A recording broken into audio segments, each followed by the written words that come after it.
Itsuki was once just a normal child, but one day his entire life changed when monsters suddenly attacked the earth. Those monsters killed his parents right in front of his eyes. Left alone in this world, he swore that he would kill every single monster. 10 years later, the day finally arrived when he could awaken his power and become a hunter. He stepped onto the stage as the world's most powerful hunters watched, placing his hand on the awakening stone. But little did he know, fate had other plans for him. He awakened the most mysterious talent, Limit Breaker, a power no one knew anything about. On top of that, he discovered that his level was fixed at level 0, meaning he could never level up. Now the question is, how will our protagonist take revenge on the monsters who killed his parents? This is only the beginning. There is much more to this story, so like this video before we begin this tale. This story starts with the memory of that day. Countless eerie black monuments fell from the sky. They dropped through the clouds one after another, their shadows covering the city below. Strange glowing spheres and lightning-like energy swirled around them as they descended. Right after that, barriers were deployed. A massive purple beam shot upward from the middle of the city, twisting the sky like a vortex. People standing on the streets stopped and stared, watching the glowing tower rise in front of them. Monsters called disaster beasts broke through the barriers and invaded the human world. Among them appeared a giant dark figure, the demon of destruction, Ringa, standing tall with purple energy swirling behind him. Soon, countless terrifying beasts flooded the streets. Armored monsters, winged creatures, and huge clawed beasts rushed forward while people screamed and ran. Disaster struck instantly. A monstrous armored creature swung its arm, sending a man falling backward as he shouted for everyone to run. Nearby, his child cried and reached out, calling for his dad as his mother ran while chaos erupted around them. Across the streets, different beasts attacked from all directions. A winged creature swooped down, a burrowing beast erupted from the ground, and blue-flamed monsters charged toward the fleeing civilians. Bodies fell on the road as the destruction spread, and the entire area was swallowed by panic. The armored monster rushed forward with blue flames bursting around its body. Its jaws opened wide as it roared, blue light flashing in its eyes. It shot a swirling vortex of blue flames toward a woman who ran away, holding a child tightly against her chest. The flames spread across the road as the monsters closed in. That woman was caught by the blue flames and threw her child ahead. The small boy reached out weakly while lying on the ground. The woman's voice trembled as she repeated the same word, telling her child, Itsuki, to run. The child looked at her with tear-filled eyes and called out for his mom. Just then, suddenly, someone shouted Itsuki's name again. A drop of sweat slid down a boy's face as the voice echoed. In the next moment, the scene returned to the present. A girl with pink hair turned around toward him. She asked what was wrong, saying he was spacing out. He stood among the lined-up students and answered quietly that it was nothing. Hearing that, she narrowed her eyes and leaned in slightly, asking him again if that was really true. Then, while he was crying, the boy, who was the same Itsuki from that day, stood still with tears running down from one eye. Before he could answer, another student suddenly wrapped an arm around his shoulder and spoke cheerfully.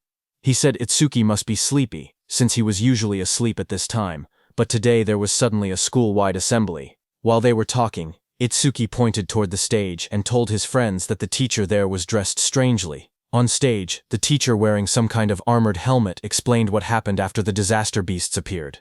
Some humans gained the power to fight back, and they became known as Awakened. The armored man described how, 10 years ago, the largest disaster beast attack happened at the northern shore of the Blue River. Awakened from all over the world crossed the river to repel them in what became known as the River Crossing War. Though attacks had decreased since then, the number of descending monuments had started to rise again. A large-scale attack similar to that war was likely coming soon. Itsuki's classmate leaned in again and pointed at a man on the stage. He explained that the person was Izumi Nento, the commander-in-chief of the northern continent. He asked how Itsuki could be from the north and still not know him. Itsuki looked at Izumi Nento quietly. He said the name sounded familiar and admitted he once imagined a hunched old man with a long beard. But the person on stage looked stranger than he expected. Itsuki's classmate grinned and told him he understood, but despite the odd appearance, Izumi Nento was the first awakened. It was thanks to him that humanity knew about the monuments and the disaster beasts. Itsuki's friend spoke excitedly, saying that this man was the strongest awakened. He added that even Tiwajin, known as the Light of Humanity, was his student. The scene shifted back to the armored man, as he explained that recent research showed even ordinary people who had not awakened yet had a chance of gaining power by touching a monument. Izumi Nento stood on the stage, his long cloak spreading like black flames. He told the students he had come to let them try to awaken. He urged them to devote themselves to the fight against the disaster beasts. Just as he said that, a glowing blue blade slashed across the stage as the monument burst open. Light shot outward, scattering fragments, while a guard in sunglasses stood nearby watching. Seeing this, the students reacted with loud excitement. One of them shouted in shock as a monument rose from the ground, wondering if it was magic. Another yelled that this was not the time to be surprised. They clenched their fists, saying it felt like a dream, praying to become awakened. In the crowd, Itsuki's friend grabbed his arm in excitement. He told Itsuki that they finally had a chance to become awakened. His eyes shined as he said the word finally. Saying that, he started walking toward the stage. Seeing this, Itsuki's friend grabbed his shoulder, shouting that he shouldn't be left behind. The pink-haired girl called out to them, telling Itsuki to get back in line properly. But Itsuki walked past her, and a red glow flashed across his eyes. The girl looked at him in shock as the light streaked through the air. A close-up showed Itsuki's expression changing. His eyes shined red with excitement as he said that the day had finally come. On stage, a student touched the large black monument, but nothing happened. A guard immediately called out that it was no good, and told the next person to step forward. The students watching reacted nervously. One boy pointed out that the previous student had broken the school's athletic record in his first year. He said that if even someone like that couldn't awaken, then there was no way he could. The girl beside him replied that athletic ability probably wasn't related, and that it was too early to give up. More students reached out to touch the monument one after another. The guard repeated the same word, next, as the line kept moving forward. The students crowded together anxiously. One boy with white hair nervously pointed out that not a single person had awakened yet. Others muttered in worry. A girl with short brown hair said she thought it would be easy. The boy beside her trembled, wondering if their entire school would be wiped out. The guard called out the next name loudly. Oishi Hikaru. Nearby, a group of students whispered their concerns. One girl said she didn't want him to awaken. Another explained that he was already a habitual bully, and if he gained powers, they would be in trouble. A boy suddenly pointed toward the monument and shouted that something was happening. Lightning erupted violently from the monument, blasting outward. Oishi Hikaru's body was lifted off the ground as crackling blue electricity surrounded him. The sudden burst drew everyone's attention. A glowing blue screen appeared beside him, showing his information as he grinned excitedly. He thought to himself that both Izumi Nento and the woman beside him would surely recognize him now. The screen displayed, Oishi Hikaru, human, level 0, job elementalist, lightning gift, grade 2. Undisclosed, status attack 3, agility 4, defense 2, magic 3, total 12 stat points. Watching from beside the monument, the blue-haired woman spoke softly. She told her father that they finally had one. She explained that level 0 stats usually totaled only 5, but this boy had reached 12. Her father, Izumi Nento, remained calm. The girl said it was still better than nothing. The school courtyard grew silent as Oishi Hikaru raised both arms triumphantly. Confetti sparkled around him while he grinned proudly. He muttered to himself, wondering if the old man Nento had anything to say to the first awakened student. But before he could boast further, someone grabbed his shoulder from behind. He turned sharply, surprised to see Itsuki stepping past him. Oishi spun toward Itsuki angrily, shouting at him. He demanded to know why Itsuki was touching him with dirty hands, yelling if he had a death wish. The watching students whispered among themselves. One girl asked who the boy was, noticing that he had cut the line. Another replied that it was Tenma Itsuki from Class 5. Someone else muttered that he was finished. Once Oishi targeted someone, it was over. From above, the blue-haired woman and Commander Nento observed quietly. The woman narrowed her eyes and said she sensed incredibly intense emotions coming from that student. Itsuki stood before the towering monument, placing his hand on the stone. His eyes glowed red as dark memories flashed through him. He muttered that he refused to forget his hatred for the disaster beasts. He had burned the events of that day deep into his mind. Commander Nento stared forward, as if sensing something unbelievable. Out on the awakening platform, a massive blue apparition rose behind Itsuki. The glowing figure towered over him, holding a sword and radiating overwhelming power. Itsuki stood calmly beneath it. As blue light filled the air, the monument erupted with energy. A sharp glowing structure formed above Itsuki, surrounded by swirling streams of light. The light expanded outward, wrapping around the entire area like a giant lotus blooming in the sky. The crowd below watched as the school grounds were covered in a glowing dome. Students stared upward, speechless. One boy pointed out that the pillar of light reached hundreds of meters into the sky. Another said it looked far more spectacular than Oshi's awakening. Two of Itsuki's classmates watched with excitement. Both of them smiled and cheered proudly, shouting that this was exactly what they expected from Itsuki. The blue-haired officer stared at the sky in shock. She said that this phenomenon only appeared when the rarest job, Order Breaker, was born. She placed a hand near her mouth, unable to hide her surprise. Even Commander Nento said he looked forward to seeing how capable the student would be. Seeing that, Oishi's expression twisted with frustration as he glared at the overwhelming light. Itsuki opened his eyes in confusion. Surrounded by shimmering blue energy, he wondered where he was and asked himself if he had awakened. Looking around, he found himself sitting cross-legged in the center of a massive glowing lotus made of light. Countless petals surrounded him, floating in a calm, otherworldly space. Suddenly, a blue system screen appeared before him. Itsuki stared at it in shock as it displayed Tenma Itsuki's stats. He was a human at level 0, which was fixed. His job was Order Breaker, Nirvana. His gift was Nirvana, a special grade. His level was fixed. His stats increased when acquiring skills. It removed all debuffs and fully healed injuries. Just then, another blue window appeared, showing his skill, Over Mimesis, which was Z rank. It analyzed enemy attacks and allowed the acquisition of counter skills. Then another screen showed Itsuki's stats. His were Attack 0, Agility 0, Defense 0, Magic 0, Total 0. Itsuki's face went pale as he stared at the results. His jaw dropped, and he exclaimed silently that everything was at 0. But then, two blue system windows appeared in front of Itsuki. The first announced that the Z-rank skill Over Mimesis had been acquired. The second stated that the special grade gift, Nirvana, had activated, increasing all of his stats by 200. Another screen displayed the changes. Attack went from 0 to 200. Agility went from 0 to 200. Defense went from 0 to 200. Seeing this, Itsuki's expression brightened. He looked at the glowing screen with excitement and said he understood. He realized that whenever he gained new skills through Over Mimesis, Nirvana would raise his stats. Even if he couldn't level up like others, he could still grow stronger in his own way. He clenched his fist and smiled confidently. He admitted he didn't know what level this power compared to, but he had no doubt he had become an awakened. With determination in his eyes, he declared that he would annihilate the disaster beasts. A massive burst of blue light exploded from the monument. Students around him shielded their faces and shouted that the light was too bright. Some grabbed their eyes in pain. Through the blinding radiance, Itsuki's silhouette stood tall within the monument's glow. Lightning and energy swirled around him in a powerful display. Oishi stared at the scene, trembling with disbelief. His face twisted as he shouted that such a thing was impossible. The blue-haired officer gasped as she looked at the glowing monitor. She covered her mouth in shock and said that these stats were unbelievable for a rookie awakened. Even Commander Nento admitted that it was hard to believe, but stated that Itsuki was undoubtedly among the strongest of all new awakened in history. Outside, Itsuki stepped out of the light, petals of blue energy swirling around him, watching his silhouette shine with power. Just one word left Commander Nento's mouth: the strongest. A system window displayed his public information. Tenma Itsuki human, level 0 fixed.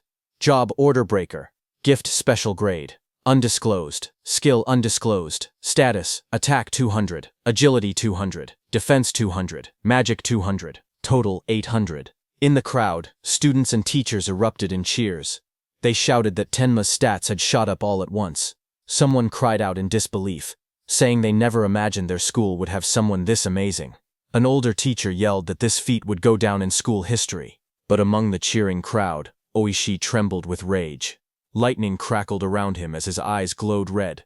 He clenched his teeth and glared at Itsuki, furious that the cheers he believed should have been his were now stolen away. Oishi's rage exploded as lightning surged across his body. He shouted that a loser like Itsuki should stay a loser. Students around him backed away as sparks crackled through the air, their faces tense with shock. Electricity flooded the entire hall, and Oishi stepped forward with a crazed expression. He declared that he would eliminate Itsuki using his newly acquired skill. Above the crowd, Itsuki stood calmly, staring down from the top of the monument as lightning scattered below him. Itsuki clenched his fist as a blue system window appeared. The screen displayed: C-rank skill, Silver Serpent, detected. Over Mimesis activated. Itsuki's eyes sharpened as multiple blue panels began processing. The analysis started at 27%, then climbed quickly, 57%, 69%, and rising, while lightning flickered around him. Itsuki made his move and jumped with lightning speed. The floor cracked under the impact as the lightning slammed down. Students gasped when they looked up and realized something was wrong. One girl asked where Itsuki had gone. Another student said they saw a flash of electricity. And then Itsuki suddenly vanished. Oishi looked around in confusion, wondering where Itsuki was.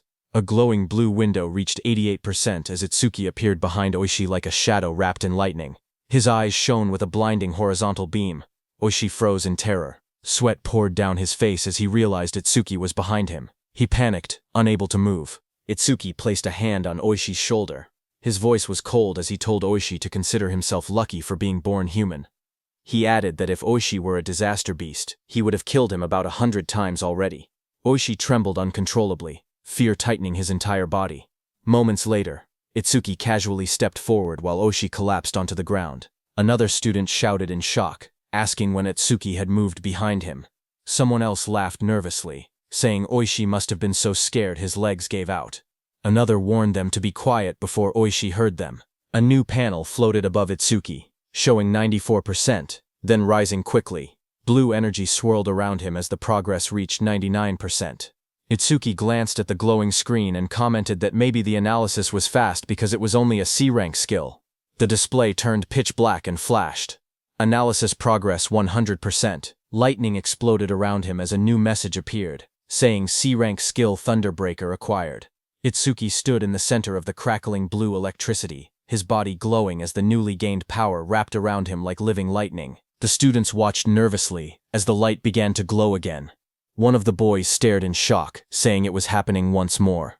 Another student, wearing sunglasses, adjusted them with a grin, saying it was a good thing he had brought them. Inside the glowing space, Itsuki appeared sitting calmly with a thoughtful expression.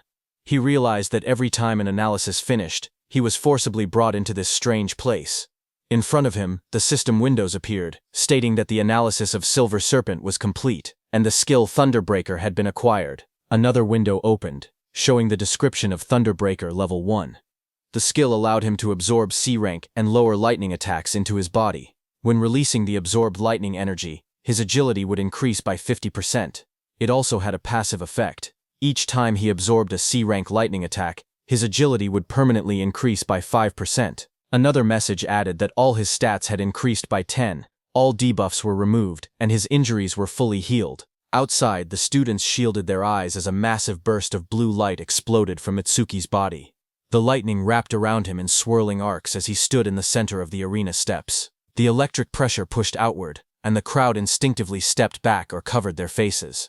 Someone shouted that Itsuki was now cloaked in lightning from head to toe.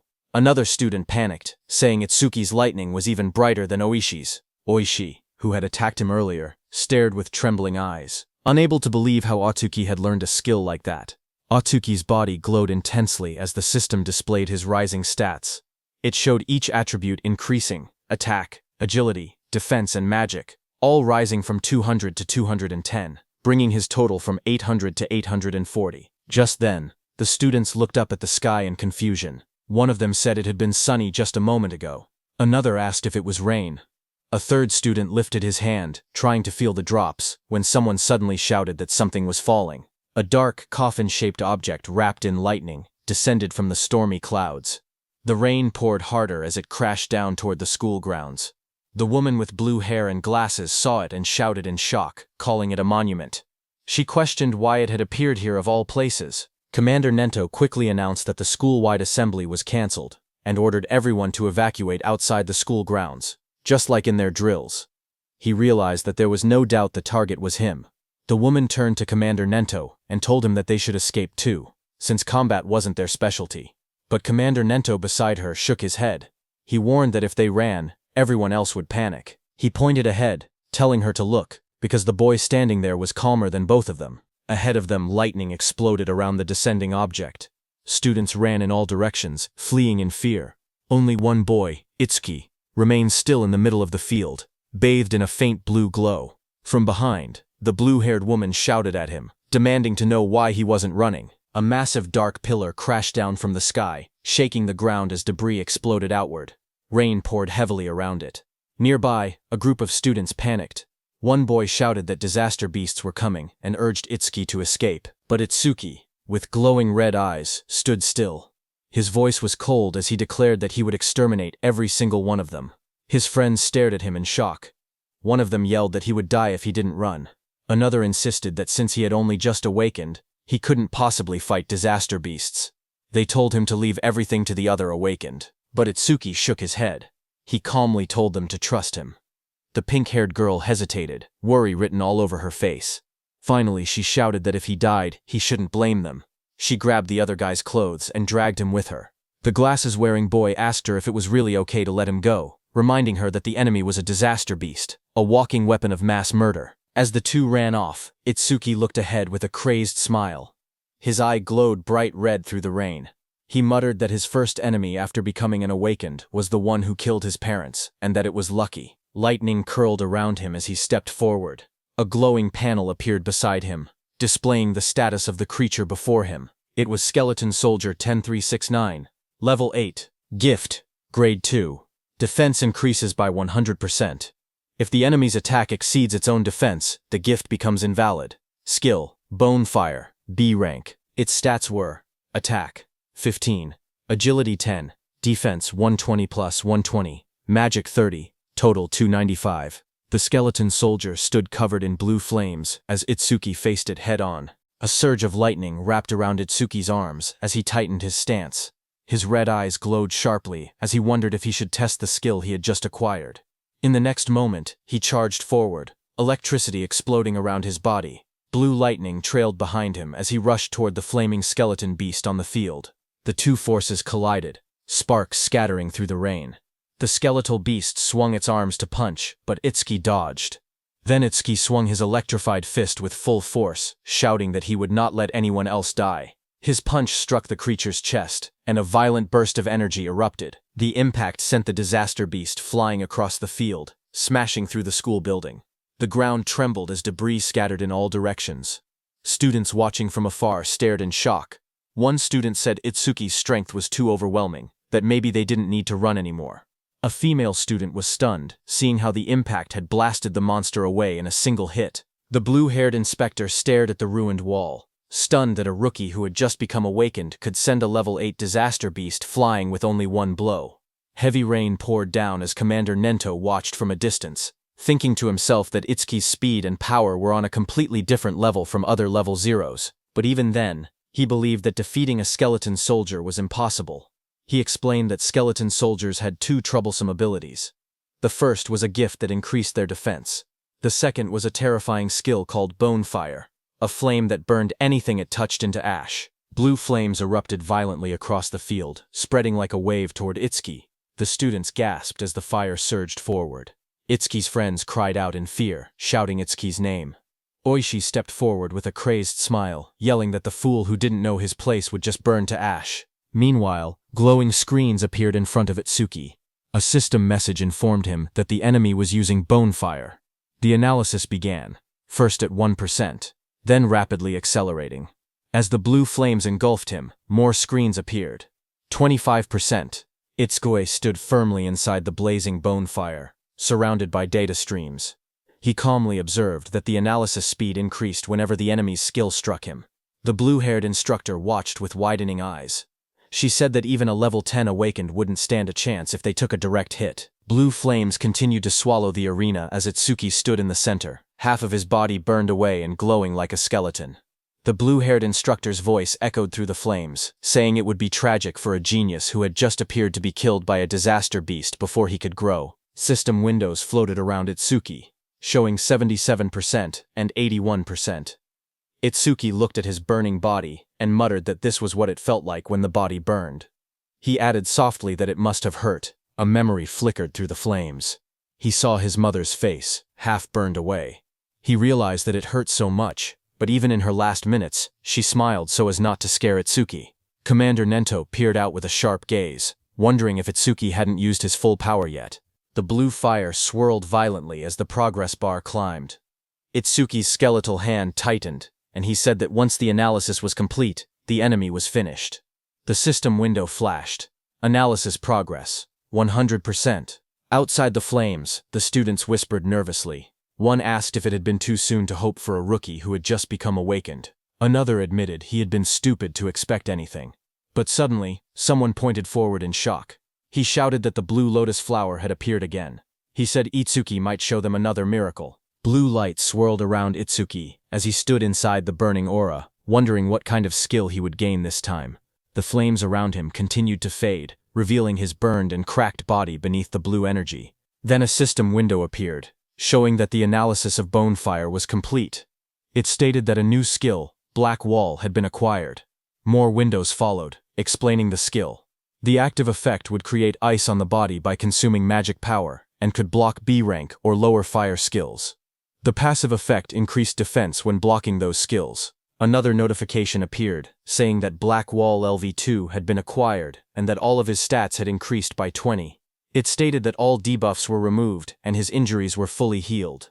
A new window showed his updated status. Attack, agility, defense, and magic had all risen from 210 to 230, bringing his total from 820. Itsuki looked at the glowing screen calmly. He remembered how even his strongest attack earlier couldn't break the skeleton soldier's defense. Now, with this new increase, he believed he should be able to do it. Suddenly, blue lotus petals unfolded around him, blooming like a massive light flower. Itsuki stood at the center, his body surrounded by shining energy. The students watching gasped in shock. One of them cried out in relief, saying Itsuki was alive. Others cheered loudly, convinced that he would succeed. Someone pointed out that a full recovery like this was practically a miracle. The blue-haired instructor stared in shock as she watched the scene unfold. She wondered aloud if Itsuki had a self-healing skill. She had seen him use a lightning element skill earlier, so she couldn't understand how he was recovering. Commander Nento was also shocked. He remembered that order breakers were considered the most mysterious job, but even among them, Itsuki seemed uniquely strange. Meanwhile, Itsuki stood in the center of the glowing lotus petals. His body had recovered completely, not a single injury left. Blue fragments drifted around him as he looked down at his restored form. Itsuki whispered in disbelief, saying it was a perfect recovery. He wondered whether he would heal even if his limbs were cut off, or if his brain was destroyed. He admitted he was curious about the limits of his self-healing. Suddenly, the skeleton soldier roared, its armor burning with blue bone fire. The flames surged violently as the monster charged forward. Itsuki turned calmly, raising his arm as black spikes spread across his skin. The blue flames rushed toward him. His entire body became engulfed in the fire, but he stood unmoving within it. Moments later, his silhouette appeared again through the blaze.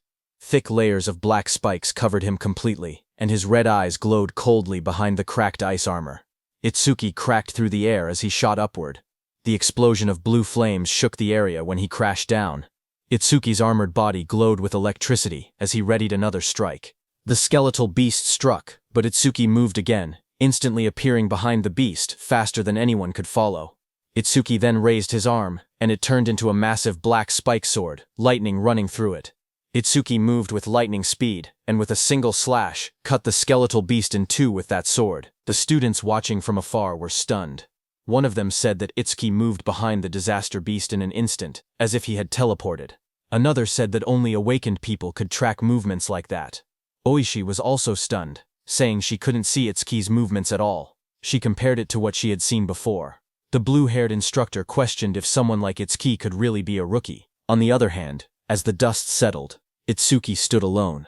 As the black spikes on his body disappeared, he kicked and destroyed the skeleton beast's head.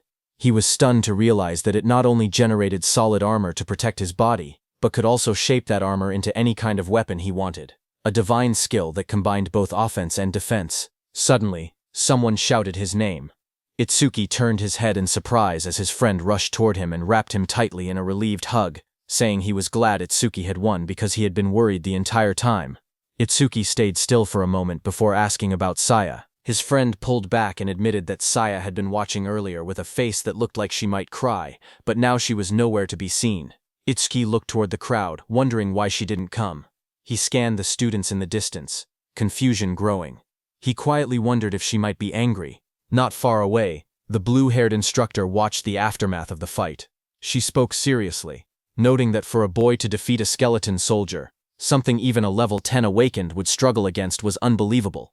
Commander Nento called the blue-haired instructor Choha and told her to stay and assist with the cleanup. He also told her to deliver his message to the principal that he would be taking Itsuki with him. On the other hand, Itsuki's friend patted Itsuki's hand, saying there was no way Saya would be angry after he won. He guessed that Saya was probably scared of falling behind Itsuki, so she might have gone to touch the monument instead.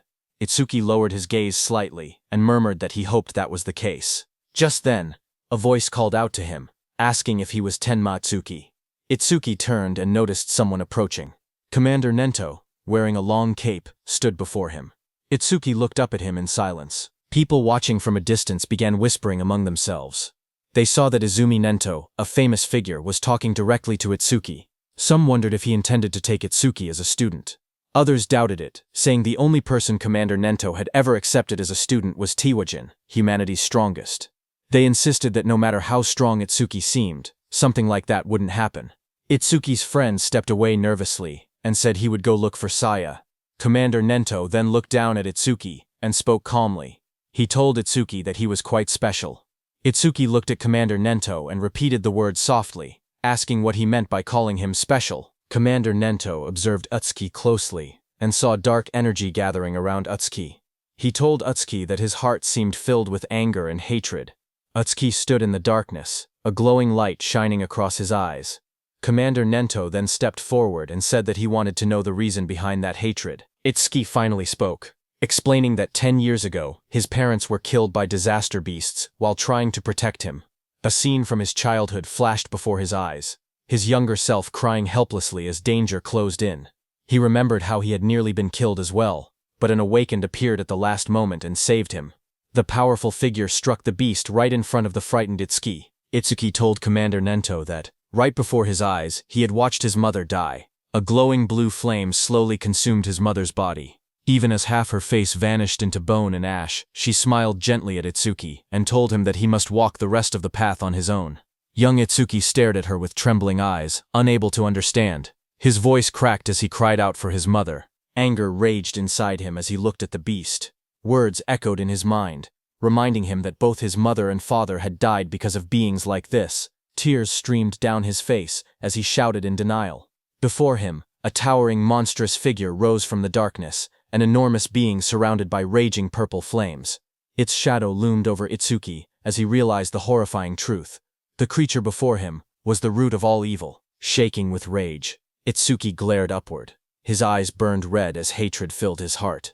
On that day, he swore a vow. He would kill that demon, and every last creature of its kind. In the present, Itsuki clenched his jaw, a tear slipping down his cheek as he shouted that he would kill all of its kind. Commander Nento looked at him and commented that even with a heart consumed by hatred, Itsuki still shed tears. Itsuki raised a hand to his face and explained calmly. Ever since he witnessed the tragedy of his mother's death, his left eye had stopped producing tears, but his right eye had begun crying on its own. Thanks to that, he said, he never forgot his hatred for the disaster beasts. Commander Nento then asked if Itsuki would become his student.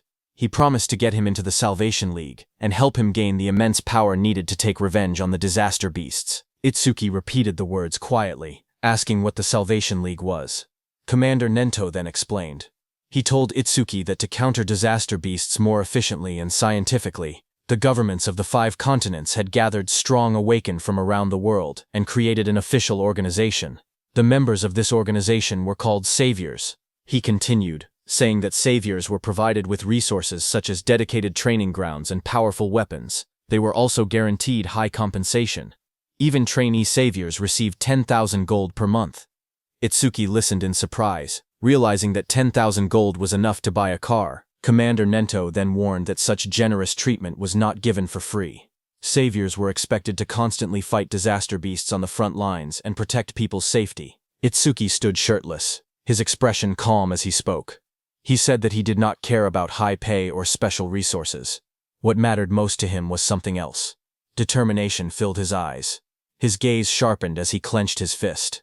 He declared that what mattered most was fighting disaster beasts on the front lines. With unwavering resolve, he announced that he wanted to become a savior as well. Commander Nento then explained the process. He said that the Salvation League held an exam every February, known as the National Salvation League Tournament, with more than 10,000 participants. Each contestant earned points based on performance, but only those who ranked within the top 100 were allowed to become saviors. Hearing this, Itsuki asked what the highest record in history was. Commander Nento told Itsuki that it would not be very useful as a reference. He explained calmly that the record was 115,000 points, set by Tiwajin 11 years ago. He added that passing required only 30% of that score, while securing first place required at least 50%. Itsuki silently recalled the name Tiwajin, the strongest awakened, known as the light of humanity, the one Rikuru had mentioned. Commander Nento told Itsuki that Jin was special, and that comparing himself to Jin would only bring despair. But even so, Itsuki should still have confidence, because he believed Itsuki could one day stand shoulder to shoulder with Jin. Itsuki stood shirtless on the training ground, his expression steady. With unwavering determination, he declared that he would surpass Tiwajin. Hearing those words, Commander Nento's eyes widened inside the helmet, reacting with surprise. He remembered something from the past, a time when he had stood with Tiwajin, and told him that he had become incredibly popular. The younger generation was trying to follow in his footsteps, but Tiwajin warned that following alone would never win the war against the disaster beasts. Someday someone would surpass him, just as a new sunrise replaces the setting sun. Tiwajin said that he looked forward to that day. Seeing Itsuki's resolve, Commander Nento thought that the sunrise Tiwajin had been waiting for had finally appeared. A few hours later, Commander Nento took Itsuki to another place. There, when Itsuki saw the massive dome-shaped structure rising in the distance, glowing under the sky, he asked quietly what it was. Commander Nento explained that these monuments acted as passages connecting the human world to the world of disaster beasts. He said that if the beasts were killed but the monuments were left untouched, new beasts would simply appear again. He pointed at the massive dome-shaped building, and explained that this facility was created to isolate monuments that couldn't be destroyed. Awakened individuals periodically entered it to sweep out the disaster beasts that emerged. This kept the danger under control, and also served as training. Itsuki looked at the building and asked if it was a training facility. Commander Nento, standing beside him, confirmed it, saying they called these places stages. He explained that the number and strength of the beasts inside couldn't be controlled, making it extremely dangerous. Commander Nento told Itsuki that the beasts in this specific stage were especially strong. Among all rookie-level stages, this one had the highest mortality rate. Because of that, people called it the rookie's graveyard. He told Itsuki that when Jin was still a rookie, he had cleared this deadly stage in 3 minutes and 14 seconds. Commander Nento turned to Itsuki and said that if Itsuki truly intended to surpass Jin, then 3 minutes would be his limit. As Itsuki walked toward the giant facility, Commander Nento told him that if he could clear the stage within 3 minutes, he would accept him as his student. Hearing that, Itsuki's eyes sharpened with determination. He wanted to surpass Jin and become Commander Nento's student. People in the lobby turned their heads when they saw a familiar figure. Someone pointed and said that Mr. Izumi had arrived. Another person noticed Itsuki walking beside him and asked if that was the rumored rookie. The crowd stared in surprise, whispering that there was no way a rookie could walk next to Mr. Izumi unless he was an awakened on Tiwajin's level. Itsuki looked around quietly and wondered to himself if this person was really that famous. Thinking that, he walked toward the stage entrance and saw the display showing the disaster beast level inside, level 10. He noted that it was only 2 levels higher than the skeleton soldier he had faced earlier, and wondered how strong that really was. But what surprised him more was that even though several people were gathered nearby, none of them seemed prepared to enter the stage. He wondered why that was. Someone nearby muttered that the rookie looked way too confident, and assumed that a high-level awakened must be accompanying him. Another wished they could be taken along too, while someone else joked that the rookie probably came just to flirt with the receptionist, saying that with a decent face, he was getting cocky. At the counter, the receptionist approached him with a polite smile. She asked if he wanted to enter the stage and how many challengers there would be. He calmly replied that it would be just him. Hearing that, the area fell silent as the receptionist stared at him across the counter. Suddenly, she leaned forward and yelled angrily. She told him not to make unfunny jokes and asked if he was messing around. She warned him that if he was just there to hit on her, it was pointless. She explained that even if the place was an artificial stage, it was still dangerous. People could get hurt or even die. Itsuki stared at her in confusion, wondering what she was even talking about. Behind them, several people watching from afar started laughing. They joked that he really was there to hit on her. Some said that there were always people who treated the stages like dating spots, and those people usually got scolded and went home. Itsuki looked at the receptionist calmly and explained the misunderstanding. He told her he had absolutely no interest in her. He said he only came to challenge the stage, nothing more. But the receptionist sighed and rubbed her forehead. She told him he didn't have to act tough just because he was embarrassed. She even said she would give him her contact information so he should just go home. But Itsuki's expression darkened. A shadow fell over his face. He told her not to make him repeat himself. He didn't care about her contact information at all. He only wanted her to let him enter the stage. Hearing that, the receptionist reluctantly agreed, and told him not to blame her if he died. She held out a metal bracelet with a nervous expression, clearly shaken. Seeing that, Itsuki muttered that she should have just given permission from the beginning, instead of making him repeat himself. The people watching from behind whispered among themselves. One man called Itsuki an idiot, saying he could have gotten her contact information but chose to act tough instead. Another pointed out that a level 0 rookie challenging a level 10 stage was basically suicide. They guessed he would run out in less than a minute. Someone else noticed how confident he looked and wondered if he might succeed since he also had a special grade gift. But another person reminded everyone that for awakened people, gifts were just bonuses. The most important thing was level. No matter how special the gift was, it meant nothing if the level was low. On the other hand, standing in front of the gate, Itsuki checked his bracelet. He said that his personal information was registered on it, so scanning it would let him enter. A glowing screen appeared above his hand, confirming, entry by awakened Tenma Itsuki has been approved. Itsuki stretched his hands forward and took a breath. He reminded himself that the promise was within 3 minutes. Then he said it was time to begin. A bright digital timer appeared, showing 001 in green numbers. And just as the gate opened, Itsuki moved with explosive speed. Red energy surrounded his body as he dashed forward, his eyes glowing sharply. He looked around and noticed the vast area. He thought that the interior space was much bigger than he expected. As he ran across the grassy field toward a tall black tower, he told himself that it was his first time entering a stage, even if it was an artificial one. Suddenly, Itsuki noticed a creature rush in, and said that it was coming. That creature jumped toward him. It was a wooden monster from the Kodama tribe. A blue window appeared beside it, showing its information. Kodama Num 1307. From Kodama tribe. Level 4. Gift none. Attack 49, Agility 48, Defense 53, Magic 24, Total 174. Seeing it coming, black spikes formed on Itsuki's hand. In the next moment, he slashed downward with overwhelming force. A sharp strike of energy cut through the target as he launched his attack. Itsuki stood calmly with the massive black spike axe hand. He smiled and remarked that an axe was always the best tool for trees. He then asked the remaining monsters how it felt to see their comrade cut in half. Dozens of Kodama creatures rushed at him. He stood tall and called them rotten trees. Outside, Choha spoke to her father, Commander Nento. She asked why, out of so many rookie stages, he had made the newcomer enter this one specifically. Commander Nento answered that Utsuki claimed he would surpass Jin, so he simply brought him to the same stage Jin first challenged.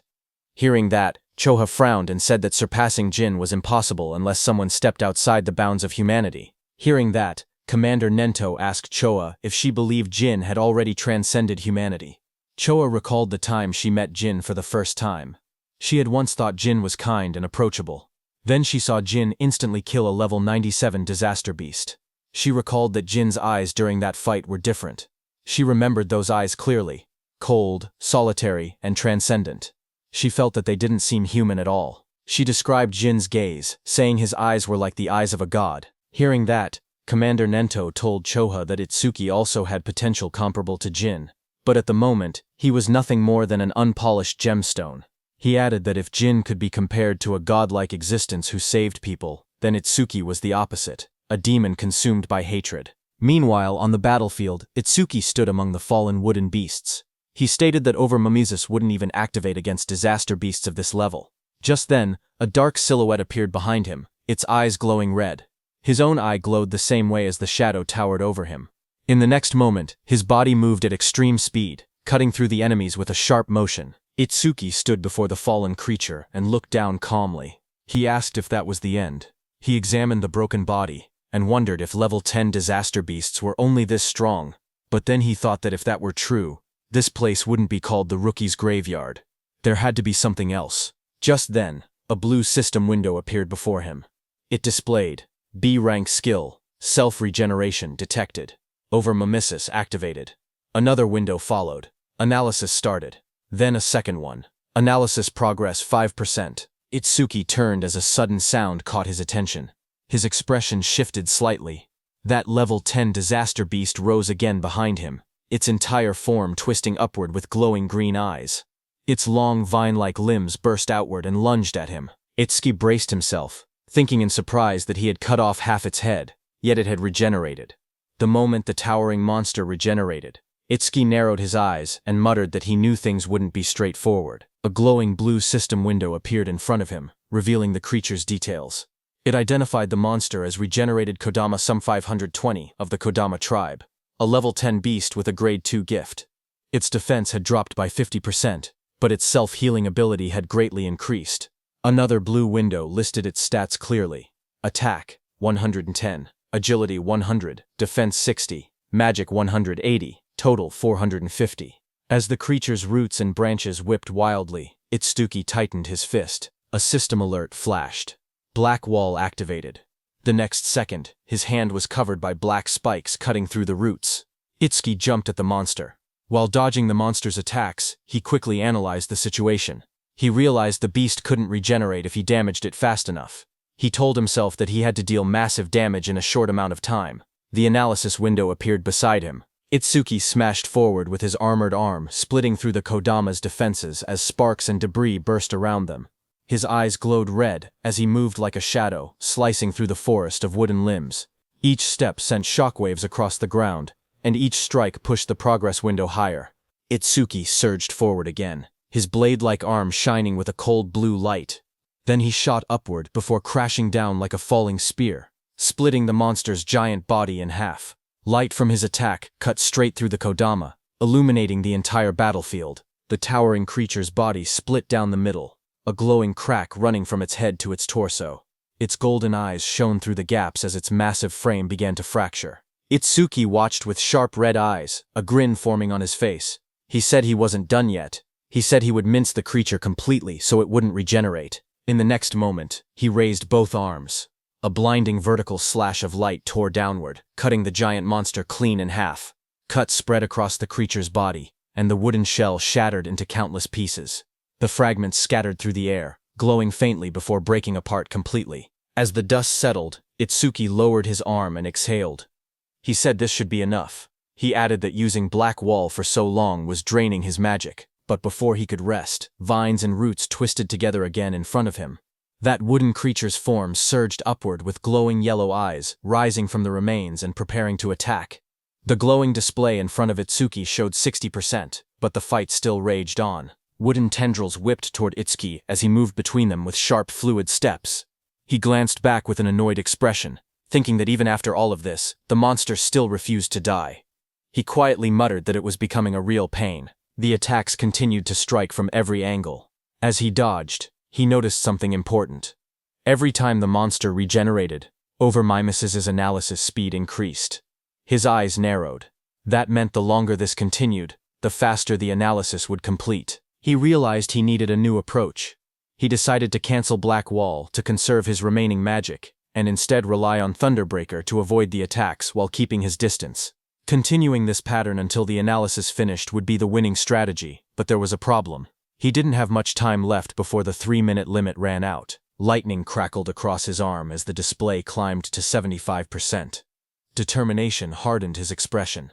He activated Thunderbreaker and Black Wall at the same time, pushing his offense to the extreme while forcing the monster to repeatedly regenerate. Doing so, he thought, would increase the analysis speed even further. Power surged around him, arcs of lightning dancing across his arm as he charged forward with a cold, focused expression. The creature's wooden body split down the middle, its golden eyes glowing through the cracks. Electric sparks flashed violently as he fought. If Over-Mimes failed when his magic hit 0, he knew he would die right there. The percentage rose to 80%, then 85%, as he forced his body forward through the storm of wooden strikes. He told himself that if he died now, then everything he'd done would amount to nothing. Lightning gathered in his arm as he unleashed another powerful strike. But right before hitting the monster's head, his magic power hit 0. Finally, his body staggered. Blood dripped from his mouth. He lowered his head and quietly muttered, "Damn it." Itsuki stood pierced by sharp wooden spikes, his body battered and barely holding on. He lowered his head as white steam drifted off his wounds. He quietly admitted that his magic seemed to have finally run out. Then a glowing window appeared beside him, showing 99%. Seeing that, Itsuki's expression sharpened. Blood streamed down his chin as his eyes glowed coldly. He declared that, just as he thought, Overmimesis did not need magic to activate. With a strained smile, he announced that this match was his win. The window in front of him then showed. Analysis progress, 100%. A bright lotus-shaped energy began expanding around him, glowing blue and cracking the wooden spikes. A system window appeared, saying self-regeneration analysis complete. Lotus burst acquired. The lotus continued to bloom outward, pushing everything away as more spikes shattered. Another window displayed the details. Lotus burst, LV2. Active effect consumes magic to deal explosive damage to enemies within a 5-meter diameter. Power scales with magic consumption. Passive effect. Each time Lotus Burst defeats a living creature of level 1 or higher, all skill ranges increase by +1%. The lotus opened fully. A pink glow surrounded Itsuki as his wounds rapidly healed. Another window appeared. Lotus Burst, LV2, acquired. All stats +20. Remove all debuffs and fully heal injuries. The monster watching him narrowed its glowing yellow eyes. A final window appeared. Lotus Burst activated. Itsuki brought his hands together and clapped. A burst of force erupted instantly, followed by a roaring explosion of flames that engulfed everything in front of him. A blazing wave swept outward, and the monster's shadow shot through the smoke and sparks. When the flames settled, he stood there with blood running down his cheek, his hands still extended from the technique he had just used. With a calm breath, he looked ahead and said that Lotus Burst wasn't bad. Smoke rose around the scorched crater at Itsuki's feet as he examined the destruction. He noted that using only a third of his magic produced this much power, and sweeping away weak disaster beasts would now be far easier. But he admitted he never expected Overmimesis to restore magic that had already reached 0. As he stepped forward, something on the ground caught his attention. He stopped, staring at a glowing green crystal beside him, and quietly asked what it was. Meanwhile, outside, the receptionist stared anxiously at the bright red screen. She said that almost 3 minutes had passed since the rookie Itsuki went inside, yet there was still no sign of him coming out. She pointed at the display, where the status window showed. Challenge in progress. Stage level 10. Challenger Tenma. Itsuki. Time used 2 minutes 09 seconds. Seeing this, she nervously added that they should call the rescue team quickly. Choa adjusted her glasses and spoke calmly. She said she didn't think Itsuki would lose to level 10 disaster beasts, but clearing the stage within 3 minutes seemed impossible. Her sentence trailed off as silence fell between them. But suddenly, a new message appeared on the large screen, saying new record achieved. Seeing that, everyone in the hall froze. Shocked whispers spread through the crowd. One woman stepped forward, staring at the green screen in disbelief, whispering, "No way." Choha widened her eyes. She asked aloud how Itsuki managed to clear it, unable to believe what she was seeing, and the most shocking thing was that even 3 minutes hadn't passed. A final notification flashed brightly on the monitor. Challenge success. Stage level 10. Challenger Tenma Itsuki. Time used 2 minutes 14 seconds. Stage clear record updated. The room fell silent as everyone stared at the unbelievable result. The leaderboard screen displayed the results. It showed first place belonging to Tenma Itsuki, with a clear time of 2 minutes 14 seconds.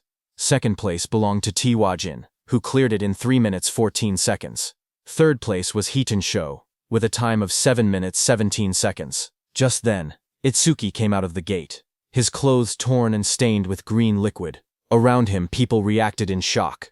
One person exclaimed that Itsuki had really survived, asking whether the green liquid on him was disaster beast blood. Another shouted that Itsuki was a full minute faster than Tiwajin. Someone else pointed out that the beasts inside were level 10 disaster beasts, and couldn't understand how a level 0 rookie managed it. Another voice added that there was no way a level 0 rookie should have survived. As Itsuki stepped forward, someone began to speak, saying Mr. Izumi was coming.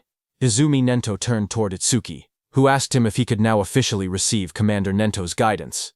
Itsuki looked at him with a faint smile, and addressed him as teacher. Commander Nento responded with pride, saying that Itsuki had done well, just as he expected from his student. Standing nearby, Choha watched quietly. She wondered if her father was happy, saying she hadn't seen this expression from him in a long time. In the crowd, people continued whispering. One person shouted in disbelief that Itsuki was actually Izumi Nento's student. Another said it was no wonder he could break Tiwajin's record.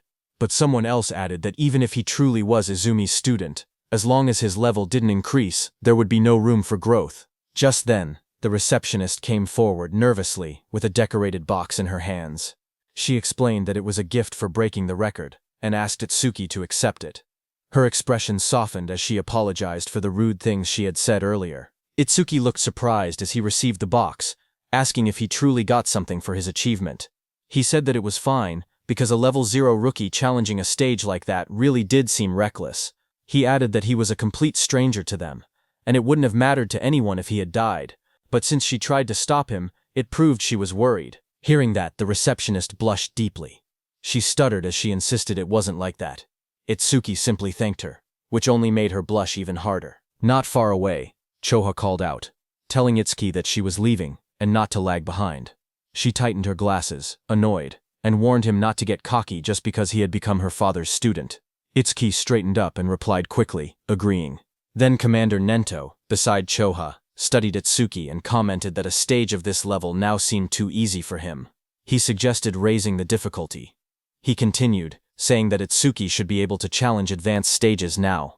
Itsuki looked at him, surprised, and repeated the words, advanced stages. As the three of them walked together across the rooftop at sunset, Commander Nento continued explaining. He said that a disaster beast's strength was not determined by level alone. The most important factor, he stated, was something else entirely. He explained that the true deciding factor was species. Choa explained that species without intelligence, which moved only by instinct, were usually easy to deal with, but some species possessed intelligence equal to or greater than humans. She explained that such species were far more troublesome than ordinary disaster beasts. Choka continued. She said that awakened beings and disaster beasts were essentially the same type of creature, but with one difference. Only humans were said to possess jobs. Because of that, stats differed depending on species. She went on to explain that advanced stages contained these powerful species, or intelligent disaster beasts. Their difficulty was several times higher than normal stages. Most of the northern continent's advanced stages were located in North District 4, and she told Itsuki that this would be his next destination. She asked whether Itsuki had any other questions. Hearing her explanation, Itsuki suddenly remembered the two beasts he had defeated earlier. He thought about them in silence. They hadn't shown any signs of intelligence, and they hadn't screamed even when attacked. He wondered if that meant they didn't even have pain receptors. Itsuki's eyes glowed with sharp intensity as he looked up. He asked Choha whether intelligent disaster beasts had pain receptors or not. Hearing that, Choha suddenly felt a chilling pressure behind her. As she turned, her expression stiffened. She wondered what this terrifying aura was, and what Itsuki was thinking. Behind them, a group of people gathered and whispered among themselves. One of them asked if anyone had heard that Mr. Izumi planned to make Itsuki challenge an advanced stage. Another replied that Itsuki, who broke Teiwajin's record, should be fine. But one man explained that advanced stages were completely different from normal ones. More importantly, almost all the stages in North District 4 were under a single man's control. He said that every awakened person who had entered an advanced stage there had gone missing, and rumors claimed that the man had killed them. Someone immediately asked if he meant Kinoshita Reiji. Another man began to speak disrespectfully, asking who Kinoshita Reiji even was, and suggesting he acted like a king. His friend quickly covered his mouth, hushing him in panic. He warned him that he would be killed too if that man heard him. After all, he said, that man was the son of the North District 4 governor, Kinoshita Reiji. The scene shifted to a luxurious room. A young man lounged confidently while servants stood around him.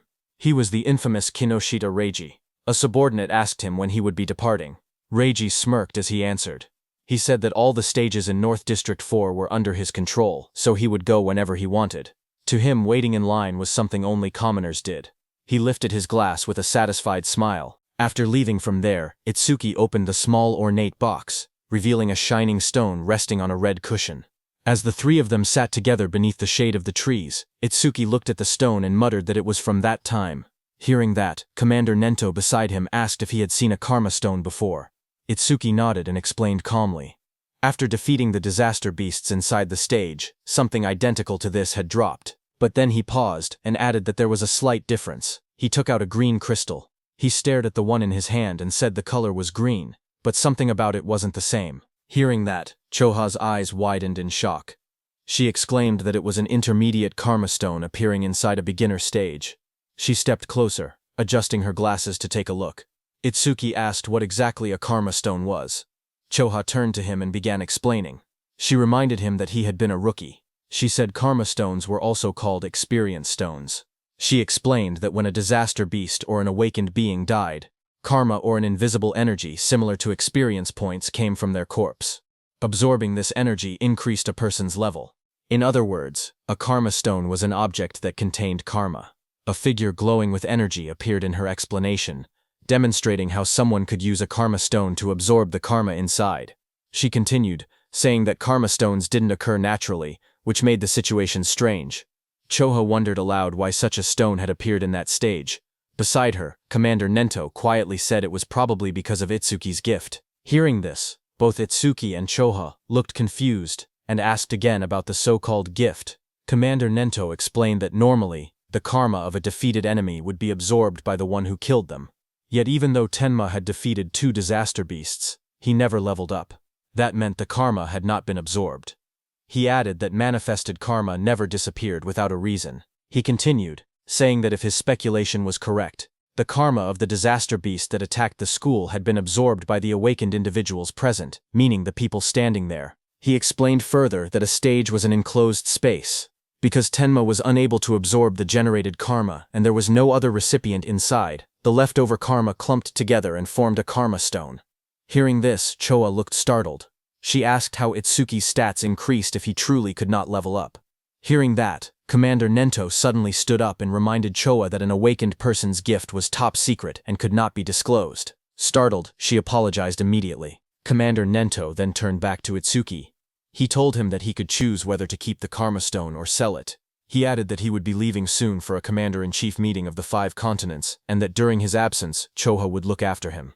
Before departing, he said there were several things he wanted him to remember. Commander Nento spoke calmly as he listed out the rules. He told Itsuki to keep their relationship confidential, then added the second rule, never disclose his gift to others. The third rule followed. Itsuki had to clear at least 6 advanced stages before the teacher returned. A fourth instruction echoed after that. He told Itsuki to do what he believed was right without hesitation, promising that no matter what happened, he would be behind him. Hearing this, Itsuki smiled with determination and answered, "Yes, teacher." At the same time, at North District 4, Flaming Rock Execution Ground, groups of students argued with suited guards blocking an entrance. One of them shouted that they had arrived first and demanded to be let in. The guards refused. They said the stage had been reserved by the Kinoshita family's son, telling everyone to go home. The students grew angry. One yelled that having money didn't give someone the right to do whatever he wanted. Another pointed out that the privileged boy wasn't even there yet, and insisted they should be allowed in first. Their frustration rose. One threatened to report the situation to the awakened guild, saying he didn't care who the rich kid was. But before he could finish, a dark figure with glowing red eyes appeared behind them, cutting off their complaints. In the next moment, a powerful attack blasted forward. The students were thrown aside as a muscular fighter struck with overwhelming force, scattering them in an instant. Another student rushed forward, attacking the muscular man. A sharp white arc cut through the air as it struck with full power. But the attack landed directly on the muscular man's body and bounced back, sending shockwaves bursting outward. The impact echoed loudly across the ground. The blonde student watching from behind stared in horror. He muttered in disbelief that his B-rank skill, Earth Spine, had not worked at all. The muscular man turned, his face shifting into a terrifying form with glowing red eyes and metallic markings. He shouted that the attack didn't hurt or even itch. The blonde student trembled.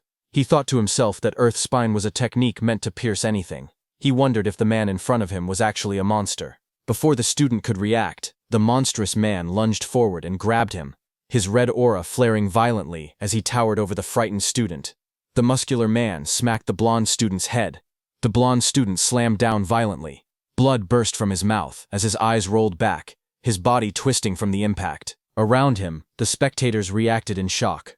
They whispered that a level 7 and a level 8 student had been killed instantly without being able to defend themselves. They said the big guy was far too strong. Someone identified him as Oga Takuru, one of Kinushita Reiji's 4 pillars, and a level 12 gold elementalist. Hearing that, the crowd understood why things had turned out this way. Oka held one of the defeated students by the neck and warned everyone. He said he would not forgive anyone who tried to enter the stage without Reiji's permission. If anyone resisted, he would treat them the same way he treated the 2 lying on the ground. The other students watched nervously as Takeru lifted the struggling blonde student off the floor. The blue-haired student remained unconscious beside him. Oga shouted that nobody should think about helping them. The group of bodyguards in suits stood nearby, laughing. One of them told Oga not to go too far because the trash was watching. Another warned that if he kept beating weak students, the teacher would hear about it. Their laughter echoed through the area. Oga only scoffed. He tossed the blonde student aside with a flick of his arm, showing no concern at all. The injured blonde student collapsed forward, but before he could hit the ground, Itsuki caught him. Blood dripped from the student's nose as his body went limp in Itsuki's hands. Around them, the other students whispered in shock.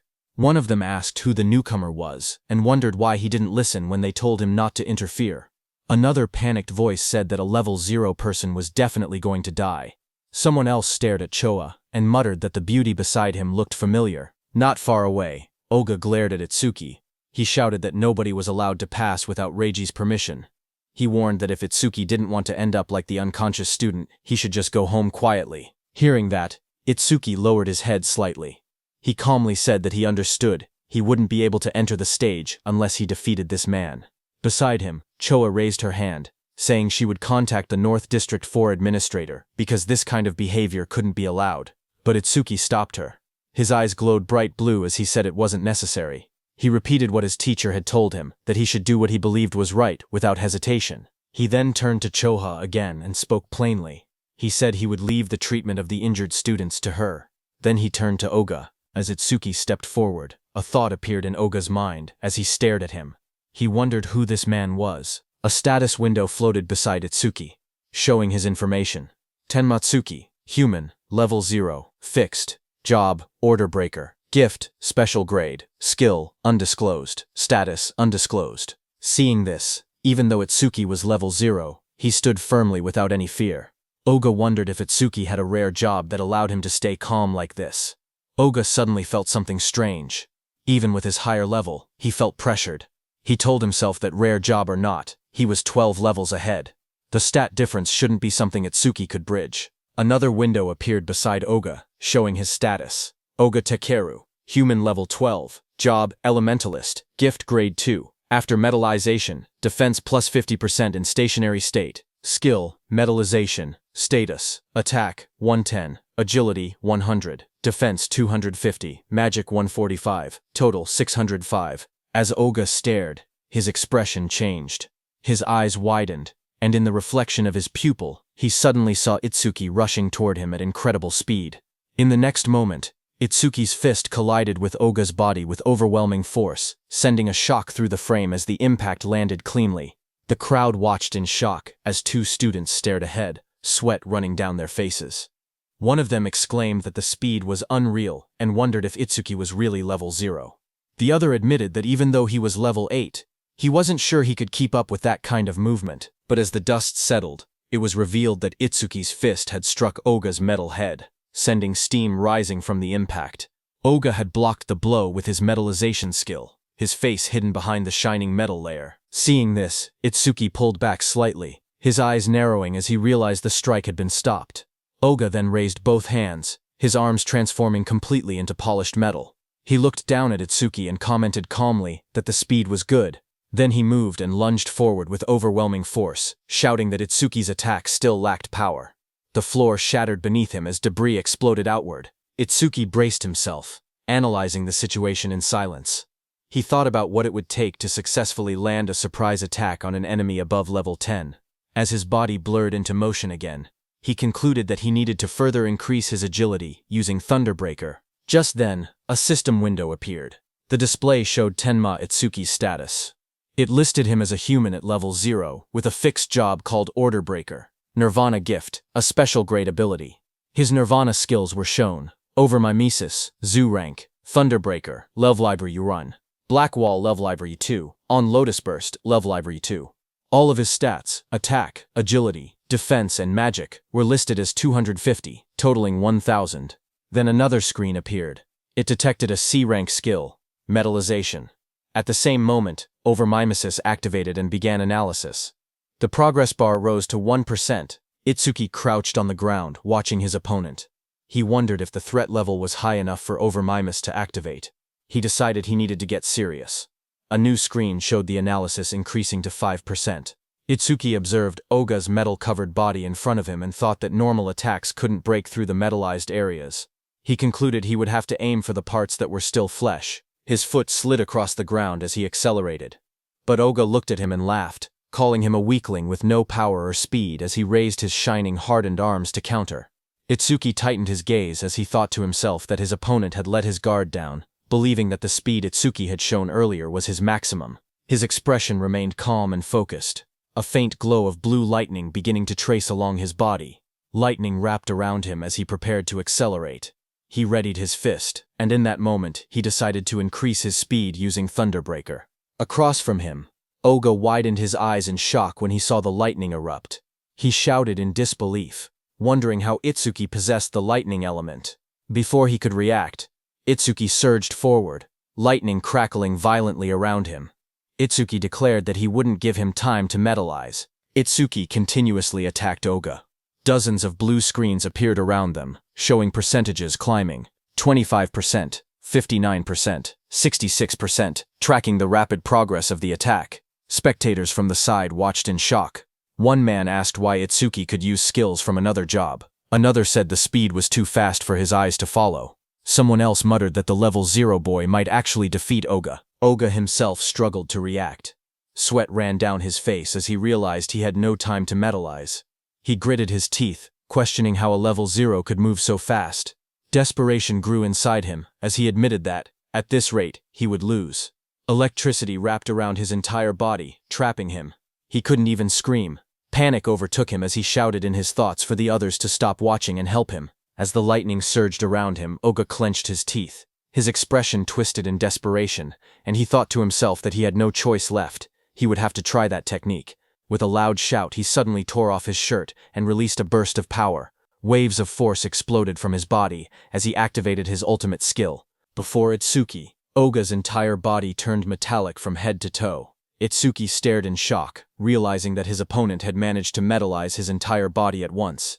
A system window flickered beside him, showing C-rank skill, metallization, analysis progress 88%. Oga glared down at Itsuki with glowing eyes.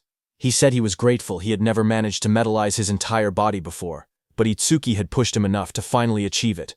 He explained that metallized areas increased his defense by 50%, and his personal gift added another 50% whenever he remained still. With both effects combined, his current defense exceeded 500. His face twisted into a cruel grin as he looked at Itsuki. He said that he had originally planned to cut Itsuki in half, but as thanks for helping him complete his new skill, he would at least allow Itsuki to die easily. Watching from the sidelines, the other trainees were stunned. One of them exclaimed that a defense over 500 at level 12 was impossible to break. Another admitted that they had thought the level 0 newcomer would win, but the opponent was too much of a monster. Suddenly, a glowing blue aura wrapped around Itsuki. He looked ahead with calm eyes and said that if his guess was right, a full-body metal transformation required a large amount of magic. The screen beside him showed the analysis reaching 98%. Itsuki continued, saying that if Oga had used most of his stat points on defense, then his magic shouldn't be very high. The percentage rose again, reaching 99%. Across from him, Oga growled and denied it, calling Itsuki's reasoning nonsense. Even while refusing to believe it, he wondered if Itsuki was truly level 0, surprised by his sharp intuition. Itsuki kept his relaxed smile. He said he wouldn't bother using a boring tactic like draining Oga's magic down to 0. Instead, he declared he would finish the fight quickly. At that moment, the blue screen flashed. Analysis progress reached 100%. High above, a blue lotus-shaped aura began to bloom. Choha, watching, whispered that the lotus had appeared again, and realized that Itsuki was about to become even stronger. Others stared at the giant lotus forming around him. One man questioned if this lotus was really a level 0 skill. Another wondered how Itsuki planned to defeat Oga since it didn't look like an offensive technique. A notification window appeared. The analysis of the metallization skill was complete, and a new skill called Clear Orb had been acquired. Another window described the skill, Clear Orb Level 1. Active effect. It shoots a perfect sphere along a fixed path. The sphere travels at 1 meter per second and pierces through every enemy in its path while ignoring all defense. Passive effect. Every time an enemy with higher defense than the user is defeated with clear orb. Seeing that this new skill had defense ignored, Itsuki thought that if he hit with this, he could definitely deal damage. But the problem was flight speed. At 1 men/s, even ordinary people could dodge it, so timing was crucial. But then Itsuki thought that against that sandbag Oga, who wouldn't even move, he didn't even need to think about timing. Itsuki's eyes glowed blue as he looked at Oga and declared that Oga's prized absolute defense would be thoroughly smashed to pieces. Just then, a system window appeared displaying Clear or B, Leave or 1, acquired. All stats plus 10, remove all debuffs and fully heal injuries. Status. Attack went from 250 to 260, agility from 250 to 260, defense from 250 to 260, magic from 250 to 260, total stats from 1000 to 1040. The blue lotus petals opened as Itsuki stood in the middle, pointing his finger at Oga. Right above his finger, a small lotus flower appeared. As the lotus spun and bloomed, Itsuki told Oga to now try to dodge this. A system window displayed that Clear Orb has been activated. The students stared at the glowing sphere and whispered among themselves. One of them said he had never seen that skill before. Another explained that this must be the Order Breaker, the job known as the most mysterious among the four. Someone questioned whether a skill released by a level 0 could break through the defense of a level 12 specialist. Another pointed out the confident look on Itsuki's face, saying that the technique must be incredible. A glowing lotus-like shape opened, revealing a small black orb. The orb floated forward, shining as colors scattered around it. The onlookers watched silently as the orb drifted through the air. Some students stared in confusion. One boy complained, saying it was just a tiny ball. Another asked if they were being serious, and called it disappointing. Oga glared at the orb. He mocked the attack, saying that such a small sphere couldn't make him move or cancel his gift, calling it naive. He stepped forward confidently. He asked if this was Itsuki's trump card. Then, the orb continued floating toward him. With a mocking glare, Oga shouted that Itsuki was going to die pathetically. For a moment he remained certain of his victory, until his expression suddenly shifted. His eyes widened as the orb began to sink into the side of his metal-coated body. A faint crack appeared where it touched him. A heartbeat later, a violent burst of blood exploded from the wound. Oga screamed in agony as the clear orb tore through his arm, ripping it apart in a single clean line. He collapsed to the ground, clutching the bleeding stump, shouting desperately about his arm. Itsuki walked toward him calmly. He told Oga that he had warned him to dodge. Itsuki said that because Oga was human, he had only aimed for the arm. If he had been a disaster beast, the attack would have been aimed at the neck. Itsuki then looked at Oga's men standing frozen nearby. He ordered them to stop staring and take Oga to a hospital, asking if they couldn't hear him. When no one moved, he turned back with cold eyes and repeated sharply that he was telling them to get lost. Immediately, Oga was carried away by the guards, blood covering his back and dripping onto their suits. One guard looked shaken while another wiped sweat from his face. In the distance, the crowd began cheering. Choha smiled proudly as the students around her celebrated. Someone shouted that Itsuki won. Another yelled, "Well done," and others said it served Oga right. Immediately, two students rushed up to Itsuki. One asked if he wanted to team up with them, saying 3 people could clear the mission quickly. The other quickly insisted he should join their team instead, explaining that with only 2 members he would get more experience points. They argued again, asking if he planned to challenge the Flaming Rock execution ground with 3 people. They warned that all the disaster beasts inside had defense equal to Oga's. One of them added that their team had a healer, who could restore his magic and let him fire the orbs endlessly. Itsuki looked ahead calmly. He thought that beasts with defense equal to Oga's were perfect. He reminded himself that Clear Orb's flight speed increased each time he defeated an enemy with higher defense. He decided he would increase the orb's speed inside that stage. The 2 boys leaned forward eagerly, asking Itsuki to let them know which team he would choose. Itsuki lowered his gaze and spoke quietly. He said he was going alone. Around him, the others reacted in shock. One person shouted in disbelief that he was challenging a level 15 advanced stage by himself. Another complained that he had become overconfident just because he defeated Oga. Those 2 students walked away. One of them admitted that Itsuki was strong, but insisted there was a limit to arrogance. The other added that they must not meet his standards, and suggested they look for someone else instead. Choha stepped forward and spoke calmly. She explained that all the disaster beasts in this place had defenses similar to Oga's. She said she understood he had a way to defeat them, but questioned whether his magic would last long enough. Itsuki turned toward her with a small, confident smile and told her not to worry, he would be fine. Hearing that, Choa's face immediately reddened. She replied sharply that she wasn't worried. She said she only asked because her father would blame her if he died. Then she turned away, saying she would go treat the injured and that he could do as he pleased. Before she left, she adjusted her glasses and added one more warning. She explained that the Stone Tribe had no intelligence, but they moved in groups. She told him to be careful about his magic consumption. Itsuki stepped toward the glowing entrance device and raised his hand. A soft beep echoed through the air as the system confirmed him. A notification projected beside the door, stating that entry for the awakened Tenma Itsuki had been approved. Once inside, Itsuki looked ahead with sharp eyes. He muttered that there were more enemies than he had expected. Right in front of him, countless stone beasts filled the rocky canyon, their bodies made of thick boulders and glowing yellow eyes. The ground cracked under their weight as they charged. Itzquant watched them and noted that the disaster beasts in this advanced stage had levels and stats far higher than before. A blue system window appeared in front of him, showing the information of a stone statue from the Stone Tribe, level 9, with its gift converting all magic power into defense. As one of the stone beasts rushed toward him, Itsuki held out his glowing purple orb. He spoke calmly, saying he would test whether these enemies met the clear orb's passive conditions. The purple aura around the orb burst outward as he activated it. The clear orb shone brightly, its power swirling in layers of violet and blue light. The stone beast charged forward, its massive body bursting through the dust as Itsuki raised his hand. The purple orb floated above his palm, swirling with bright light as he aimed it at the incoming monster. The orb shot out instantly, tearing straight through the beast's rocky body.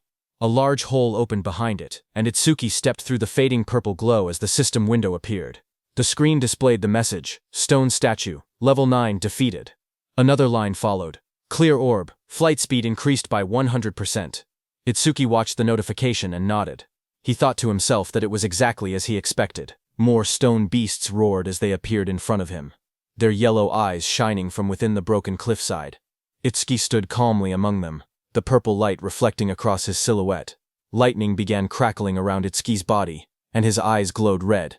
He looked ahead and said that these slow beasts with poor evasion were perfect prey for the clear orb. System windows continued to appear one after another.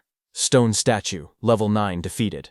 Clear orb flight speed increased by 100%. Pieces of broken stone scattered across the ground as the notifications filled the air. The glowing status window floated above Itsuki, showing magic 1 tensel, 160 remaining. He stood on top of a mountain of shattered stone beasts. Looking down at the battlefield, he calmly calculated the situation. Using the clear orb once consumed 50 magic points, which meant he only had 2 uses left. Ahead of him, the ground trembled as 2 massive stone beasts charged straight toward him. He noted that the remaining enemies were 3, including a boss that still hadn't revealed itself. Seeing the 2 stone monsters rushing in at full force, he understood what he had to do. He thought that he needed to defeat 2 enemies at once with a single orb.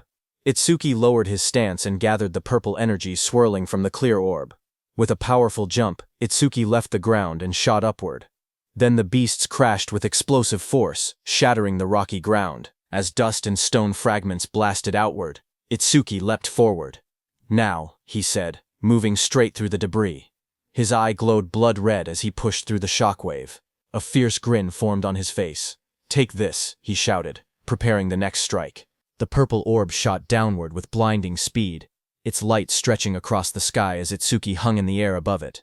Immediately, glowing system windows appeared one after another, displaying Stone Statue, Lever 9, defeated. Clear orb flight speed increased by 100%. After the impact, Itsuki collapsed on the ground, panting heavily. Sweat dripped down his face as he lay flat on the rocky floor. He muttered that the exhaustion he felt right before his magic ran out was rough. He hoped he would someday get a magic recovery skill. He slowly sat up and looked at the glowing screen in front of him. He said that with the orb now flying at 5 meters per second, he could catch up to running enemies. The system window displayed the details of the skill. Clear Orb. Level 1. Active effect. Fires a perfect sphere with a fixed trajectory. The sphere flies at 5 meters and penetrates all enemies in its path, ignoring defense. Passive effect. Each time an enemy with higher defense than yourself is defeated with clear orb. Flight speed plus 100%. Current flight speed increase 500%. While he was checking the details, suddenly the ground shook, and a massive stone arm dropped toward him with a loud crash. Itsuki looked up in surprise as the enormous mass slammed into the earth, sending dust and rock exploding in every direction. A massive stone giant charged forward, its rocky body trembling with each step as dust exploded around it. A system window appeared, detecting a B-rank skill and revealing the monster's details. Giant Stone Man 28, Level 15. Stone Tribe, Grade 2. Gift converts all magic power into defense. Attack 239, Agility 60, Defense 478, Magic 0, Total 777. Itsuki looked up at the towering creature and gasped that it was huge. Lightning wrapped around his body as another window announced. Thunderbreaker activated. Agility plus 50%. Crackling with blue electricity, he sprinted toward the giant.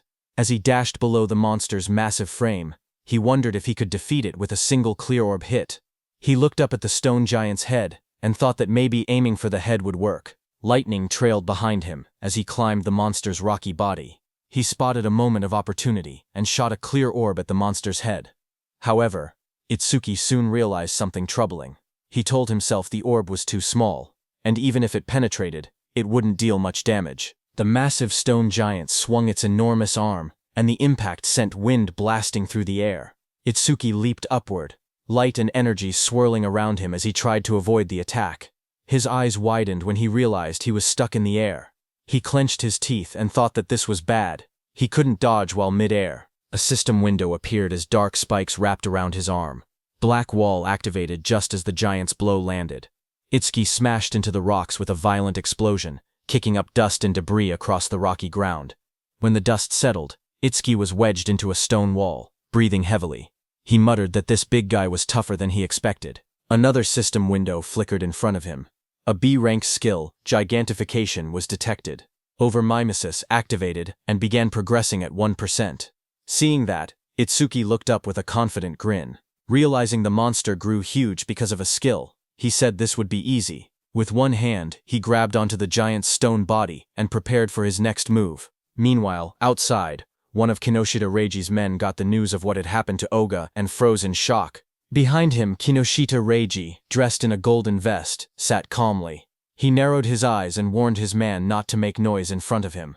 The suit-wearing man bowed his head and apologized, saying it was just so unexpected. Kinoshita asked him what had happened. The man reported urgently that someone had defeated Oga and forced their way into the stage. Hearing that, Kinoshita clenched his teeth and broke the wineglass in his hand. He questioned what Oga was even doing. He reminded himself that Oga always bragged that no one below level 30 could break through his defense. He wondered if a level 30 or higher awakened had shown up. But his man quickly explained that with the recent surge in descending monuments, all awakened above level 30 were busy dealing with them and shouldn't have time to come here. He added that challengers at the Flaming Rock execution ground were mostly level 10 rookies. Hearing that, Kinoshita shouted that there was no way a level 10 could beat Oga. His guard behind him looked down with a serious expression and said that if he was given some time, he would gather detailed information. Kinoshita adjusted his vest and tie and said that gathering information was unnecessary. Even if the opponent was level 30, he himself was already here. He mentioned that the Flaming Rock execution ground was known for its stubborn disaster beasts that slowed down challengers. He added that if they headed there now, they would make it in time. However, his guard said that since the opponent's identity was unknown, they should still be cautious. Hearing that, Kinoshita's expression grew sharp. His glasses glowed as he told the guard that he had already said they were heading there now, and that he shouldn't have to repeat himself. The guard stiffened, sweating nervously, and replied with a quiet, "Yes." Kinoshita then threw his arm upward confidently, and declared that he would make them regret opposing the Kinoshita family. At the same time in the dungeon, blue energy lotus surged around Itsuki. A glowing screen appeared behind him showing 100%. Seeing that, Itsuki smirked and said that he no longer had to run around like a mouse anymore. He was standing on top of the massive stone beast, and a bright blue lotus had formed on the beast's forehead. At that moment, a system window opened in the air, announcing that the B-rank skill Gigantification had been fully analyzed. Itsuki looked at the window in surprise. He muttered that instead of gaining a new skill, something else had happened. He realized that Clear Orb had leveled up to level 2, and he checked for new effects. Another set of windows appeared, explaining the changes. Clear orb, level 2, now fires a perfect sphere at 5 meters per second, piercing all enemies while ignoring defense. New effect. After activation, the orb's size can now be adjusted by consuming additional magic power. Passive effect. Each time an enemy with higher defense than your own is defeated using Clear Orb, flight speed increases by 200%. Itsuki stared at the window, shocked that the passive effect had risen from a 100% to 200%. More importantly, he was excited that he could now control the size of the orb with magic. Power surged around him as the blue energy lotus opened. Itsuki said he wanted to try the new ability immediately, and glowing energy surrounded his body. Another window appeared, confirming the upgrade. Clear Orb Level 2 acquired. All stats plus 20. All debuffs removed. Injuries fully healed. A second window showed his new status. Attack went from 260 to 200 in. Agility from 260 to 200 in. Defense from 260 to 200 in. Itsuki then jumped above the massive stone beast, and a massive dark glowing flower appeared beside him, pulsing with power. He thought to himself that it was consuming all his magic to create the maximum orb it could produce right now. The stone beast glared up at him with bright yellow eyes as cracks of energy spread across its body. Itsuki shouted, telling the stone beast to take the biggest clear orb. The giant flower opened like petals and released a powerful clear orb. The massive orb shot downward and struck the stone beast, blasting through its body as Itsuki unleashed the attack with full force. After landing the blow, Itsuki lowered his hand and smiled. He joked to himself, asking if he had pushed it a bit too far. A small window beside him showed that his magic had dropped to 0 out of 280. As the stone man was destroyed, a system window appeared, announcing that the giant stone man, level 15, had been defeated, and the clear orb's flight speed had increased by 200%. Amid the collapsing stone debris, Itsuki looked at the destruction around him. He realized that the orb he created by consuming all his magic had grown this huge.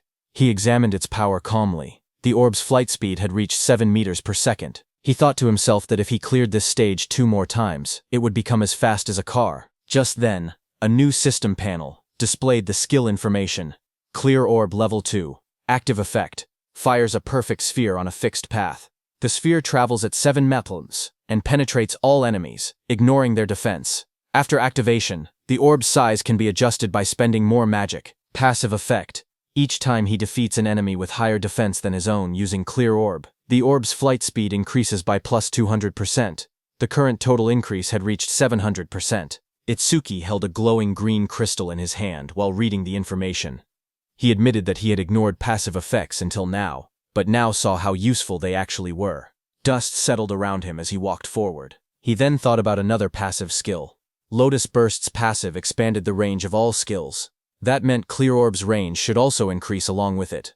He then checked Lotus Burst's passive effect. Each time Lotus Burst defeats a living creature of level 1 or higher, the range of all skills increases by plus 1%. Seeing this, Itsuki smiled slightly as he looked at the system panel floating beside him. Itsuki imagined and thought to himself that if he kept increasing Lotus Burst's passive effect, he could eventually defeat disaster beasts from thousands or even tens of thousands of meters away. Then, outside, a bright green display screen lit up. It showed the result of the challenge. The challenge was successful. The stage level was 15. The challenger was Tenma Itsuki. The time used was 3 minutes and 1 second. The stage clear record was updated. Seeing that, the crowded group reacted immediately. One man shouted in disbelief, saying that 3 minutes and 1 second was impossible. Another said that even a 5-person party needed more than 10 minutes. Someone else wondered if Itsuki had defeated all the disaster beasts in a single hit. Another person pointed out that he had even broken Tuwajin's 3-minute 19-second record, and asked what kind of monster he was. They all turned as someone announced that he was coming out. More voices followed. One person questioned why he was still level 0, and wondered if the clear notification was a bug. They looked at him and said he wasn't even injured, only a little dirty, so they didn't believe he had cleared it at all. Choa, in armor, stepped forward with a smile as a green butterfly flew around her. She was happy that he had cleared the stage unscathed again. And he had broken Jin's record again. She admitted that he always managed to surprise her. Choa then adjusted her glasses and, with a restrained tone, admitted that the challenge had ended unexpectedly quickly. Itsuki answered casually. He said the disaster beasts inside were weak against defense, so he had taken them down easily. The glowing butterfly hovered in front of Itsuki. He looked at it with surprise and asked what it was. Choha explained calmly. She said that her job was a Shikigami user, and the glowing butterfly was her Shikigami. Itsuki watched the butterfly flutter near his hand. He softly repeated its name, Tamacho, and admitted that this was his first time seeing a Shikigami. To him, it looked beautiful. Curious, he asked Choha what kinds of awakened jobs existed. His question startled her, and she asked why he didn't know something so basic. She then began explaining. Jobs, she said, were divided into 4 major types. According to her, he should have already encountered 3 of them by now. She raised her hand and continued her explanation. The first type she mentioned was Elementalist. Elementalists controlled 7 elements: fire, water, wood, metal, earth, wind, and lightning. She said Elementalists had the largest population among awakened jobs and also possessed the highest minimum combat capability. She then explained that his classmate who used electricity attacks and also the Oga muscular, iron-skinned man from earlier, belonged to that same type. She then introduced the second type, Shikigami user. She explained that Shikigami users could summon Shikigami that obeyed only their master. A blue system window appeared beside the butterfly, displaying that it was Tamachu, Li rank, level 15, ITS skill is undisclosed, status is undisclosed. Choha continued explaining that a Shikigami stayed with its master from birth. Then another system window appeared showing her own status. Izumi Choha, human, level 6, Jobert Shikigami user, gift grade 2, undisclosed, Shikigami undisclosed, status undisclosed.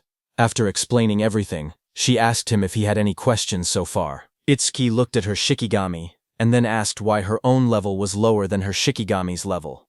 He wondered aloud if she was really a veteran awakened. His words hit Choha like arrows. She wondered to herself if Itsuki had no concept of sugarcoating things. Choha touched her forehead with a tired expression and explained that Shikigami also absorbed experience and leveled up. Because of that, they were basically always at a higher level than their master. Hearing that, Itsuki's expression darkened.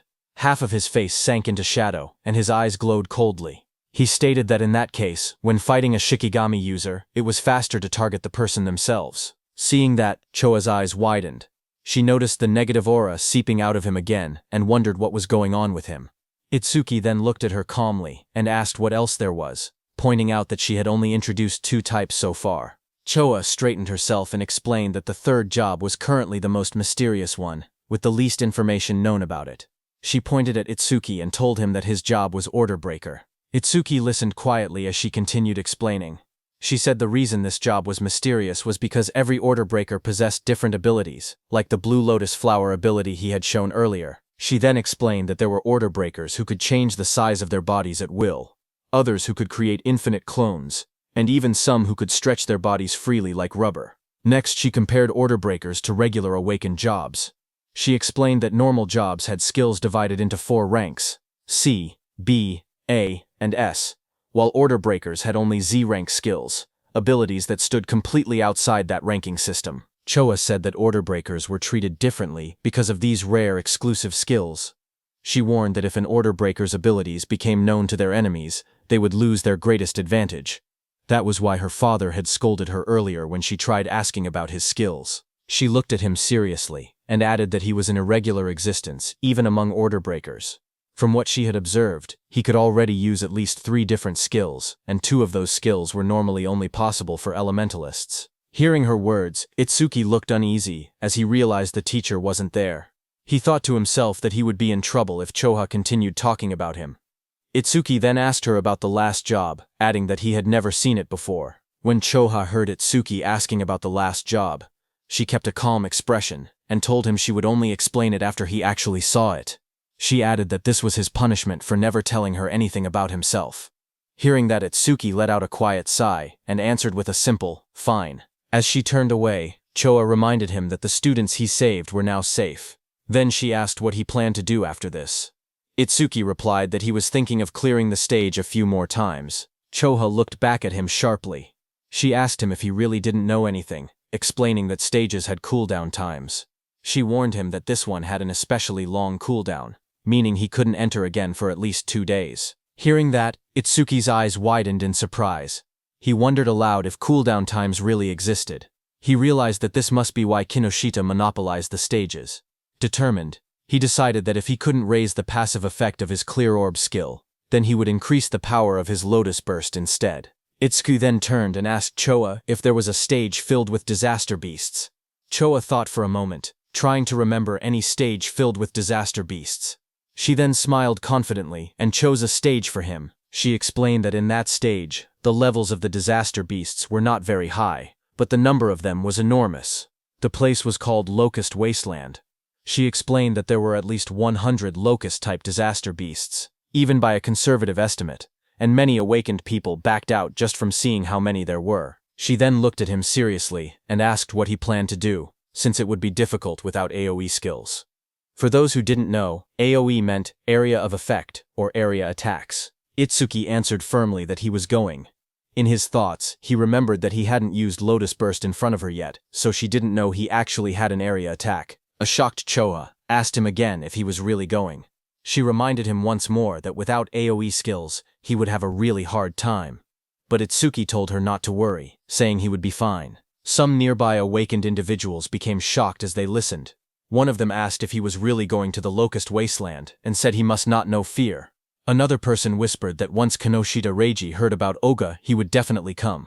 The group decided to leave quickly. They said they should get out before getting caught in the crossfire. Then, a few minutes later, Kinoshita Reiji arrived there and looked around the empty area. He asked in shock why there wasn't a single person present. His bodyguard in a suit stood behind him and reported that the target had gone somewhere. Kinoshita Reiji asked how it was possible. It had only been 30 minutes since the target entered, yet the target had already cleared the Flaming Rock execution ground. His bodyguard said it was hard to believe, but seemed to be true. He then asked what Kinoshita planned to do now. Kinoshita Reiji gritted his teeth and said the target was making a fool out of him. He then said that if the target had used skills, there should still be magic traces left behind. He ordered his bodyguard to contact the Hound and make it track the target. Kinoshita Reiji shouted angrily for them to capture the target alive no matter what, saying he would make the target taste what living hell was. At the same time, inside a dim alley lined with machinery, a man pressed his back against the wall, hidden in the shadows. His panicked thoughts echoed as he regretted taking the assassination request. He muttered to himself that he never knew Kinoshita Reiji had such a strong subordinate, and cursed himself for accepting the job. That same man slumped to the ground, exhausted and trembling. He breathed heavily and admitted that without his earth escape technique, he would have been killed. Sweat dripped down his face as he caught his breath. He slowly peeked around a corner, whispering that he should be safe now that he had gotten this far. His eyes widened with fear as he carefully watched his surroundings. Suddenly, a massive beast lunged toward him with its jaws wide open. The monster's sharp teeth and glowing red eyes filled his vision as it attacked. Before he could react, the creature pinned him to the ground. He choked as its fangs pressed against him. A voice spoke nearby, calm but cold. The speaker approached and looked down at the scene. He ordered the beast called Death to loosen its grip, saying the man seemed to have something to say. The giant wolf-like creature eased up slightly as the man lay helpless beneath it. The wounded man lay on the ground with blood on his face. With fear in his trembling voice, he asked how they had managed to find him. In front of him, the long-haired man in the coat explained calmly. He said that their beast, Death, had a sharp sense of smell. The creature could sense the scent of death coming from people like him. That man was the Hound Kinoshita Reiji had been talking about. His name was Charles. He stepped forward, tipping his hat as he walked. He said that Death could smell the death they were giving off. Filled with terror, the injured man begged for his life. He cried and pleaded for them not to kill him. Charles looked down at him with a cold smile. He said that the request was difficult, because Mr. Kinoshita would get angry. He added that Death had not eaten human flesh in a long time. Then Charles' eyes glowed red. He gave a sharp command, telling Death that it was mealtime. The massive black wolf lunged forward with its jaws wide open, fangs bared as it roared fiercely. A moment later, it ate the man. The wolf stood beside the long-haired man in a trench coat. The man looked at it calmly and said that it had finally leveled up. A glowing blue panel appeared, showing the creature's details. Death Hound, Dwengbritzing. Level, 16. Skill, Death Smell, C rank. Detects all magic traces in an area and identifies the magic source. Second skill, Respawn Desire, B rank. After the Shikigami dies, its respawn time is greatly reduced. Status, Attack 250. Agility 250. Magic 150. Just then, the man's phone began vibrating. He glanced at the screen and answered the call. He told the person on the other side that he had finished things there. As he listened, his expression changed. He asked if Oga had been badly injured. He wondered aloud if someone had struck that stubborn Oga's weak point. Finally, he replied that he understood and said he was on his way. He ended the call and turned back toward the wolf. With a small gesture, he told it that a new prey had appeared and ordered it to move. Sometime later, in a bright golden field labeled as the Locust Wasteland, a dome-shaped building stood in the distance. Itsuki and Choha approached it along a narrow dirt path. Itsuki looked at the structure and asked softly, "Here?" He stared across the endless wheat fields and wondered aloud if there were really that many locusts in a place that looked so quiet and peaceful. Walking beside him, Choa explained calmly. She said that disaster beasts always chose environments that suited them when invading this world. Because of that, predicting the type of beast based on the surrounding terrain was an important skill for awakened individuals. Hearing that, Itsuki nodded. As they moved closer, he noticed there wasn't even a reception desk. Choha touched her forehead and explained that the danger level of this stage was extremely high, so high that it had already reached the point of a dismantlement resolution. Confused, Itsuki compared it to the Flaming Rock execution ground, noting that this stage was actually below level 13. He asked why such a drastic decision was made. Choha replied that in normal stages people could still escape if they couldn't win. But here, the disaster beasts were unnaturally aggressive and appeared in overwhelming numbers. As they studied the stage's environment, Choha explained the danger. She said that if an awakened person let their guard down even a little, they would quickly be surrounded by countless locusts. She continued, saying that anyone caught like that would be devoured completely, down to the marrow of their bones. Hearing all of this, Itsuki only smirked. He said that it was perfect if there were really so many disaster beasts here. His excitement made Choha stare at him in disbelief.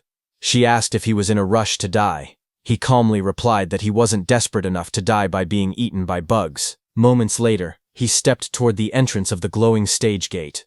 Choha watched him, noting from his attitude that he seemed confident enough. She reminded herself that he had entered this stage by his own choice, and she had already given him all the advice she could. With a quiet sigh, she accepted the situation. If something happened inside, it would be entirely his own responsibility. But Choha suddenly froze, as worry washed over her face. She wondered what she should do. She realized she had forgotten to tell Itsuki an important detail. Locusts inside the stage would continue spawning endlessly unless the boss was defeated. Panic rose as she decided she had to enter the stage and warn him herself. But suddenly she heard some noise from behind. Just as she turned, her expression stiffened. Someone had appeared behind her. She saw a tall man wearing a hat, with glowing red eyes, standing beside a giant hound. The man looked at her and spoke with a cold smile, saying he was looking for someone. On the other hand, inside the stage, Itsuki stepped across a ruined field. Dirt and trampled crops surrounded him. He looked around and muttered that it was a mess. Then he clapped his hands together lightly and smiled with confidence. He called out to the unseen swarm, telling the pests to wake up. He had come to exterminate them. A lone scarecrow stood in the middle of the dry, cracked wasteland as countless small insects flew around it. Itsuki looked at the scene and noted that the enemy's individual levels were surprisingly low. He said that since they met the requirements for Lotus Burst, there would be no problem. Information windows appeared one after another. Evil Locust 2231, from Insect Tribe, Level 1. Gift, none. Status, undisclosed. There were also some Level 2 evil locusts mixed in. Itsuki stared at the dark sky as an enormous swarm of locusts covered everything. He commented on the incredible number of enemies. But instead of being worried, he said that this worked in his favor. Flames rose around him as he formed a glowing lotus of light in his hands. He explained that the more the locusts clustered together, the less effort he needed. Once they entered the range of Lotus Burst, he said he would crush them all at once. The ground shook as a vortex of locusts formed around him.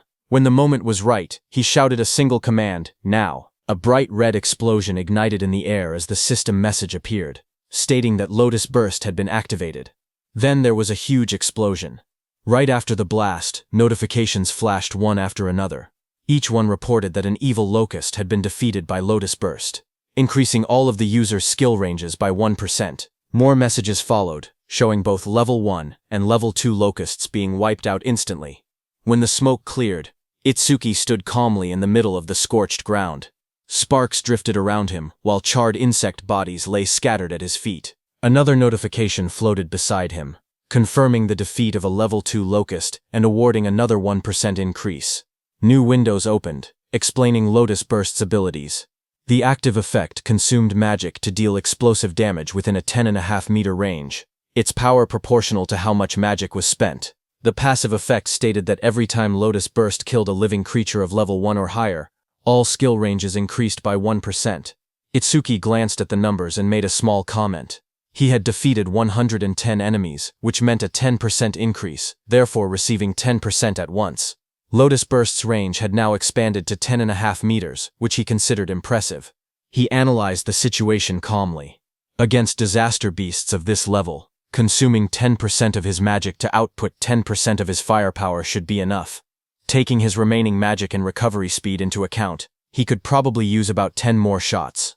If he gained even 100 kills per use, he could increase his total skill range by 1000%. Another screen displayed his magic level, 252 out of 280. He looked at it and muttered that things would go much more smoothly if stages didn't have cooldown times. But suddenly, Itsuki noticed something. He stared at his bracelet with a confused expression. He noticed that the usual challenge success notification was missing. He muttered that something felt odd. As he frowned, a thought crossed his mind, and he wondered if the reason was something unexpected. Just then, a system window suddenly appeared. It reported that a C-rank skill called Mother's Will had been detected. It also stated that Over-Mimus was activated, and that the analysis progress was at 1%. Itsuki looked up sharply. He realized that one locust had survived. Dust and broken ground swirled around him as more locusts flew through the air. He turned, watching the locust swarm gather again. He questioned whether Mother's Will was the boss monster's skill. At that moment, several locusts lunged at him. He jumped back and blocked the attacks with the crystal armor covering his arms. He admitted to himself that he had let his guard down. He had truly believed there was no boss monster in this area. He narrowed his eyes, thinking aloud. He said it was good that he could still expand his skill range by using Lotus Burst again. But he also stated the bigger problem. He had no idea where the boss actually was. The glowing lotus-shaped energy expanded from Itsuki's hands as he activated his skill. His expression hardened with resolve. He declared that he would defeat all the small enemies first and force the hidden boss to reveal itself. A bright explosion erupted around him. The ground shook as countless evil locusts were blown apart by the blast.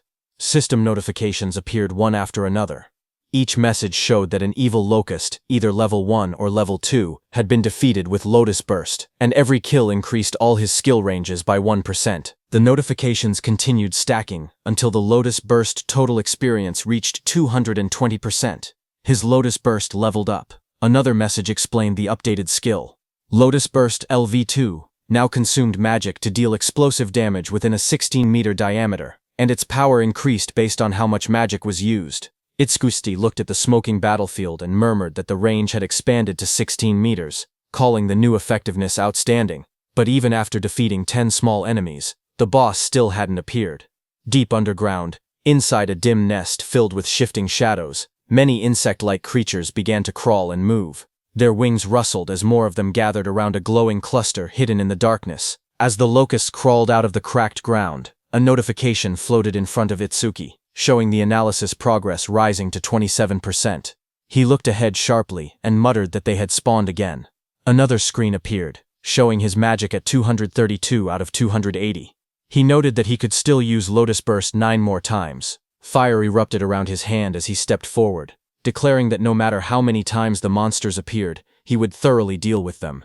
His arm swung through the flames, and he shouted that he would sweep them all away. A fiery explosion burst across the battlefield, and several notifications appeared one after another, stating that evil locusts of level 1 had been defeated with Lotus Burst, and that all skill ranges increased by 1%. More screens stacked up endlessly, showing the same message again and again. A blinding explosion tore through the ground as Lotus Burst activated again, scattering debris in every direction. Bright light flashed across the stage, and the blue notification window appeared with the same message, Lotus Burst.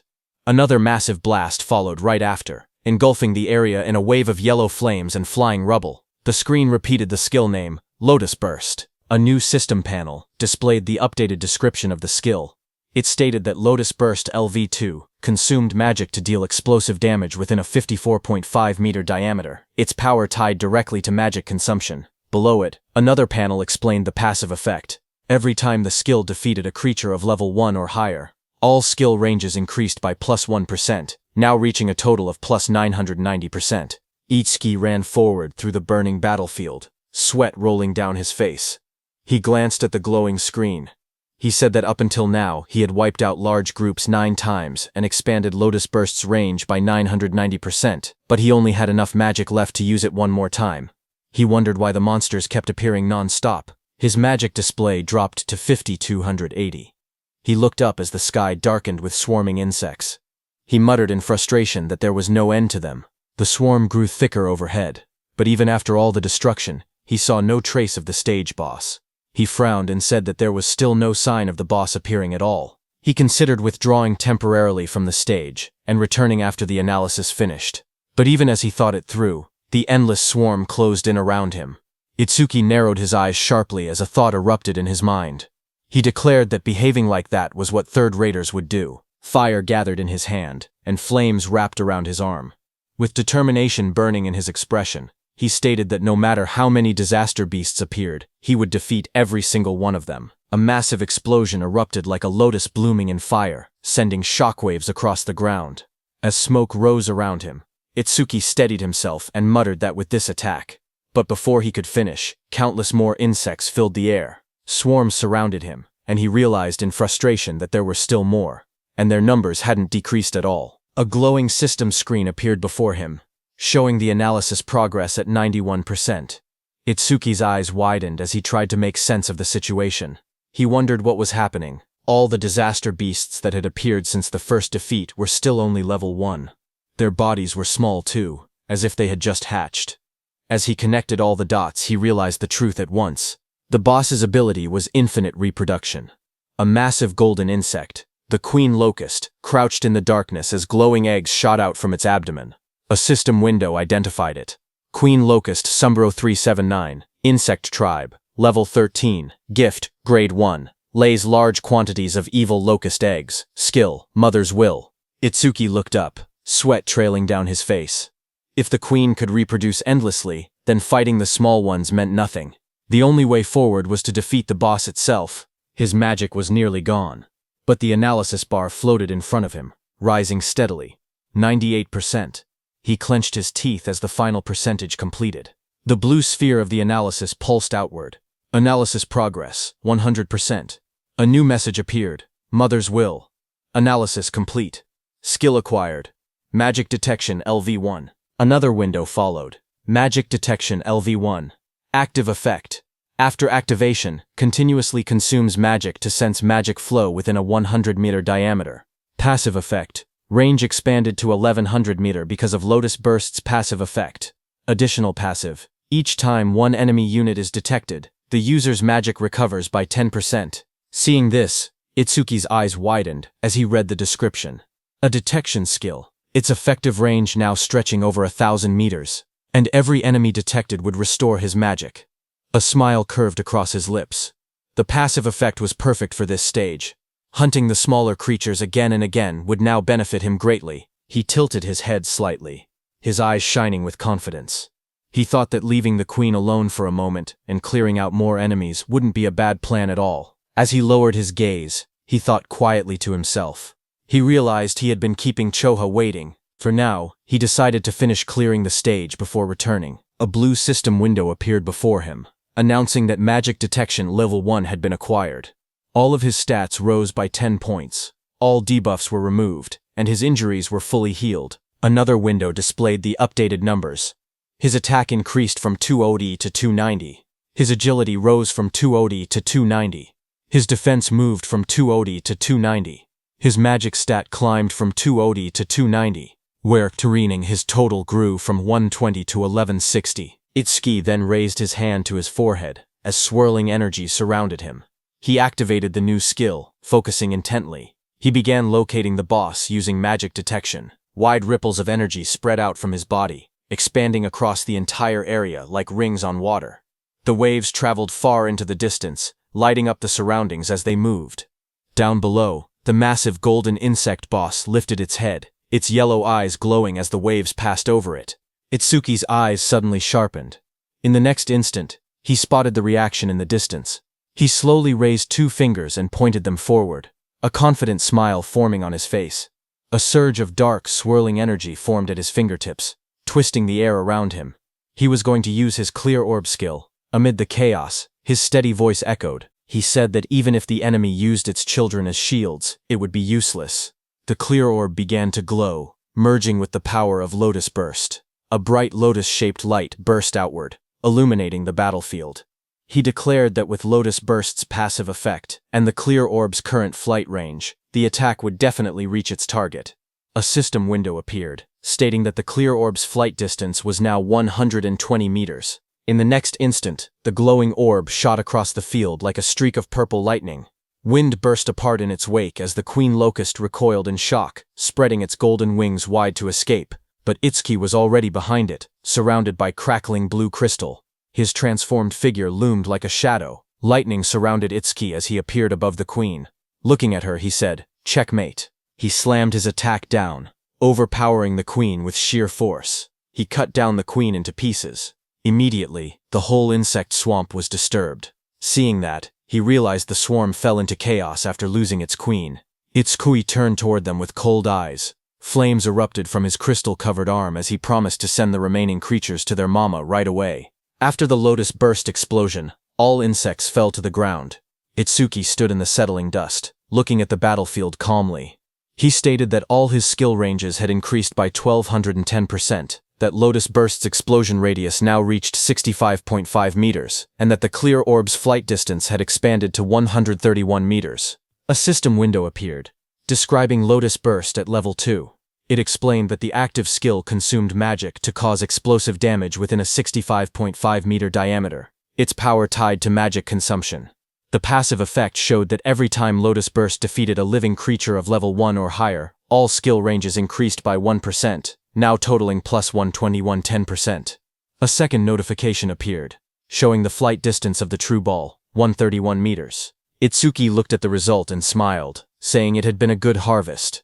He held a green leaf in his hand while sitting on the ground, surrounded by rising dust. He then thought to himself that when the cooldown ended, he would challenge it again and raise Lotus Burst's passive effect to 5 digits. As he returned to exit the dungeon, a new notification appeared, stating new record achieved. Another line reported time used, 17 minutes 7 seconds. Standing in front of a glowing blue portal, Itsuki looked at the timer and noted that it had taken 17 minutes. He thought that Choha must be worried. He imagined Choha waiting outside. He believed that when he returned safely, she would probably act aloof again, yet he knew she was actually kind and considerate. He thought her inability to be honest was somewhat cute. Stepping out of the portal, surrounded by a swirl of blue energy, he lifted his hand and greeted her, saying he was back and sorry for worrying, but then his eyes widened sharply, shock filling them. Right in front of him, Choha appeared injured, blood on her lips.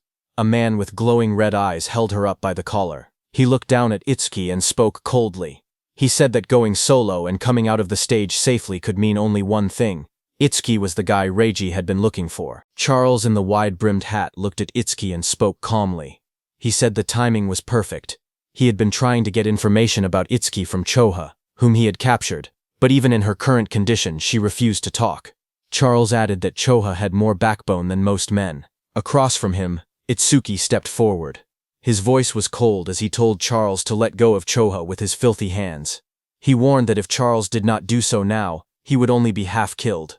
Hearing that, Charles laughed loudly. He mocked Itsuki and told him not to get cocky, calling him just a level 0 rookie. But in the next moment, blue electricity burst from Itsuki's body as he shot forward with incredible speed. His eyes glowed with a sharp red light as he charged toward Charles. Charles flinched in fear, shouting that he was fast, then called out to Death. Before Itsuki's blow could land, Death, a giant black beast, suddenly leapt between them. Itsuki's lightning-covered punch slammed into Death instead, sending sparks and force blasting outward as Death roared. Just as Death appeared in front of Itsuki, a glowing system window appeared, announcing that a B-rank Shikigami called the Death Hound had been detected. Another window followed, showing that overmimesis had activated, with analysis beginning at 1%. When Itsuki saw the notification, he realized the truth. This dog was a Shikigami, which meant the man wearing the hat was its user. The analysis window continued to rise, reaching 12%. Charles narrowed his eyes as he watched Itsuki move. He noted that there were no wasted movements and that his opponent's speed was extremely high. He understood now why Oga had lost. Oga likely did not even have enough time to metalize before being defeated. But Charles showed no fear. He grinned and declared that he had death and a hostage. Behind him, Choa struggled weakly in his grasp. Hearing this, Itsuki shouted her name, his expression tightening in alarm. Itsuki, who stood firm and was holding Death's snout with one hand, got distracted. Death broke free from his grip and roared, baring its sharp teeth as it lunged. The monster's glowing red eyes locked onto him. Charles smirked as he spoke. He said that Death's bite force could crush any enemy with a defense lower than 30. At best, he said, Itsuki would get his arm bitten off. But the next second, Charles's expression suddenly froze. His eyes widened in shock as he looked ahead. In front of him, black spikes grew around Itsuki's body, blocking the beast's bite. Immediately, Itsuki used his Lotus Orb skill, aiming at Death. With a violent burst of energy, the Lotus Orb was released from Itsuki's hand and hit Death directly in the head.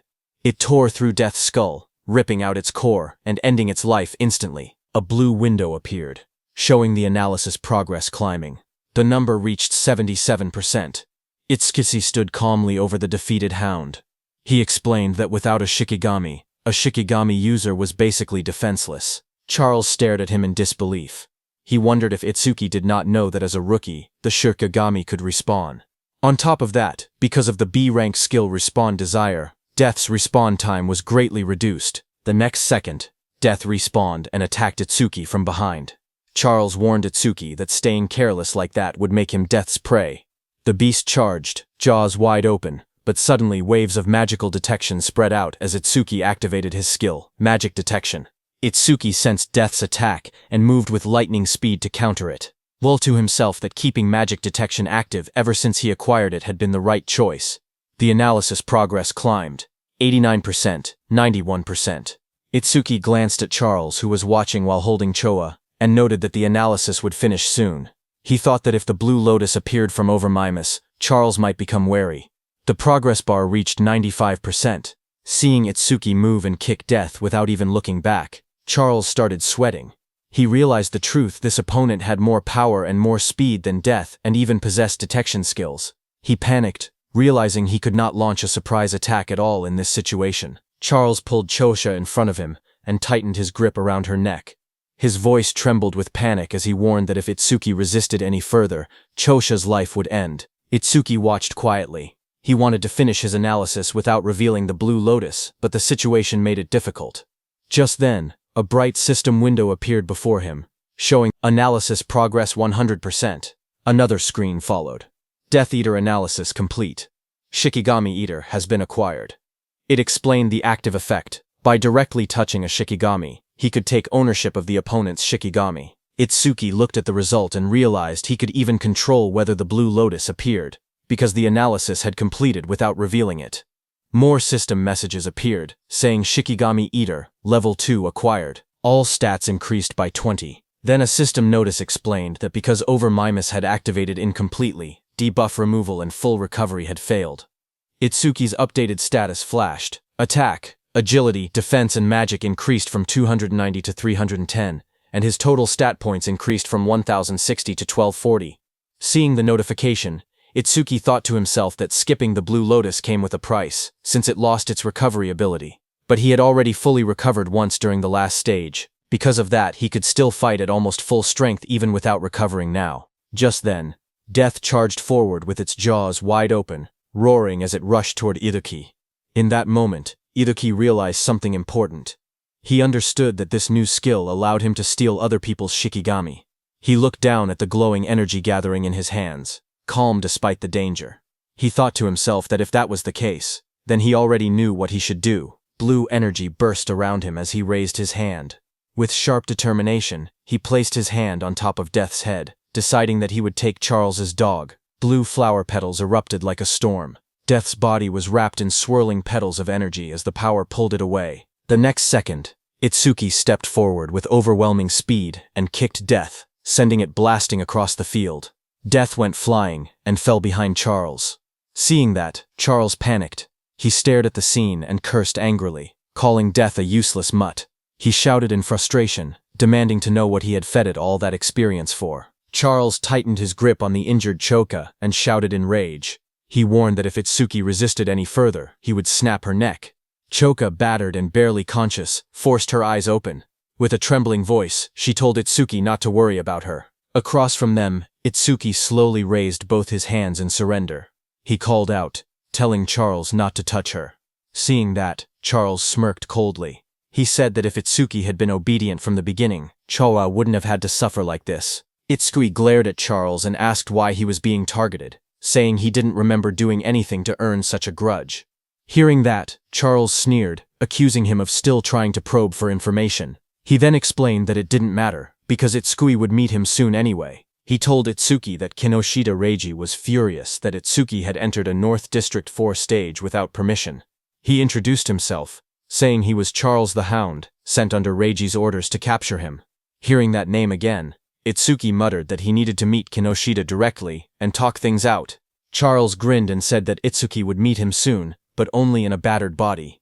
He then announced that death would bite off his legs next and warned that if Itsuki wanted Choa to stay alive, he was forbidden from using that strange ice again. Charles pointed at Itsuki and gave the command, telling Death to bite off both of Itsuki's legs. Hearing that, Itsuki narrowed his eyes. Instead of fear, a cold determination filled them. He told Death to prove it was worthy of being his Shikigami. In the next instant, Death turned and lunged, not at Itsuki, but at Charles, sinking its teeth into its former master. Taking advantage of the moment, Itsuki moved at lightning speed, appearing behind Choha. Blue sparks burst around him as he caught her gently in his arms, pulling her away from danger. Charles screamed as he stared in shock. Sweat ran down his face as he shouted, asking why Death was attacking him. Its own master. Shikigami Death stood beside Itsuki with glowing red eyes. Death growled quietly as Itsuki praised it, telling it that it did well. Itsuki then held the injured Chotra in his arms. Blue energy surrounded him as he spoke coldly. He said he would return the pain Chocha suffered 10 times, no, 100 times over. He warned that Charles would regret laying hands on them, crying and wailing. Hearing that, Charles fell back, terrified. He begged for a chance to speak, claiming he had only followed Reiji's orders. His voice shook as he suggested they team up instead. He said he would lure out Reiji for him. Itsuki's eyes glowed red. He looked down at him and said that it was a good proposal. Seeing this, Charles's expression changed. A sharp grin spread across his face as he muttered that he had found an opening. He threw a blade toward Itsuki and shouted for him to die. The attack flashed forward with blinding light, but Itsuki was calm and easily dodged the blade. His eyes narrowed as he watched the attack pass by. He muttered that he alone was more than enough to kill Kinoshita Reiji. Beside him stood Death, its eyes glowing red, ready. Itsuki ordered Death to make Charles suffer the same treatment Choha had endured. Death's jaws opened wide, revealing sharp fangs as it prepared to strike. Seeing that, Charles froze in terror. Sweat dripped down his face as he begged for mercy. He insisted that his hand had slipped earlier and that he would apologize. Trembling, he pleaded for one more chance. But Itsuki didn't falter. Holding Choha in his arms, he stared coldly and told Charles that it was mealtime. Death, with glowing red eyes, rushed forward, its fangs bared as it charged at the man. Charles panicked as he stumbled back. Tears streamed down his face as he shouted, asking if Death had forgotten who its master was. He reminded Death how much he had fed it. His voice shook as he tried to speak again. But Death opened its jaws wide, revealing rows of sharp teeth as it lunged at him. Death finished off Charles. A short distance away, Itsuki stood while carrying the injured Chodua in his arms. He had sensed someone watching them. Itsuki told the hidden person that he had been watching them ever since Itsuki left the stage. Itsuki then turned and asked how long the hidden person planned to stay hidden, telling him to show himself. Hearing his words, nearby tall grass rustled as someone began to move, stepping out into the light. It was a hooded blonde young man who stepped out from the tall grass, scratching the back of his head with an awkward smile. He said softly that they had caught him. Itsuki held the injured Chofa in his arms as a dark aura spread behind him. His eyes glowed as he asked the blonde man if he was working with Charles from earlier. Startled, the blonde man waved his hands frantically and shouted that he wasn't an enemy. He begged them to listen. Itsuki glanced at him coldly and said fine. He didn't have time to deal with him. Behind them, Death continued eating Charles it had taken down. Itsuki ordered Death to follow him after finishing the meal. The blonde man watched in shock. Even a savage beast like death obeyed Itsuki without hesitation. He thought that someone like Itsuki might actually be able to help him. He quickly approached and introduced himself as Iberia, asking for Itsuki's name. Excited, he said the fight earlier was amazing, even though there were some terrifying moments. He added that Itsuki must be the mysterious man who defeated Oga Takeru. Itsuki answered calmly. His name was Tenma Itsuki, while continuing to hold the unconscious Choga in his arms. Iberia nervously followed beside Itsuki. He smiled awkwardly and asked if Itsuki could lend him a hand. He said he would pay him, or he could give him karma stones, or even a weapon. Itsuki stayed silent, walking forward with the injured Choha. Iberia watched him leave, sweat forming on his face. He wondered why Itsuki wasn't responding. His father had once told him that anyone would happily help if given enough compensation. Now he questioned if that had been a lie. A memory surfaced. His father hammering steel in front of a blazing forge. His father explained that compensation required creativity, just like how a cup of water was more valuable than treasure in the desert. His father said that for someone seeking revenge, one must offer a blade. For someone injured, offer medicine. He said that was enough compensation for them. Back in the present, understanding flashed across Iberia's face. He clenched his fist with excitement and said he finally understood. Iberia called out from behind, reminding Itsuki that he had come on foot. He said that with an injured person it was impossible to move quickly, and that the nearest hospital was dozens of kilometers away. He warned that if Itsuki walked that slowly, the woman he was carrying would die. Iberia then reached into his bag and held up a glowing scroll. He said that he happened to have healing items. But even hearing that, Itsuki continued walking. Iberia shouted in a hurry that he could save her. Hearing this, Itsuki stopped and turned his head, asking if that was really true. Iberia explained that he couldn't fully heal her right away, but he could save her life. The two of them knelt beside the injured Choha. Itsuki asked if the healing could be done through her clothes. Iberia replied that the bandage he was using wasn't ordinary. He wrapped the glowing bandage around her, explaining that it was a rare karma tool, made from bandages worn by the Shadow Tribe, and bark taken from the Kodama tribe. Itsuki looked at Iberia and repeated the unfamiliar term, asking what a karma tool was. Iberia studied him and said that at his level he must have just become an awakened. He explained that it was no surprise Itsuki didn't know.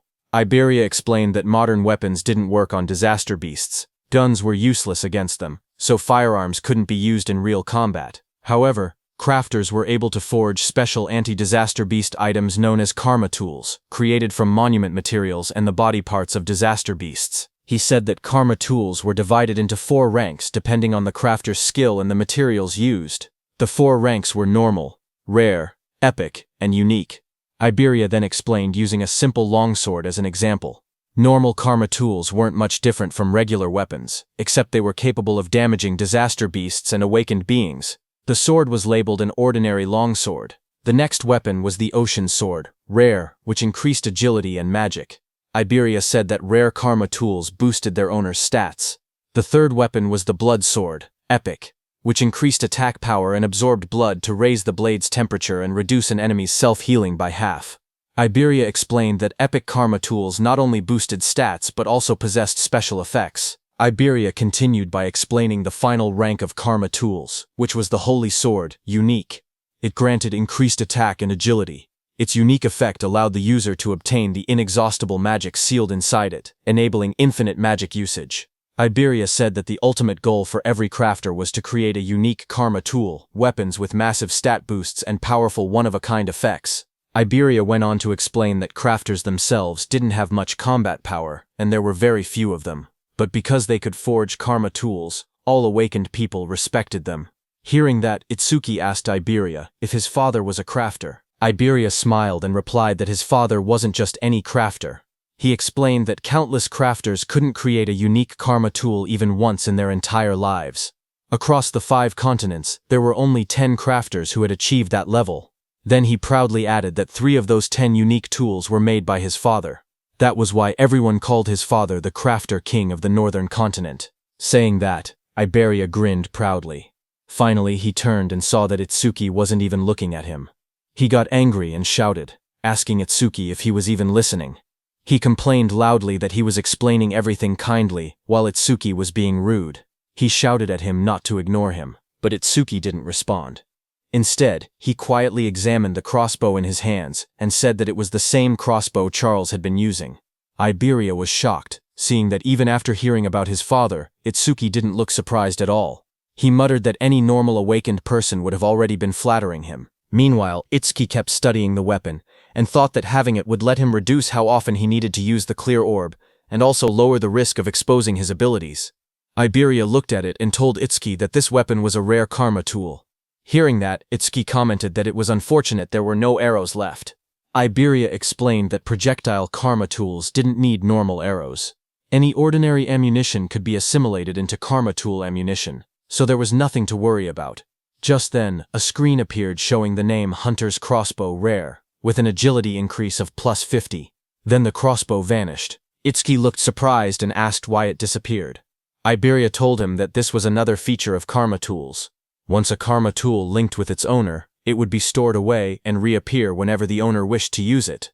Hearing that, Itsuki said it was convenient. He thanked Iberia for the treatment, and told him to let him know if he ever needed help. He added that once he finished his own business, he needed to go find Kinoshita Reiji. Hearing that name, Iberia reacted and said he thought he had misheard earlier. He said Itsuki must be incredibly bold to go against someone like Kinoshita Reiji in North District 4. Hearing his words, Itsuki looked at him calmly and asked if he was also going to tell him to give up. Iberia told Itsuki that if his target was Kinoshita Reiji, then they were after the same person. Itsuki asked calmly if Iberia had angered Reiji as well. Iberia said it wasn't exactly like that, and explained that he wanted the two of them to team up for the Salvation League National Tournament preliminaries happening the day after tomorrow. Hearing about the preliminaries, Itsuki remembered Choha mentioning that only the top 10 would advance to the main tournament, and he had been grinding stages non-stop these past few days to prepare. Itsuki asked Iberia what the tournament preliminaries had to do with Kinoshita Reiji. Iberia explained that the preliminaries were divided by continents, and for the northern continent, the venue was located in North District 4. He explained that as the son of the North District 4 administrator, Reiji was determined to compete in the main tournament. His older brother was also a savior, so failing to reach the top 10 would disgrace the Kinoshita family name. Hearing that, Itsuki then understood why Reiji monopolized all stages in North District 4 to level up quickly. He looked at Iberia and asked why someone like him would want to team up with him, especially since he had been receiving help from him this whole time. Iberia raised his voice confidently, saying it was because Itsuki was strong. He believed that if they teamed up, they would definitely pass the preliminaries. Itsuki then asked why Iberia was so fixated on this year, pointing out that he was younger and had plenty of opportunities ahead. Hearing Itsuki ask that, Iberia looked tense as he clenched his fist. Then he answered softly that there was a reason. He recalled his childhood. Since he was young, he had watched his father create karma tools right in front of him. His eyes had always sparkled as he watched. Every completed karma tool looked perfect, like a piece of art. His admiration for his father kept growing. He remembered his dream. He had always wanted to become an awakened one someday. He imagined himself fighting disaster beasts, using the karma tools his father made. A month ago, he finally awakened.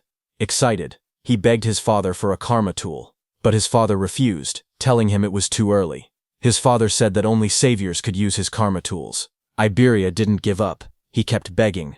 Finally, his father set a condition. If he passed this year's preliminaries, he would receive one. Iberia clenched his fist tightly. With determination in his eyes, he declared that this was why he had to win this year's preliminaries no matter what. Itsuki looked at Iberia and spoke calmly. He said that with such an amazing father, Iberia should have plenty of options. There was no need for him to team up with someone like a level 0. Iberia lowered his eyes and replied that his father had thought of that too. So before he left, his father told him to pass the preliminaries with his own skills. His father warned him that if he teamed up with strong partners using his father's name, he would not receive any karma tools. Hearing that, Itsuki commented that his father seemed strict. Iberia explained further that according to his information network, most strong participants had already been bought off by Kinoshita. What remained were lone wolves who disliked teaming up, or groups with fixed members. He had no prospects for teammates. With excitement, Iberia grabbed Itsuki's hand and explained that 2 days ago, he had heard news that someone had defeated Oga Takeru, one of the 4 pillars, and even broken stage records. Because of this, he dug for information continuously and eventually found his way here. Itsuki first freed his hand and then agreed to team up. He said the team was no problem, But first he wanted to take Choa to the hospital. With excitement, Iberia declared that he would come along. From now on they were a duo. Iberia then said they needed a duo name. He brought up possibilities, combining Tenma Itsuki and Iberia. He suggested Iba-10, but rejected it because it sounded like a store name. He tried Ibeitsu, then Tenmaria, then Tenibe, changing ideas one after another. Nearby, Itsuki carried the unconscious Choha in his arms. He looked tired and thought to himself that he was in trouble, because Iberia talked even more than Rikuru. Suddenly, Itsuki thought about Rikuru and Saya. He wondered how they were doing and whether they were participating in the preliminaries now that both had awakened. Just then, Iberia suddenly brightened with an idea. He said that since both of their names contained the letter I, they could call their duo Double I. Far away, as Itsuki thought of Rikuru, Rikuru suddenly sneezed while training. Saya looked at him and asked if he had caught a cold. Rikuru scratched his head and said maybe someone was talking about him. Maybe Itsuki. Saya lowered her gaze and quietly asked how long it had been since the attack incident. She said she never expected them to be apart for so long, and wondered if Itsuki was doing well. Rikuru looked at her strangely. He said that if she was that worried, she should have gone to see Itsuki after the disaster beasts were defeated. Saya blushed deeply and bowed her head in embarrassment. A moment later, she thrust her hands forward and released a burst of water, sending Rikuru flying back as he shouted in surprise. Rikuru shouted that attacking suddenly was unfair, but Saya quickly replied that fair or not, it was sparring practice, and he was the one who left an opening. Just then, their teacher appeared behind them. Both students straightened up in shock. Rikuru called out, "Sensei," while the teacher scolded them, reminding them that the national tournament preliminaries would start the day after tomorrow. He asked if this was really the time to fool around. Saya's eyes lit up. She said she was excited to finally fight other awakened people, because sparring only with Rikuru had become boring. A glowing screen appeared beside her, revealing her stats as an awakened water elementalist. Rikuru looked at his own status window as well. He said he had never been to North District 4 and had heard it was a prosperous town. He said he wanted to see it with his own eyes soon. Elsewhere, someone opened a metal case holding 3 sharp crystal stones. It was Kinoshita. He looked at the crystals and frowned impatiently. He commented that the hound still hadn't arrived and said it was unusual for him to be late. His bodyguard standing behind him wondered if something unexpected had happened. Hearing that, Kinoshita's expression darkened. He muttered that those useless fools had failed again. His glasses glowed red as a message appeared, saying the Karma Stone had been used and experience had been gained. His bodyguard asked if they should send people to search. Kinoshita looked frustrated and said to forget about that person. The national tournament preliminaries were the top priority now. He muttered that if he failed, his father would lock him in the confinement room again. Then he asked about the matter he had assigned his bodyguard. His bodyguard reported the results. Out of the 3,113 participants in the northern continent, he had persuaded 87 to cooperate. All of them were level 5 or above, just as ordered. Hearing that, Kinoshita smiled and said his subordinate had done well, and that he was the only one he could rely on. He then took another glowing stone. His bodyguard told him that it was the last Karma Stone. Light surrounded Kinoshita as he broke it. The experience was absorbed, and his level went up. Power surged around Kinoshita as lightning burst from his body. He said it was enough and that he would use this strength to crush the commoners. A status screen appeared, showing Kinoshita Reiji, at level 12, Job Lightning Elementalist, Gift Grade 2, Attack 135, Defense 130, Agility 168, Magic 170, Total Points 603. Then few hours later, a bright blue teleportation column formed outside the hospital, as Itsuki stood calmly in the front of it. He lowered his head, said sorry to his teacher, as he had let Choha end up in such a condition. His teacher commander Nento came out of the teleportation portal and asked what he wanted to do. He said he could dispose of Kinoshita if Itsuki wished. Itsuki looked up and answered firmly, telling his teacher to leave Kinoshita to him. His teacher agreed. He told Itsuki to explain the details of what happened later. Nearby, Iberia watched in amazement. He realized that the Northern Continent Commander-in-Chief had been Itsuki's teacher. Iberia understood why Itsuki wasn't surprised even after hearing who Iberia's father was. Iberia thought that Izumi Nento was truly a mysterious person. He even wondered if he should ask for his autograph later. Then, in the hospital room, Itsuki calmly explained what had happened and told his teacher that that was why he chose to participate in the Salvation League National Tournament preliminaries. His teacher said he understood and turned toward Choha, asking how she was feeling. Choa smiled softly. She said Tamacho had treated her, so she had fully recovered. A glowing green butterfly floated near her hand. She added that Iberia's rare karma tool had also helped in her healing. Hearing that, Izumi Nento looked at Iberia in surprise. He said that since Iberia possessed the rare karma tool Kodama Bandage, crafted by Aiden, he must be Aiden's son. Iberia was surprised to hear that. Realization hit him as he thought to himself that Izumi Nento knew about karma tools, and even recognized his father. He reminded himself that he needed to show the dignity of the Crafter King's eldest son. He pointed proudly at himself, and shouted with confidence that he was Aiden's father. Hearing that, everyone stared at him in silence. Then Itsuki told him that he had gotten it backwards. Hearing that, Iberia lowered his head, hiding his red face behind his hand. In a shaky voice, he apologized and admitted that Aiden was his father. Commander Nento cleared his throat and tried to shift the atmosphere. He said he was grateful that Iberia had saved his daughter. He added that once the preliminaries ended, he wanted to visit Aiden together with Tenma. He then reminded Itsuki and Iberia that they had to prepare for the tournament and told them to head out. He promised that he and Choha would come to watch tomorrow. Iberia raised his fist excitedly and agreed. He told Commander Nento that he could relax because they would definitely pass the preliminaries. Beside him, Itsuki stood quietly and nodded. After they left, Choha commented that her father had really taken a liking to Tenma because she remembered how, when he used to meet with Jin, he would always bring her along to meetings. Hearing that, Commander Nento told her that because of childhood trauma, whenever Itsuki faced disaster beasts, powerful self-destructive impulses would awaken inside him.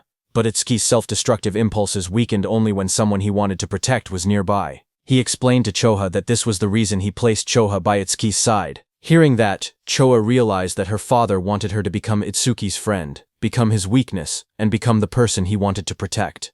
Choha repeated the thought quietly, wondering if she was truly the one Tenma wanted to protect. While she was lost in her thoughts, the commander then stood up and revealed to Choha that the disaster beast attack at Itsuki's school had been planned, not a coincidence.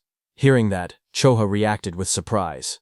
Commander Nento added that more traitors were joining the disaster beasts, and that similar attacks on commanders-in-chief had happened across other continents as well. The commander turned toward a large window, his silhouette dark against the night. He said that for now humanity's future was pitch black. Then he added softly that Itsuki would surely be the one to illuminate it.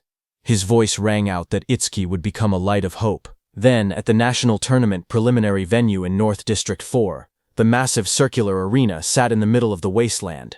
Inside, a crowd gathered. Itsuki looked around and remarked that there were more people than expected. Iberia explained that once news spread that Commander Nento would be watching, many who originally refused suddenly decided to participate. The number of contestants rose from about 3,000 to nearly 5,000. On the side, Reiji glared in frustration. He muttered that Izumi Nento had increased the number of unpredictable variables far more than expected. His subordinate tried to calm him, saying the newcomers were just last-minute riffraff who didn't have time to form teams, so Reiji's side still held the numerical advantage. He told Reiji that he had ordered the recruits to tie red ribbons on their right arms so they could be identified as allies. On the other side of the arena, Rikuru and his group noticed the ribbons. Rikuru asked if red ribbons were trending now, and wondered if they should wear them too. Saya beside him commented that since Commander Nento was coming to watch, maybe Itsuki would also appear. Then the host of the national tournament preliminaries, Shinshihara Soryu, stepped forward and addressed the crowd. He told everyone that he would explain the rules before the preliminaries began. He said the preliminary venue was divided into two areas, an external area and an internal area. In the first stage, the participants would start from 4 different directions in the external zone. A large diagram of the arena appeared on the screen, showing the outer ring and the inner circle labeled as the internal area. Soryu continued explaining that the first challenge was a race based on time. Everyone had to reach the internal area as fast as possible. The moment someone entered the inner zone, their rank would automatically be recorded on the bracelet they were wearing. Only the first 50 to arrive would advance to the second stage. Then a hologram of the bracelet lit up, showing how it displayed the rank of the participant. Some competitors reacted immediately. Rikuru raised his arm and commented that the bracelet had a surprising function. Hearing that, Saya beside him thought that eliminating thousands of people in just the first stage was extremely harsh. Next, Soryu explained that each person was allowed to carry up to 2 karma tools. Participants were also free to team up with anyone they wanted, and use any method necessary. Results were all that mattered. As the rules were being announced, Iberia nudged Itsuki and pointed ahead excitedly, asking Itsuki to look. He was pointing at the Reiji team in front of him. As the host announced that the first stage would end with rankings and an explanation of the second stage, Iberia pointed at Kinoshita Reiji standing in the middle of a group and told Itsuki that he was Kinoshita. Meanwhile, Kinoshita ordered the people he had recruited to obstruct anyone running ahead of him. Watching from the side, Iberia guessed that the people standing near Kinoshita were the ones he had bought off. He suggested that they should rush into the internal area as soon as possible. His plan was to launch a surprise attack once Kinoshita lowered his guard after entering the interior. But before he could continue explaining, Iberia suddenly froze with a shocked expression. He saw Itsuki walking toward Kinoshita. Shocked, Iberia asked if he had even been listening. One of Kinoshita's men noticed Itsuki approaching. He asked who Itsuki was. Another man warned everyone to be careful because Itsuki didn't have a red ribbon. Just then, from high above, the host raised his voice and declared that the first stage was beginning. The host looked at the students and commented that more and more young people wanted to join the Salvation League, which he found reassuring. But suddenly, a voice told him that having numbers without quality was meaningless. It was a black-haired man. He said that in their time, there had been many participants above level 15. This black-haired man was also an instructor.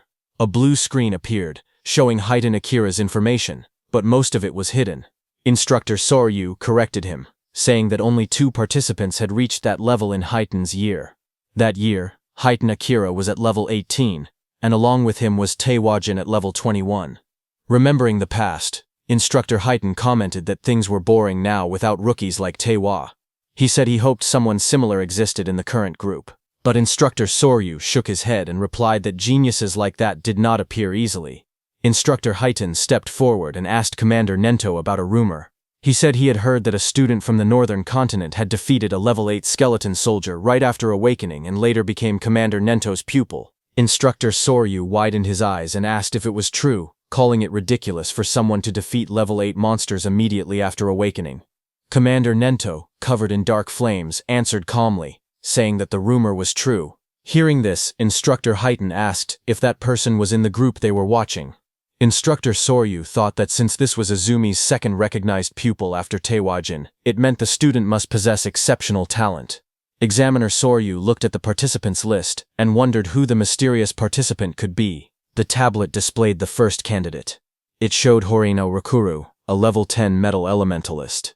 Examiner Soryu noted that Rakuru's gift was only an ordinary grade 2, and decided it couldn't be him. Another profile appeared.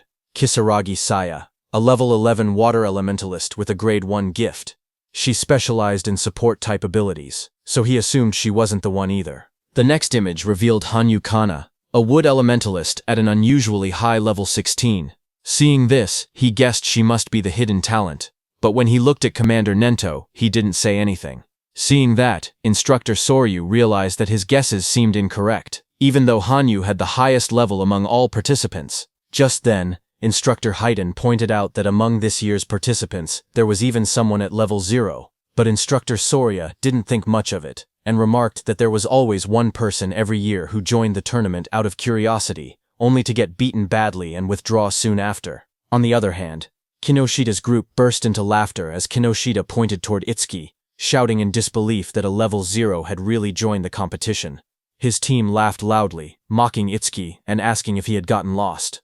Hearing them, Itsuki stepped forward silently and raised his hand, showing the mechanical glove of Charles on his hand. Kinoshita froze when he saw the glove. He stuttered, recognizing it as something belonging to Charles. Fear spread across his face as he demanded to know who Itsuki was. Itsuki stared directly at Kinoshita and asked if Kinoshita was the one who had been looking for him this whole time. Hearing that, Kinoshita grew furious. He refused to believe it. He shouted that there was no way a level 0 could have defeated Oga. He insisted that Itsuki must have been sent by someone just to shake him up. He then pointed forward and yelled for his group to attack. The men beside him grinned confidently and stepped forward. They said they would handle it and make Itsuki regret provoking them. While Kinoshita's men stayed back to block Itsuki, with a burst of purple lightning, Kinoshita rushed toward the center, saying he didn't have time to deal with trash like Itsuki. As Kinoshita left, his remaining men formed a circle around Itsuki, ready to attack him. From the watchtower, Instructor Heitan watched everything, and thought that there were 3 level 6 fighters and 2 level 7 fighters present, so there was no need to wait for the results. He thought that if Itsuki just begged for mercy now, he might survive. On the ground, Iberia also grew nervous and started calculating the situation. He thought he could take down one opponent, but even with Itsuki's strength, fighting 4 enemies at once would be impossible. That meant he had no choice but to use a certain technique. Thinking that, he stepped forward slowly while reaching toward the item at his side. Suddenly, one of Kanoshida's men, a red-haired man, smirked as he looked at Itsuki. He said he had expected a strong opponent to appear, but the first one they encountered was just level 0 trash. Hearing that, Itsuki lowered his head slightly, his face hidden in shadow as he told the man in front of him to move. The red-haired man widened his eyes in surprise on hearing that. He hadn't expected such blunt words. For a moment, he froze, then burst into loud laughter, throwing his head back. He mocked Itsuki's attitude, but Instructor Hiton smirked instead when he heard Itsuki. He said he liked that attitude, and offered to step in later, claiming he would save Itsuki when things got bad. Then the red-haired man leaned forward with a twisted grin. He told Itsuki to let him crack open his head and see what was inside. Itsuki didn't reply to him. Instead, the next second, Itsuki struck. His fist slammed into the red-haired man's face with overwhelming force, sending blood and broken teeth flying. As the red-haired man fell backward, screaming, Itsuki repeated in a cold voice that he had already told him to move. Instructor Hiton was shocked to see that Itsuki's opponent had been 7 levels higher than him. Yet Itsuki had defeated him instantly. He couldn't believe that Itsuki had instantly killed the red-haired man. Kinoshita's other fighters stared in shock. One man shouted that Honda was level 7 and couldn't understand how a rookie defeated him. Another tried to calm him, saying the rookie must have caught Honda off guard. Flames swirled violently in the hands of that fighter as he growled that he would burn the rookie to a crisp. A system window appeared beside him, showing that he was using the B-rank skill flamethrower at full output. A massive wave of fire shot out.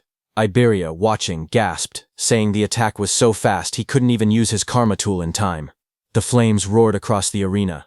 One of Kinoshita's fighters commented that the attack was overkill for a level 0, but the fighter who threw the fire said deaths in the preliminaries were common. He added that if the rookie wanted to resent someone, he should resent himself for acting cocky at level 0. But another fighter suddenly pointed forward, shouting that something wasn't right. As the flames cleared, everyone looked toward the center of the blast. Itsuki had created a huge black ice wall. Flames danced around it. One fighter stared at the scene and yelled, asking what this was. Inside the black ice wall, Itsuki and Iberia stood unharmed. Iberia stared at the scene with wide eyes. He shouted in shock that Itsuki had blocked such a wide-range flame attack completely. To him, it was exactly what he had expected from someone that strong. Itsuki didn't react to the praise. Instead, he looked to the side and told Iberia to get away from him. A system window appeared beside him. It stated that he had blocked a B-rank fire skill using Black Wall, and his defense increased by 10%. Another window listed his updated stats. Attack 310, Agility 310, Defense 341, Magic 310. Seeing that, Itsuki noted that his defense had increased by 31. He thought to himself that he needed to confirm whether Black Wall's passive effect would activate again if he blocked the same skill more than once. From a distance, one of Kinoshida's fighters pointed at Itsuki in disbelief. He asked how Itsuki was still unscathed, and wondered if that strange ice-like shield was really his ability. He looked around in confusion, saying there wasn't even a water elementalist present, so how could Itsuki use ice skills? Itsuki then stepped forward and raised a finger. His voice was steady as he told the fire user to use that technique one more time, saying that this time he wouldn't block it. Hearing this, the fire user glared angrily at him as flames rose around his hands. He asked if Itsuki was making fun of him. He shouted that Itsuki shouldn't go back on his word. Itsuki calmly replied that he promised. Hearing that, the fire user gathered even more flames. He yelled that he would finish Itsuki for sure this time using his strongest technique. A massive fiery blast formed in front of him as he used his B-rank skill flamethrower, Overheat. Seeing the fireball coming, Itsuki just stood there, unfazed in front of the swirling firestorm. He noted that the power was stronger than before, but it was still just a fire attribute skill. A wave of flames roared forward, engulfing Itsuki and the whole area around him. Seeing that, the fire user pushed both hands out desperately. Another fighter behind him looked shocked and said he was taking things too seriously. But the fire user muttered that the attack's power probably rivaled level 8. Sweat dripped down his face as he felt his magic drain instantly. He thought to himself that this was his ultimate technique. It felt wasteful to use against a level 0, but he declared that the farce would end now. But the next second, the fire user fell back in shock, his eyes wide and sweat dripping down his face. He stared at Itsuki standing calmly before him and shouted that it was impossible. Across from him, Itsuki examined the black ice covering his arm. He muttered to himself, realizing something. When the same skill came from the same target, Blackwall's passive effect no longer activated a second time. With a quiet nod, he said that he understood. He stepped forward confidently. Cracks of heat and smoke spread across the ground as he declared that the verification was over, and now he would finish this. Seeing this, the fire user trembled. He couldn't believe that his ultimate technique had been defeated so easily. Standing beside him, another fire user clenched his burning fists and insisted that he had already figured out the weakness behind the ice skill. He charged in with blazing attacks. Flames burst around him as he unleashed his B-rank skill, Fire Barrage. Fireballs shot toward Itsuki from every direction. Surrounded by heat and swirling flames, he looked unfazed. He asked calmly if they were planning to win just by numbers. His whole body got covered by black ice as a glowing notification appeared, saying Blackwall activated. The explosion of flames erupted across the arena, shaking the ground. The large fire user shouted confidently that even if their opponent had a powerful skill, a level 0's magic capacity was meaningless. He claimed that if they drained all of Itsuki's magic so he couldn't produce water anymore, they would win. As the flames roared, suddenly someone grabbed that large fire user's hand. The fire user's eyes widened in shock as he asked what was happening. He was shocked to see that Itsuki closed the distance between them instantly. Itsuki now chose to fight hand-to-hand because he realized that even after being hit by so many fireballs, the passive effect of the Black Ice Wall skill had only activated once. That large fire user rushed forward, shouting that if speed was Itsuki's strength, then power was his. But Itsuki stared at him calmly and asked if he was truly putting his full strength into this. Itsuki told the fire user that he looked strained, so he would make it easier for him. Saying that, he pulled the fire user near, and before the fire user could do anything, Itsuki stepped in and kicked him in the face. The blow landed so hard that the fire user's face twisted. He staggered, unable to get up. Itsuki looked down at him calmly. He analyzed the system message, noting that his defense increased by 31, not 34, which meant the calculation was based on his original defense before enhancement. Just then, another window appeared showing that he had blocked a B-rank fire skill, gaining a 10% defense boost. His total defense now stood at 3110, with an additional 62 from Blackwall. Turning away, Itsuki noticed two lightning users standing nearby. He muttered to himself that lightning elementals were perfect targets and decided to increase Thunderbreaker's passive effect next. Seeing Itsuki, those two lightning users panicked. Watching both of their allies fall, they shouted that Itsuki's stats must be fake. One of them cried out that they should run. Itsuki glanced back with cold eyes and asked if they really thought they could escape. The two lightning fighters roared in desperation. Lightning burst around their bodies as they charged at Itsuki, yelling that this wasn't a fire attribute, and the same trick wouldn't work.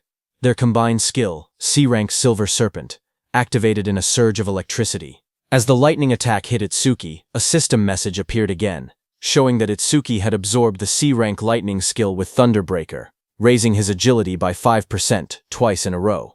His new stats displayed. Attack increased to 310, his agility to 341, defense to 372, and his magic to 310, making his total 133 points. Instructor Heighten, watching from the control room, was shaken. He realized that Itsuki before him was defeating awakened individuals several levels higher than himself, and he was doing it as if it were nothing. On the battlefield, Itsuki stood calmly among unconscious enemies, lightning wrapping around his body. Instructor Heighten, watching him, trembled and wondered what kind of monster he was facing. Itsuki analyzed the situation. He thought about how Thunderbreaker's passive effect worked the same as Blackwall. It only increased once for the same skill coming from the same target. Nearby, Iberia checked the fallen enemies and was surprised to see that everyone had been knocked out. He admitted that he expected a difficult battle, but never imagined Itsuki would be this strong. Just then, one of the fire users who was badly injured asked from behind what ability Itsuki was using. His voice shook as he shouted, insisting that Itsuki wasn't level 0 at all. Hearing the fire user ask who they were, Iberia stepped forward with a grin. Seeing that, Itsuki realized that Iberia was going to do something. Iberia looked back as his smile widened. He proudly declared that together they were double I, and that one day they would become the strongest duo on the northern continent. He told the fire user to remember them. But before he could finish his proud introduction, Itsuki cut him off and said they should stop talking and chase Kinoshita. Iberia flailed in frustration, shouting that what he was going to say next was the good part of his speech. From the side, the fire user whispered, double I to himself in disbelief. He muttered that it sounded lame. On the other hand, Kinoshita, who was running at full speed surrounded by crackling purple energy, noticed the commotion. He assumed that the level 0 participant was probably being beaten badly by now. But then he hesitated. He remembered the crossbow he had seen on Itsuki earlier. It had definitely belonged to Charles. He told himself that he needed to investigate later because he knew that, other than the saviors, there shouldn't be many people on the northern continent capable of capturing Charles. While he was lost in thought, something in flames passed him. It was another participant who shot into the sky. Kinoshita's eyes widened in surprise as the fiery trail blurred past his face. That brown-haired participant, moving with extreme confidence, smirked as he rushed forward. He thought to himself that he had passed another opponent with ease and had overtaken yet another one. Unlike the brute force types, he considered himself someone who specialized in pure speed. But before he could enjoy that pride, a violent surge of purple lightning hit him from behind. It swallowed him completely. The brown-haired boy screamed as the electricity tore through his body. He crashed onto the ground, coughing out smoke. Still stunned, he muttered in disbelief, wondering how an attack managed to hit him even while he was running at full speed. He struggled to understand who could possibly land such a blow. Just then, a shadow appeared behind him, followed by a sharp kick, smashing that brown-haired boy's head into the ground. It was Kinoshita, wrapped in purple lightning, stepping forward. He looked down coldly and declared that this was what happened when someone dared to run ahead of him. He then turned and shouted at the group he had hired, telling them to get it together. He reminded them that they needed to conserve stamina for the second stage, and ordered them not to waste time on the trash in front of them. Commander Nento, seated in the control room, looked down at Kinoshita and asked Instructor Soryu if that arrogant boy was the son of the North District 4 Administrator Kinoshita Genkyo. Instructor Soryu said yes and wondered what kind of education he had received to act like that. Choha was also there and was very angry, but Instructor Soryu told them that what Kinoshita was doing wasn't against the rules, so they couldn't intervene. Kinoshita stood surrounded by flames and crackling power. He said that thanks to the others clearing obstacles for him, their stamina was almost full. He confidently declared that they could pass the second stage easily like this. He looked at the gigantic blue barrier ahead and said that the internal area was right in front of them. He called the entire process surprisingly easy, but suddenly, lightning burst across the sky and someone shouted, calling Kinoshita's name. Kinoshita's eyes widened in shock. A cold sweat rolled down his cheek as he turned his head sharply, startled by the sudden shout calling his name. He asked who called him by name. The group behind him immediately panicked. Some of them raised their hands in fear, insisting it wasn't them. One man stuttered that he didn't do anything. Another voice said the call came from behind. Just then, someone suddenly pointed, saying it was the level 0 rookie. Whispers spread through the crowd as they cleared the way to look back. From behind, two shadows appeared, moving forward. Hearing that it was level 0, Kinoshita was shocked, thinking it shouldn't be them. But as those two figures came forward, they turned out to be Itsuki and Iberia. Kinoshita recognized Itsuki instantly and shouted that it was that guy. Kinoshita froze. His eyes trembled as he realized that his men had been taken down. He gritted his teeth, saying there had been too many enemies for just a level 0 and level 7 to handle. But then his expression twisted. He convinced himself that Itsuki must have bought them off. Kinoshita leaned forward with a furious glare. His voice dropped into a snarl as he demanded to know how far a level 0 trash planned to follow him. Rain poured heavily as Itsuki and Iberia stood side by side. Itsuki told Kinoshita that he would stay here until the matter was settled. Standing beside him, Iberia admitted that he had made it this far only because of Itsuki. Every enemy they met had been taken down instantly, and without Itsuki he would have been defeated long ago. Ahead of them, Kinoshita turned and raised his hand. He said he was too busy to deal with them himself, but he would prepare some playmates to handle them. Then Kinoshita's eyes glowed red as he shouted for his men to take out Itsuki. Hearing that, his group of armed men stepped forward. One of them mocked Itsuki, saying he was just a level 0 kid. Another said he had guts for calling Kinoshita by name and promised to drill manners into him. Someone else laughed and said he would show them hell. Iberia stared in shock as he counted their numbers. It was no less than 100 people. Fear tightened his voice as he asked what they should do. Itsuki grabbed him by the hood and pulled his head down, telling him to keep it low. Iberia looked up in surprise and confusion. Blue lightning ripped across that group of men before they could understand anything. Itsuki, using his lightning skill, moved very fast. He reached Kinoshita and grabbed him from behind. Kinoshita's expression froze as the lightning wrapped around his collar. Before anyone could react, Itsuki pulled Kinoshita off his feet and slammed him into the ground with overwhelming force. And before Iberia could understand anything, Itsuki threw him toward the blue barrier. Both Iberia and Kinoshita landed on the ground. Shock filled their faces as they didn't understand what had just happened. In front of Kinoshita, Itsukoshi stepped forward and said it seemed he hadn't been clear. Then he corrected himself and told Kinoshita and his men that until everything was settled, no one was going anywhere. His cold gaze made everyone freeze where they stood. Inside the internal area, Saya dropped to her knees, breathing heavily. A screen beside her showed her result. Internal area arrival, rank 4th place. She complained that the guys wearing red ribbons had all teamed up and obstructed them again. Beside her, Rikaru lay on the ground, catching his breath. His own screen showed internal area arrival, rank 5th place. He said that if they had acted separately, they might have fallen before reaching the area. Rikaru looked up, shocked, saying he thought they were pretty fast. But now he realized there were people even faster. A huge man holding a large hammer stood nearby. He was Ubo Gale, who ranked in 3rd place. He clicked his tongue, annoyed that he only placed 3rd. At his feet, a cat-eared girl stretched lazily. She was Akagami Shion in 2nd place. There was a cat on her back that yawned. Akagami Shion told her she had just eaten and was already hungry again. Then the two looked toward another girl across the room. She was Hanyu Kana in 1st place. She sat calmly on the ground, a cloak draped around her. They whispered that she was already level 16. Looking at all of them, Saya thought about Itsuki. She said he would definitely act alone, and if he was obstructed like they were. But suddenly Rikuru pointed upward, panicked, saying someone was flying toward them. She slowly lifted her head, eyes widening as she looked up at the sky. A man was thrown across the ground, landing hard as the notice showed, internal area arrival, rank 6th place. That was Iberia, who pushed himself up and shouted desperately, calling out Itsuki's name. Saya and Rikuru both heard it. Rikuru stared in surprise and asked if that boy had really said Itsuki. Saya looked over and confirmed that she heard the same thing. As they looked out into the arena, they saw a silhouette standing in the rain. Saya recognized the posture and muttered that there was no doubt. They realized the truth, it was Utsuki. The scene then shifted to Itsuki himself.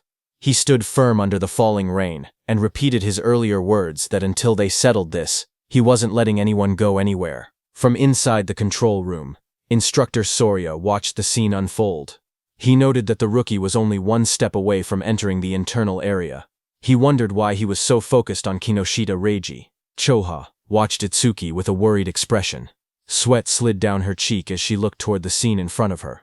Instructor Soria then turned to Instructor Haiten beside him and told him calmly to help Itsuki if things became dangerous. But Instructor Haiten's eyes widened slightly as he looked at Itsuki. He muttered the name Tenma Itsuki, remembering how, just moments earlier, Itsuki had moved with incredible speed. He admitted to himself that he wasn't sure he could have done something like that at the same age. Far away, under the rain, Kinoshita was furious. He spoke with frustration, saying that Itsuki kept interfering again and again, so he warned Itsuki to prepare himself. He lifted his gaze, and his voice grew heavier. He said that what was about to begin wasn't just a battle, it was complete subjugation. Across the field, a huge group of fighters stepped forward through the rain. Their eyes glowed red as they surrounded Itsuki. Kinoshita's voice explained what it meant, a 100-on-1 group attack. The moment rain slid down his face, Itsuki's eyes narrowed with cold determination. Passing the preliminaries didn't matter anymore. Right now, his top priority was avenging Choka. Across the field, Kinoshita screamed with bloodshot eyes. He pointed forward and yelled for everyone to kill Itsuki. In an instant, dozens of fighters charged toward him, lightning and flames clashing as the battlefield erupted into chaos. One man, covered in blazing fire, rushed ahead of the others. He shouted that nobody was allowed to get ahead of him and claimed Itsuki's head as his own.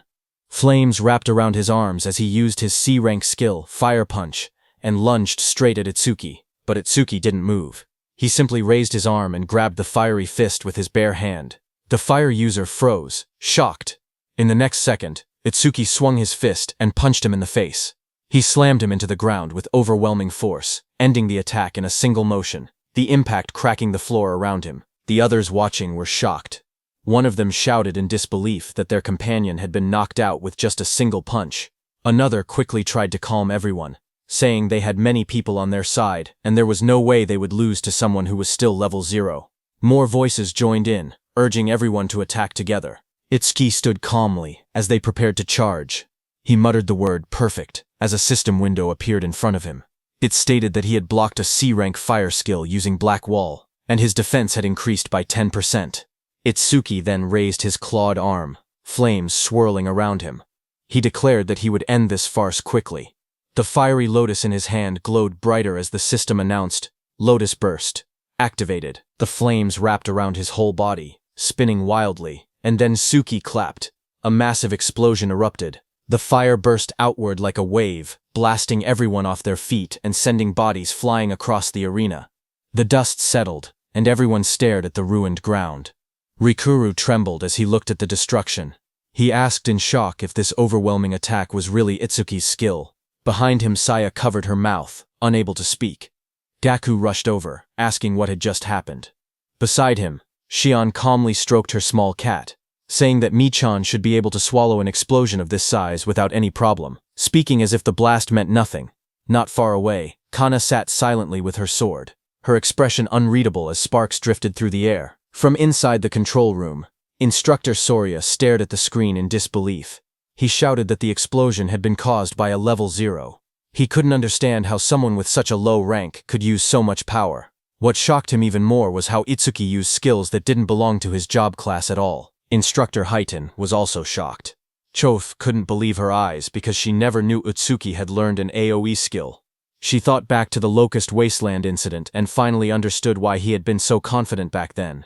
She looked at him, wondering just how many trump cards he had. On the battlefield, Itsuki stood calmly. His suit was torn, and faint flames glowed around his clawed hand. He thought that 30% of his power would be enough. Since his opponents were human, he reminded himself to hold back and not to kill them. Kinoshita looked at the destruction in front of him. Smoke filled the air as the ground cracked open. Bodies lay scattered across the arena. Itsuki was standing in the middle. He looked straight at Kinoshita and said that he was the only one left. Seeing that, Kinoshita panicked, sweating heavily. He shouted that there had been over 100 people, and they were all taken out instantly. He asked why Itsuki was targeting only him. Itsuki stepped forward through the smoke. He repeated Kinoshita's words, and said that it was Kinoshita who had attacked him first and seriously injured his friend. Itsuki said now he would return the pain she had suffered back to him. Enraged, Kinoshita released a surge of purple lightning. He called himself the young master of the prestigious Kinoshita family, saying every stage in the area was under his control. He bragged that with his family's karma stones, he could reach levels commoners would never achieve without even fighting disaster beasts. He raised his crackling hand and shouted that he and Itsuki were on completely different levels, and that he would definitely kill him. Purple lightning gathered as he unleashed his B-rank skill, Lightning Cannon. Purple. But at the same moment, Itsuki's system activated. It detected the skill, and Overmimus started copying it. The analysis began at 1%. Lightning fired at Itsuki, but he dodged easily. He then moved with lightning speed and punched Kinoshita in the stomach. Kinoshita fell to the ground as shock spread across his face. He couldn't understand how a supposed level 0 could move that fast. Real fear replaced his confidence. He realized there was no way he could win. Desperate, he screamed for help, calling out to 40. A bald man with glowing red eyes suddenly charged forward into the arena to help Kinoshita. He admitted it broke the rules, but he couldn't care anymore. He had to help. Seeing him coming, Kinoshita shouted proudly that 40 was a level 35, awakened and ordered him to tear Itsuki to shreds. Watching from the control room, Commander Nento called out to Haiten. Haiten, who stood in front with a sharp grin, nodded and answered that he understood. Rain poured over the arena as Itsuki's magic detection flared. He sensed something. Someone was rushing toward him at incredible speed. His analysis window appeared again, showing analysis progress, 19%.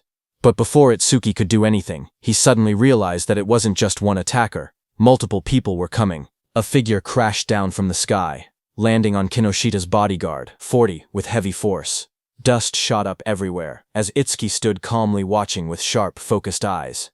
His expression didn't change. He simply observed the incoming threat.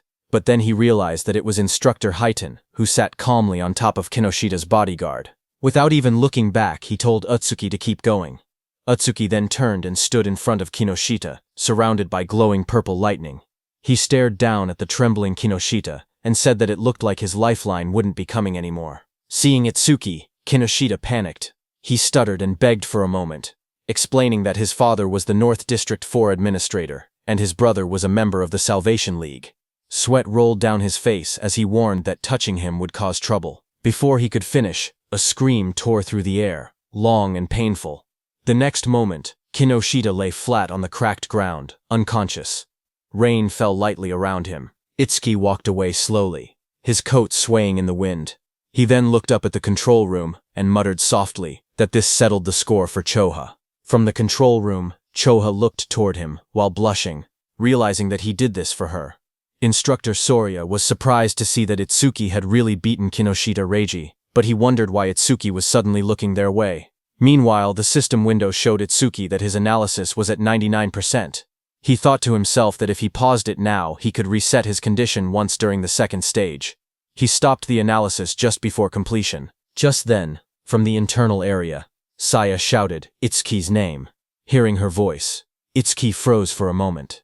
His eyes widened as he recognized it. He turned slowly toward the sound. He whispered her name, Saya. As he saw her standing in the internal area with Rikuru and Iberia, Saya stood in the rain, holding her arm as the cold wind hit her. She looked up and softly asked Itsuki to hurry inside. She told him he would catch a cold if he stayed out any longer. As Itsuki came inside the internal area, Saya smiled gently and said it had been a while. In front of her stood Itsuki, whose arrival rank in the internal area was 7th place. Just then, suddenly, Rikuru and Iberia rushed toward Itsuki, shouting his name. Rikuru cried that he wanted to see him, calling him a bastard out of frustration and relief. Both of them hugged him tightly, crying that they were glad he was safe. But when both of them saw each other hugging Itsuki, they glared at each other. Rikuru demanded to know who he thought he was, crying on Itsuki like that. Iberia pointed at himself in confusion, asking who he was. With a proud grin, Iberia raised his fist and declared that he was Itsuki's partner. Hearing that, Rikuru shouted angrily at Itsuki, saying he never heard about him teaming up with someone else. He called him a traitor. Saya looked at them with surprise, while Itsuki stood quietly beside them. Soria thought it was rare for Itsuki to make friends. Iberia and Rikuru started arguing. Iberia asked how Itsuki was a traitor and whether Rikuru had been in a duo with him. He demanded to know their duo name. Rikuru yelled back, asking why a duo name even mattered, and saying they weren't kids. He then asked if they themselves had a duo name. Iberia immediately puffed up with confidence and said, "Of course." Hearing that, Rikuru asked him to say it. Itsuki, watching from the side, quietly whispered for Iberia not to say it, but Iberia's eyes shone dramatically as he proudly announced the duo name, Double I. He insisted it took a lot of effort to come up with it. Hearing that, Rikuru fell to the ground laughing, saying Double I sounded lame. Iberia became frustrated and shouted that it was a good duo name. Just then, Instructor Soria walked out onto the high platform. He announced that 500 people had reached the internal area, and those who had not arrived were eliminated. He said the second stage would begin shortly.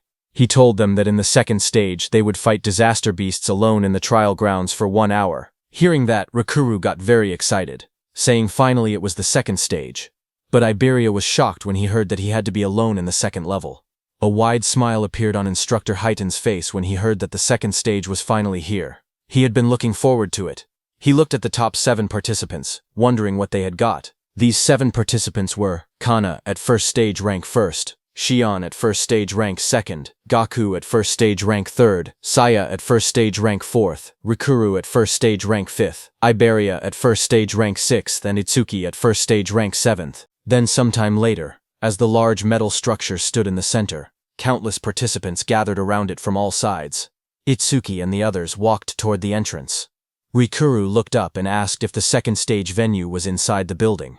Iberia said that this place felt gloomy and scary. Rikuru asked Itsuki that it had been a while, and he was still at level 0. He asked if his level was still fixed at level 0.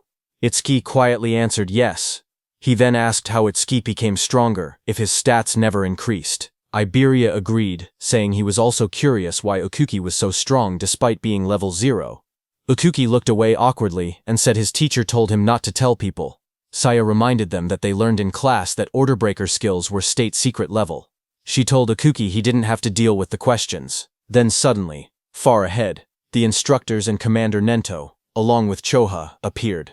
They walked forward with serious expressions. Instructor Soria asked if everyone was ready.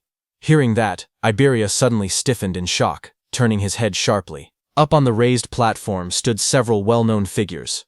Someone in the crowd whispered that the man in front was Fujiwara Soryu, the one who oversaw the national tournament every year. Another person explained that the muscular man beside him was Hitin Akira, a war veteran known for having the strongest physique. They also pointed out the masked individual, and called him the legendary Izumi Nento. The murmurs spread as people recognized them as all legends. Instructor Soria then stepped forward and began speaking. He announced that he would now explain the second stage rules, and told everyone to listen carefully. He continued, saying that various disaster beasts would appear in the trial grounds and kill points would differ based on difficulty. A screen appeared showing the values. A hard-class disaster beast gave 1,000 kill points. Another screen listed the full chart. Beginner class, 100. Normal class, 500. Hard class, 1,000. And Nightmare class, 5,000 points. He explained that after defeating each disaster beast, participants would receive a 1-minute break before being forced to advance to the next difficulty. Hearing that, Gaku, holding a long staff, smirked confidently. He declared that he would go straight to Nightmare class. A status window appeared beside him displaying his information. He was the Gaku, human. Level 13, Job Elementalist, Earth Gift. Grade 2. Status, undisclosed. Just then, Itsuki stepped forward slowly, his voice low as he said that he had a question. Seeing that, from around him, several contestants whispered among themselves. They pointed at him and mocked him, saying he was only level 0. Some wondered how he even passed the first stage. Others laughed, claiming he must have been carried. They joked that now that he knew the second stage involved individual combat, he was probably scared and thinking about withdrawing. Up on the platform, Instructor Soria looked down and told him not to hesitate. He could ask anything. Itsuki raised his head and asked calmly if Nightmare class was the highest difficulty. His question made several people freeze. Instructor Soria and Instructor Highton both looked surprised. Highton even grinned with interest. But in the crowd, the mocking continued. Some said he was acting tough. They whispered that if a level 0 encountered a Nightmare class disaster beast, he wouldn't stand a chance. Others scoffed, saying he couldn't even beat a beginner class beast. One of them clicked his tongue, calling him trash who only talked big. Instructor Soria then explained further. He said that theoretically, there was no upper limit to disaster beast difficulty. He told them they would understand once they actually defeated a Nightmare class beast. Hearing this, Itsuki's expression darkened as he repeated that there was no upper limit. Rikuru told Itsuki that thinking about such things was pointless, because Nightmare class required at least level 10, and defeating a hard class would already be amazing for them. Instructor Soria continued explaining the rules. He said that points earned in the preliminaries carried over to the main tournament. In other words, today's performance would greatly affect whether they could join the Salvation League in the future. Down below, hearing that the points earned here would also become points in the main tournament, Rikuru got very excited. But Iberia got nervous, thinking he had no choice but to use that thing. Itsuki watched silently. He thought about Tiwajin's record of 115,000 points, which included what he earned in the preliminaries. To surpass him, Itsuki believed he needed to take advantage of this opportunity. Soon, the order was given. The instructor announced loudly for everyone to enter the trial grounds. The announcement echoed through the dome, declaring that the second stage of the preliminaries had begun. Itsuki stepped into the vast arena and quietly noted that the trial grounds didn't look much different from the regular stages. Just then, from the darkness around him, multiple red eyes appeared, watching him. A moment later, disaster beasts rushed out. A system window showed their details. Beginner class disaster beasts. Mad dogs of calamity. Level 1. There were 10 of them, and killing them gave 100 kill points. Seeing them, Itsuki tightened his stance, saying he could finally fight disaster beasts. A blue notification flashed around Itsuki, showing that Black Wall had been activated. He moved forward, focused, thinking that he couldn't increase his stats with low-level monsters like these, so he needed to finish the battle quickly. Meanwhile, in the control room, Instructor Soria looked at the screen and asked if Instructor Highton was monitoring Itsuki again. He added that he also wanted to see that Hanyu girls battle, but Instructor Highton beside him stared at the screen with a grin. He said that Itsuki was more interesting. Suddenly, he pointed at the screen with excitement and shouted for Instructor Soria to see. Instructor Soria beside him looked confused and asked calmly if it was really so surprising every single time. On the battlefield, Itsuki moved like a flash. In just 1 second, he cut through the pack of disaster beasts. The system window appeared, stating that 1 second had passed and 100 points were earned. Back in the control room, Instructor Soria stared at the numbers in shock. He muttered that it normally took several minutes. Instructor Highton only laughed and reminded him that he had already said this. Itsuki guy was far more interesting. Instructor Soria explained that the Mad Dogs of Calamity came in large numbers but were only level 1. Someone strong enough could instantly kill them if they went all out. But the next opponent was level 8, and instant killing something that strong should be impossible. Inside the trial grounds, a massive red salamander covered in flames appeared. The system window identified it as a level 8 salamander worth 500 points. Itsuki stepped forward to face it, his expression calm. From the control room, Instructor Soria commented that fighting a disaster beast 8 levels higher would make anyone struggle, but Instructor Highton disagreed, saying the level 8 salamander didn't seem like much of a threat. Just then, Commander Nento, standing behind, asked them how the other participants were doing. Instructor Soria apologized, saying he got too focused, and switched the display to multi-screen mode so they could watch the top 10 contestants at once. Choa beside him narrowed her eyes and remarked that her father was clearly trying to divert attention away from Itsuki's performance. Instructor Soria checked his screen and spoke calmly, saying that most participants were still fighting beginner-class beasts. On the screen, Saya unleashed swirling water as she attacked a beast, while Gaku slammed his giant hammer down with force. Instructor Soria continued watching and noted that only Hanyu Kana was managing to keep up with Itsuki. Kana stood in the trial grounds surrounded by disaster beasts, her staff glowing brightly as she fought them back. While they were watching the others, suddenly Choha, watching Itsuki, grew worried. Shock filled her face as she exclaimed that something bad was happening to Itsuki. On the battlefield, Itsuki was swallowed by a massive explosion of flames from the salamander. The fire roared around him as the monster unleashed its attack. Watching from the monitoring room, Instructor Soria panicked. He wondered if Itsuki had used too much stamina on the earlier enemies and failed to dodge. He shouted that taking those flames head-on would end badly and ordered the medical team to be called. But Instructor Highton beside him stopped him with one arm. He told Instructor Soria to wait and watch a little longer. With the speed Itsuki had shown earlier, he believed dodging this level of attack should be easy for him. On the battlefield, as the flames disappeared, Itsuki came out covered in dark ice-like armor wrapped around his entire body. A system window appeared beside him, announcing that Black Wall was activated. In the next moment, he rushed forward. Blue flames flared around him as he swung his arm, creating 2 bright arcs of power that sliced past the massive monster. The creature's huge body trembled, a clean cut appearing across its scales, its giant body splitting apart. In front of it, Itsuki stood calmly, smoke drifting from his shoulders. A system window appeared in front of him, displaying that time used was 5 seconds, and he earned 500 points. Watching from the control room, Instructor Soria stared at the screen in shock. He shouted in disbelief, wondering how Itsuki remained completely unharmed, and whether the ice armor covered his entire body.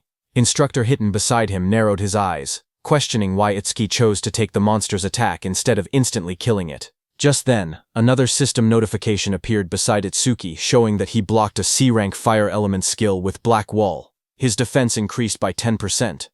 Itsuki looked at the message and thought to himself that he needed to take every chance available to increase his stats. Just then, a blue screen appeared beside Itsuki, showing his updated stats. It stated that his defense had now risen to 484. A full status window opened. It displayed, Tenma Itsuki, Human. Level 0, Fixed, Job, Order Breaker, Nirvana Gift, Nirvana Special Grade. Skills, Overmimesis. Z Rank, Thunderbreaker Level 1, Black Wall Level 2, Lotus Burst Level 1, Clear Orb Level 1, Magic Detection Level 1, and Shikigami Eater Level 1. His status was, Attack 310, Agility 341, Thunderbreaker Increase, 10%, total 1395 points. Then another screen appeared, counting down. Remaining break time, 58 seconds. There was an option to skip break. Itsuki lifted a finger toward the yes option and pressed it. He calmly decided that he wanted to test his enhanced defense against the next disaster beast. From the control room, instructors observed the next trial. Instructor Haydn asked Instructor Soria if this upcoming difficulty would test a participant's speed and combat sense. Instructor Soria nodded. On the battlefield, as the next stage monster, a glowing blue creature appeared next, an Aleki rhino. Instructor Soria continued the explanation that the rhino stored electricity in its horn when charging and could unleash a double physical lightning attack. A status window showed that it was a hard-class disaster beast, level 10 Aleki rhino that gave 1,000 kill points. Instructor Soria warned that taking the attack head-on carried 2 risks. With low defense, the horn would pierce the body, and with low lightning resistance, the shock would paralyze the body, leaving the person unable to move. Instructor Soria quietly explained that to defeat the Aleki rhino, there was only one method. He said a fighter had no choice but to rely on speed, using clever movements to wear the beast down and strike only when it was exhausted. But then his eyes widened. He suddenly leaned forward, shocked, and asked aloud what Itsuki was planning. Inside the arena, Itsuki calmly stood before the massive blue rhino. He reached out and placed his hand on the creature's glowing horn. Itsuki examined the horn closely and said that this horn was perfect for testing his defense. The rhino didn't like Itsuki touching it. The Aleki rhino let out a heavy breath, electric sparks rippling across its body as it prepared to attack. Power surged through its horn. The next second, the rhino hit Itsuki with its thunder horn, sending him flying upward, heading straight toward the rooftop. The impact sent Tenma flying backward as swirling energy wrapped around his body. Chosha saw him fall and screamed his name in panic. Instructor Haydn watched quietly and remarked that Itsuki always acted unpredictably, yet his results always went beyond imagination. A massive explosion shattered the rooftop as Itsuki hit it hard, but he was completely fine. A system window appeared, stating that Itsuki had absorbed a C-rank lightning element skill called Thunderbreaker, increasing his agility by 5%. Itsuki crouched amid the broken rooftop and noted that the test was complete. Attacks from disaster beasts below level 10 could no longer injure him. With his eyes glowing red, he lifted his head and declared that it was time to settle this. Lightning wrapped around Itsuki's body as the system announced that Thunderbreaker had been activated. His speed shot upward as his agility increased by 50%, and he launched himself forward like a bolt of blue lightning. The Aleki rhino exhaled steam, its glowing horn crackling with electricity as it braced for impact. Itsuki's swirling sphere of lightning tore across the ground. Before the rhino could even react, Itsuki's speed overpowered it. In a flash, the lightning sphere struck. A moment later, Itsuki stood over the fallen rhino. He had pinned his hand, covered by ice wall, into the rhino's head. Mist swirled around him as the result window appeared. Time used, 7 seconds. 1,000 points earned. From inside the control room, Instructor Haydn stared at the screen in disbelief. He said that the total time Itsuki used so far was under 15 seconds. He laughed, saying Itsuki was even faster than he had been in his youth, and it still didn't look like Itsuki was using his full power. But then Instructor Soria narrowed his eyes, his tone shifting. He said softly that what came next was on a completely next level. Its sharp claws moved swiftly, slicing enemies into shreds. Iron chains shot out, and a giant mouth opened wide, ready to swallow everything. The creature's massive body was covered in a rigid, armor-like exoskeleton. Instructor Soria explained that a ferocious disaster beast possessed all these traits.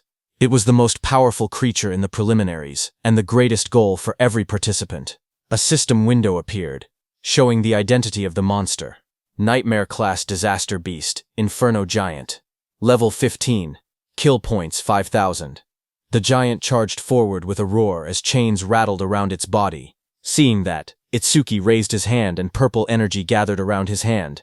A system notification came, saying his skill Clear Orb activated. The next second, a beam of dark purple energy shot forward, striking the giant. The impact tore through its body.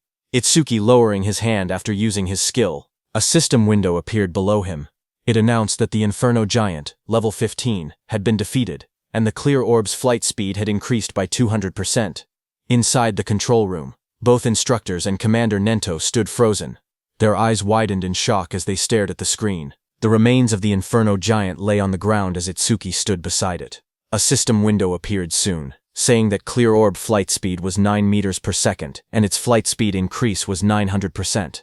On the giant display screen, Itsuki's face appeared, telling the instructors that he would now move on to the next stage. Instructor Soria watched in disbelief that even the Nightmare-class Inferno Giant had been instantly killed. Just then, a new window flashed as Itsuki killed another beast. It showed that time used was 3 seconds, and he earned 5,000 points. On the other hand, a massive beast with glowing red eyes opened its jaws wide to attack, but a torrent of blue energy burst out like a violent stream and killed it. A system window appeared, announcing that a C-rank skill, Water Bullet, had been activated. The one who used that skill to kill the beast was Saya. She stepped forward with her fingers pointed like a gun, as water swirled around her hand. She told herself that if she defeated the remaining 2 monsters, she could advance to normal class. Another window displayed her current status. Beginner class clear progress, 80%. On the other side, Gaku faced a giant monster. Flames burned beside him as he spoke confidently. He said that since the other person skipped the break time, he would definitely reach normal class first. His panel showed, normal class clear progress, 0%. Meanwhile, Hanyu Kana stood atop a defeated creature, surrounded by bright green magic. She said she needed to recover the magic she used before moving on. Her window displayed, normal class clear progress, 100%. Just then, there was an announcement saying, Nightmare class clear confirmed. Time used, 21 seconds. Rank first. Hearing the notification, Saya reacted first. She said the one who finished must be Itsuki. Gaku was shocked, shouting that someone finished faster than him and wondering if it was Hanyu. Hanyu remained silent, only staring calmly ahead. On the other hand, Itsuki stood on the cracked ground and pointed forward. In a calm voice, he told the inspectors to move on. Inside the control room, Instructor Soria stared at the screen in shock. He couldn't believe that the level 15 Inferno Giant had been instant killed. He questioned how something could pierce through its armor, and wondered what that black sphere was. Instructor Heighten grinned and told Instructor Soria to raise the difficulty, saying he wanted to see how far Itsuki could go. A new system message appeared, showing Nightmare Class Phase 2 starting. Now, 2 level 15 Inferno Giants would appear, and they would give 10,000 kill points. Itsuki looked up as the 2 giant monsters appeared. He said he had been expecting something, but the challenge had only increased in number. Both Inferno Giants roared as they charged. Their bodies blurred as they rushed forward. Itsuki watched them calmly. He lifted his hand again, and said that while one of them was still roaring, he might as well take care of one first. Purple energy wrapped around his arm as he prepared to attack. The clear orb activated, glowing as one Inferno Giant was struck down. The system window appeared, announcing that the level 15 Inferno Giant had been defeated, and the clear orb's flight speed had increased by 200%. Another window followed, showing the orb's speed, 11 meters per second, with its total increase reaching 1100%. From the control room, Instructor Soria stared in shock. He shouted that it was another one-hit kill, and questioned what that strange sphere was. He wondered aloud if there was no limit to how many of those spheres could exist. Instructor Heighten stepped forward, watching the screen closely. He admitted that Itsuki's skill was extremely powerful, but warned that it carried a fatal flaw. Instructor Soria beside him turned slightly and asked what flaw he meant. Back inside the battlefield, the remaining Inferno Giant crashed down in front of Itsuki. Dust exploded upward as the huge creature roared with glowing red eyes. Itsuki looked at the charging beast and muttered that its speed was faster than any disaster beast he had ever encountered. Watching from the control room, Instructor Heighten explained that Inferno Giants were often mistaken for being slow because of their large bodies. But that assumption was wrong. Instructor Soria asked what he was trying to say. At that moment, Itsuki moved forward. Purple energy wrapped around Itsuki's arm as he aimed. His eyes glowed sharply, and dark cracks of power spread around him. A system window appeared, announcing that the clear orby skill was activated. Itsuki shot, and at the same moment, the Inferno Giant rushed toward him with chains rattling and red light burning in its skull. At the same time, Instructor Heighten explained the Inferno Giant's traits. He said that as a racial trait, the Giants had no magic power, but their other stats were greatly enhanced. Despite their huge bodies, they were technically a speed-type race. Just as he said that, on the battlefield the Inferno Giant moved to the side with lightning speed and dodged Itsuki's clear orb. A glowing window displayed its information. Inferno Giant of the Giant Tribe, level 15, unable to use magic, but all other stats raised by 25%. Its attack, agility, and defense numbers flashed on the screen. Itsuki stared in shock. He couldn't believe that such a big monster moved that fast and dodged his attack. Back in the control room, Instructor Heaton analyzed the situation. He said Itsuki's black ball caused massive damage but wasn't actually very fast. Itsuki had taken advantage of the giant's habit of roaring before fighting to catch the first ones off guard. He added that Itsuki clearly had good combat sense, but if he couldn't increase the black ball's flight speed, he wouldn't be able to advance any further. As he said that, the Inferno Beast charged at Itsuki with overwhelming force to punch. The Inferno Giant hit Itsuki with so much power that Itsuki's body shot forward like a cannonball, tearing across the battlefield and smashing into the ground with explosive impact. Dust and shockwaves rippled outward as the ground cracked under the force. Through the cloud of debris, Itsuki pulled himself up from the crater. He calmly noted that from mid-range, this Inferno Beast's attack could still be dodged. In the control room, Instructor Soria commented that even knowing the attack wouldn't land, Itsuki still used it, meaning he probably had no other moves left. But Instructor Heaton didn't believe it. He wondered if that were the case, then why was Itsuki smiling? Lightning flickered around Itsuki's face as he grinned, blood running down his cheek. He admitted that the monster's speed wasn't bad at all. Then he said he would simply close the distance and finish the fight his own way. Saying that, Itsuki moved. A blue notification appeared in the air, stating that Thunderbreaker had activated. Lightning burst across the ground as the shockwave exploded. He shot upward like a streak of blue light, electricity trailing behind him. The giant monster looked up as he rose through the air. The monster swung its massive fist, wrapped in spinning force, aiming straight toward him. Its punch landed hard, crashing into the ground as the impact spread in wide circular shockwaves. From the control room, Choa covered her mouth in shock, her eyes trembling as she watched. Instructor Soria stared at the screen, panic rising in his voice. He said this attack was nothing like the Aleki rhinos.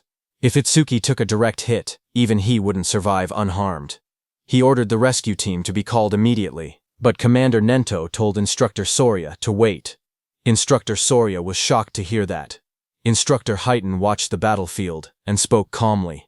He said the monster's strike had tremendous power, but power meant nothing if the attack didn't land. Down below, the monster raised its massive metal fist, but there was no blood. The monster looked at the crater, its red eyes glowing and its chains rattling. It looked around for Itsuki in confusion. Then a voice called out from behind, telling the monster he was here. The monster turned, its jaw opening wide in surprise. Its glowing eyes widened even more when it realized Itsuki had slipped behind it without it noticing. Before the Inferno monster could react, Itsuki's powerful clear orb tore through its neck, purple energy spraying out violently. High above, Itsuki hovered in the air, lightning and violet aura swirling around him. His expression was fierce and focused as he looked at the monster. The Inferno giant collapsed, its huge frame slamming into the ground. Chains cracked apart, and its body shook violently before falling still. System messages appeared around him, showing Inferno Giant, level 15, defeated. Clear orb, flight speed increased by 200%. Itsuki landed lightly amid the dust and smoke, red eyes glowing as he surveyed the fallen foe. More notifications followed, saying clear orb flight speed, 13 ms less. Flight speed increased by 1300%. Then another message appeared beside Itsuki, showing time used, 12 seconds. 10,000 points earned. Watching from the control room, Choa smiled brightly and shouted that Itsuki did it. Instructor Soria, watching from the side, commented that it was rare to see Choa so fired up. Hearing that, Choa started blushing. She stammered that she was only praying for everyone's safety. She explained that if young people who carried humanity's future died, it would be a huge loss. Their families would be sad, so she simply wanted everyone to survive. She insisted that she didn't think Itsuki defeating the Inferno Giant was cool at all. Even if it wasn't Itsuki, she would have reacted the same way, so they shouldn't get weird ideas. Instructor Soria and Commander Nento stared at her silently, surprised. Instructor Soria muttered that Choha had become quite talkative since the last time he saw her. Instructor Soria then turned to Instructor Heaton and asked how he knew Itsuki would dodge the attack. Instructor Heaton replied that Itsuki's normal speed wasn't much different from the Inferno Giant's, but when electricity ran through his body, his speed increased dramatically.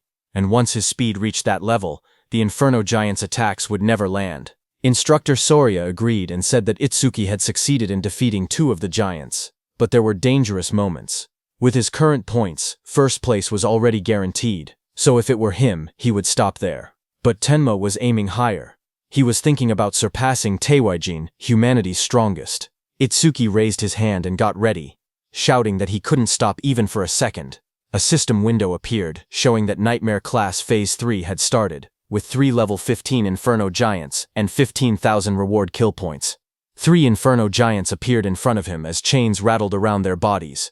Tenma activated his clear orb. A bright purple blast shot upward toward the first giant's head, killing it instantly.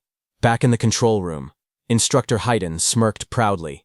He said that, as expected, Itsuki chose to continue. But suddenly, Instructor Soria turned to Instructor Haydn and asked if he hadn't also gone all the way to Phase 4 in a single attempt. Instructor Haydn replied that he had only gone there once. Hearing that, Instructor Soria said that even with Instructor Haydn's strongest physique, he had only made it to Phase 3. They both turned to the monitor again, wondering how far Itsuki would go. On the battlefield, another giant lunged at Itsuki, but Itsuki darted forward, lightning exploding from his feet. The monster tried to catch Itsuki in its hand, but Itsuki disappeared from there and appeared behind the monster's back. Itsuki's plan was to increase his agility using Thunderbreaker, get behind the monster, and close the distance. He succeeded and shot his clear orb again. The system window flashed as Itsuki finished his second kill. One more level 15 Inferno Giant was defeated, and his clear orb flight speed increased by 200%. A second notification came, showing that clear orb flight speed was now 17 meters per second. Flight speed increase, 1700%. After killing the second monster, Itsuki floated in the air, breathing heavily, because now it was the third monster's turn. That third monster was right behind Itsuki. It opened its massive jaws, its rows of blade-like teeth glowing red. The monster swallowed Itsuki completely, and closed its mouth shut, its eyes glowing with bloodlust as the sound of cracking bone filled the air. After swallowing Itsuki, the monster stood up, thinking it had won. But Itsuki was still alive inside it. His eyes burned red as he glared at the creature. Flames curled around his arms as he shouted that he would tear it apart from its guts. A system notification appeared, showing that Lotus Burst had been activated at full output. A blast of fiery light erupted inside the monster's jaws as Itsuki's attack struck. The creature let out a distorted roar as flames burst through its mouth. A massive explosion followed. The system window appeared, stating that the Inferno Giant level 15 had been defeated with Lotus Burst, and that all skill ranges had increased by plus 1%, now totaling plus 110%. Another window showed the results. The time used to kill was 13 seconds, and the kill reward was 15,000 points. Itsuki stood alone on the scorched battlefield, surrounded by smoke and molten ground. Back in the control room, Instructor Soria stared at the screen. Shocked, he whispered that this was the same skill that had blown away a huge number of participants in the first stage. On the battlefield, Itsuki exhaled weakly. He said his magic had completely run out. His system window showed that his magic power was 0 out of 310. Itsuki stood over the scorched battlefield, looking at his status window. He muttered that as long as disaster beasts kept spawning, the passive effect of magic detection would continue to replenish his magic. His magic detection was at level 1. Its passive effect was that upon detecting one enemy unit, his magic recovered by 10%. Suddenly, multiple Inferno Giants emerged. Another window displayed. Nightmare Class Phase 4 starts with 4 level 15 Inferno Giants. Kill points were 20,000 points this time. As the 4 monsters' presence registered, Itsuki's magic recovered up to 124. For every monster, his magic power recovered by 31 points. As 4 enemy units were detected, Itsuki's magic recovered by 40%. Back in the control room, the instructors watched the screen. Instructor Soria stated that Phase 4 had begun, and if Itsuki passed it, he would surpass Instructor Hitan's past record.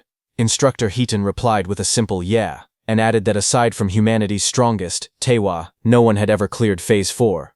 He said it would be interesting to see how far Itsuki could go. On the battlefield, Itsuki flashed forward, electricity trailing behind him as a giant lunged. He noted that every time the clear orb's flight speed increased, its accuracy also improved. He realized that if he raised the flight speed a few more times, he wouldn't need to get close to point-blank range anymore. Another giant swung through the storm, purple lightning on Itsuki's hand as he stared ahead and reminded himself that his magic was limited.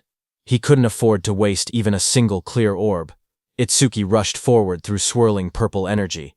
Dark lightning wrapped around his arm as he threw his hand out, aiming the spinning orb in his palm. But before he could shoot, one inferno beast with red glowing eyes lunged toward him, its metal-like jaws wide open.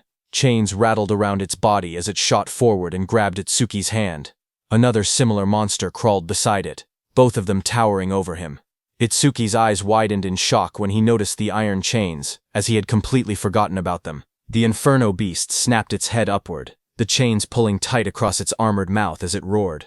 Itsuki was dragged by the chains, but as he dashed past the Inferno Beast at high speed, he struck it with the purple energy clear orb. The monster moved slightly and dodged his attack. The Inferno Beast swung back violently, punching with full force where Itsuki had been standing. The Inferno Beast's massive armored hand pinned Itsuki down. He struggled beneath it, his body crushed against the cracked ground. Then the giant tightened its grip, dragging him upward as dust and debris scattered everywhere. Its claws clamped around his torso, squeezing harder. Itsuki was in very bad shape, as he couldn't put any strength into that position. A sickening crack echoed as the giant's grip twisted violently.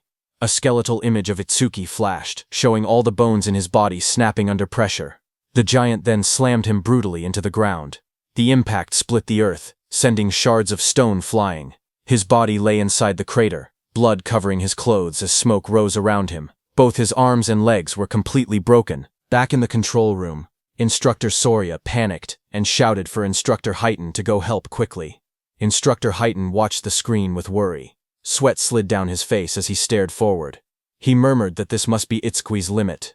A memory flashed before his eyes. Just like Itsuki, he himself had once collapsed at the same point. Determined, Instructor Heighten turned away from the monitor. He said he was going to help right now. But before he could move, someone called out for him to wait. It was Commander Nento, who looked at the large screen.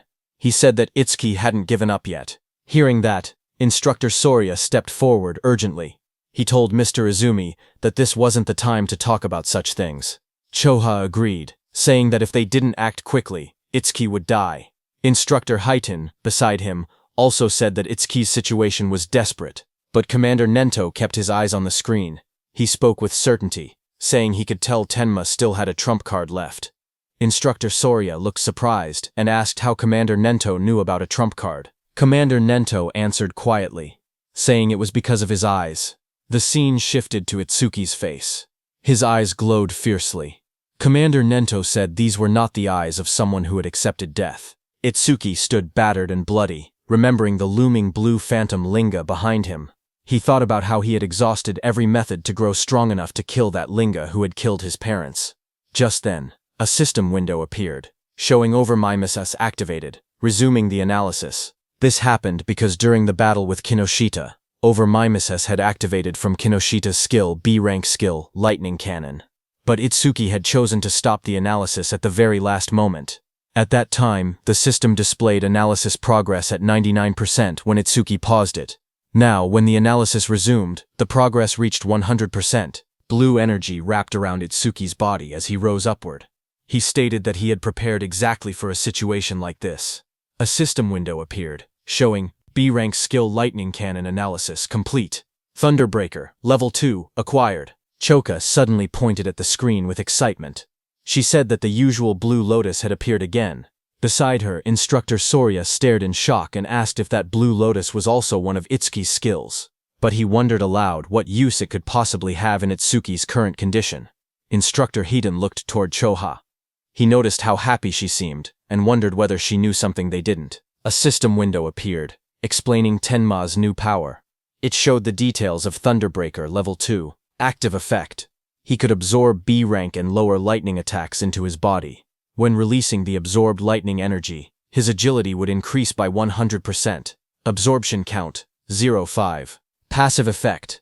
Each time a B-rank lightning attack was absorbed, his agility increased by 10%, currently increased by 15%. Blue energy swirled around Itsuki's body. His legs lit up first, then his hands slowly clenched as the power surged.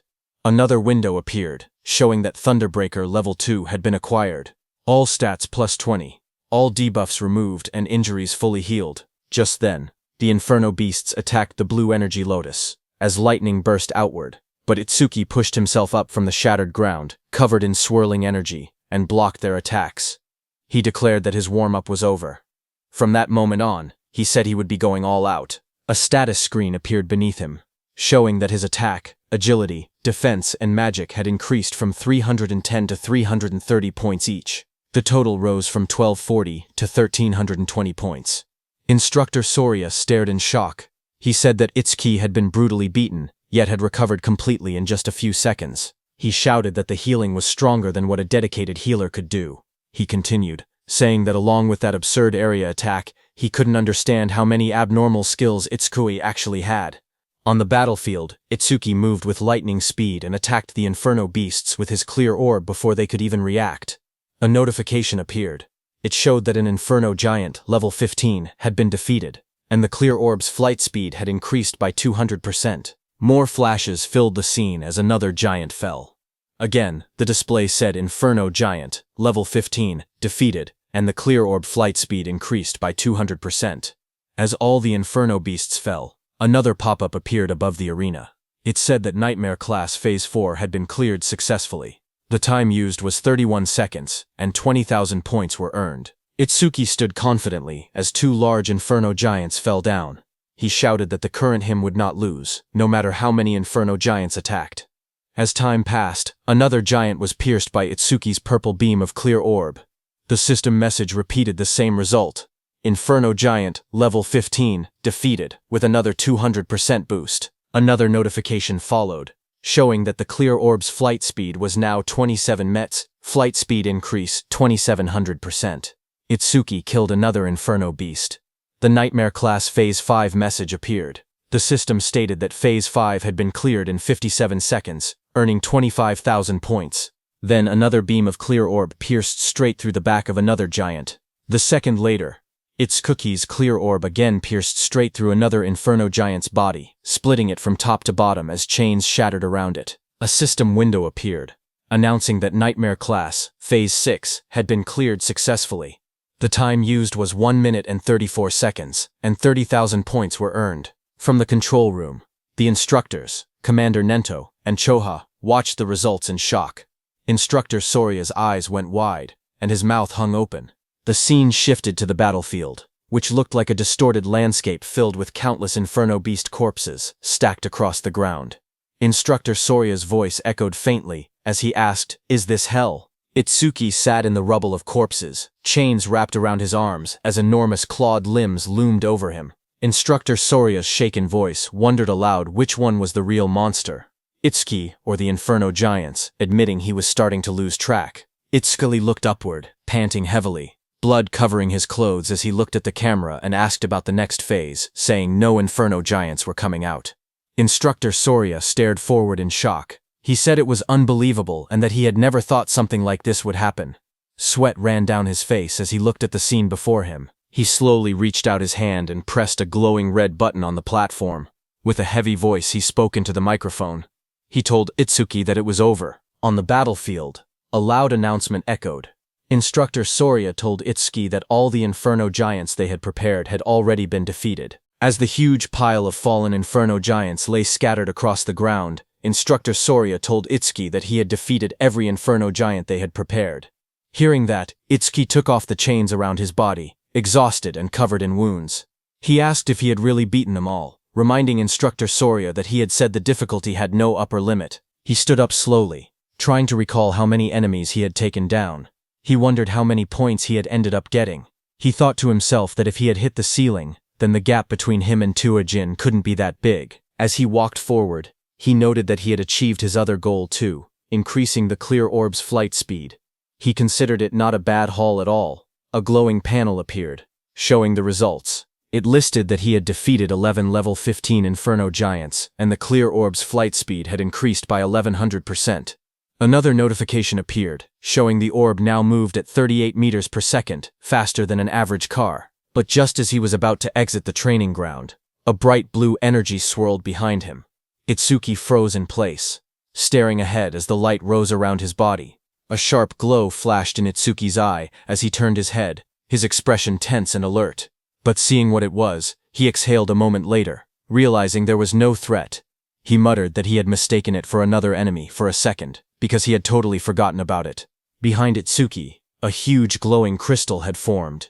He looked at the floating blue crystal beside him, knowing that since he couldn't level up, any experience from the disaster beasts he defeated turned straight into karma stones. The large blue stone hovered in the air, swirling with light. In the control room, the instructors stared in surprise. Instructor Soria asked why a karma stone was appearing in the trial grounds.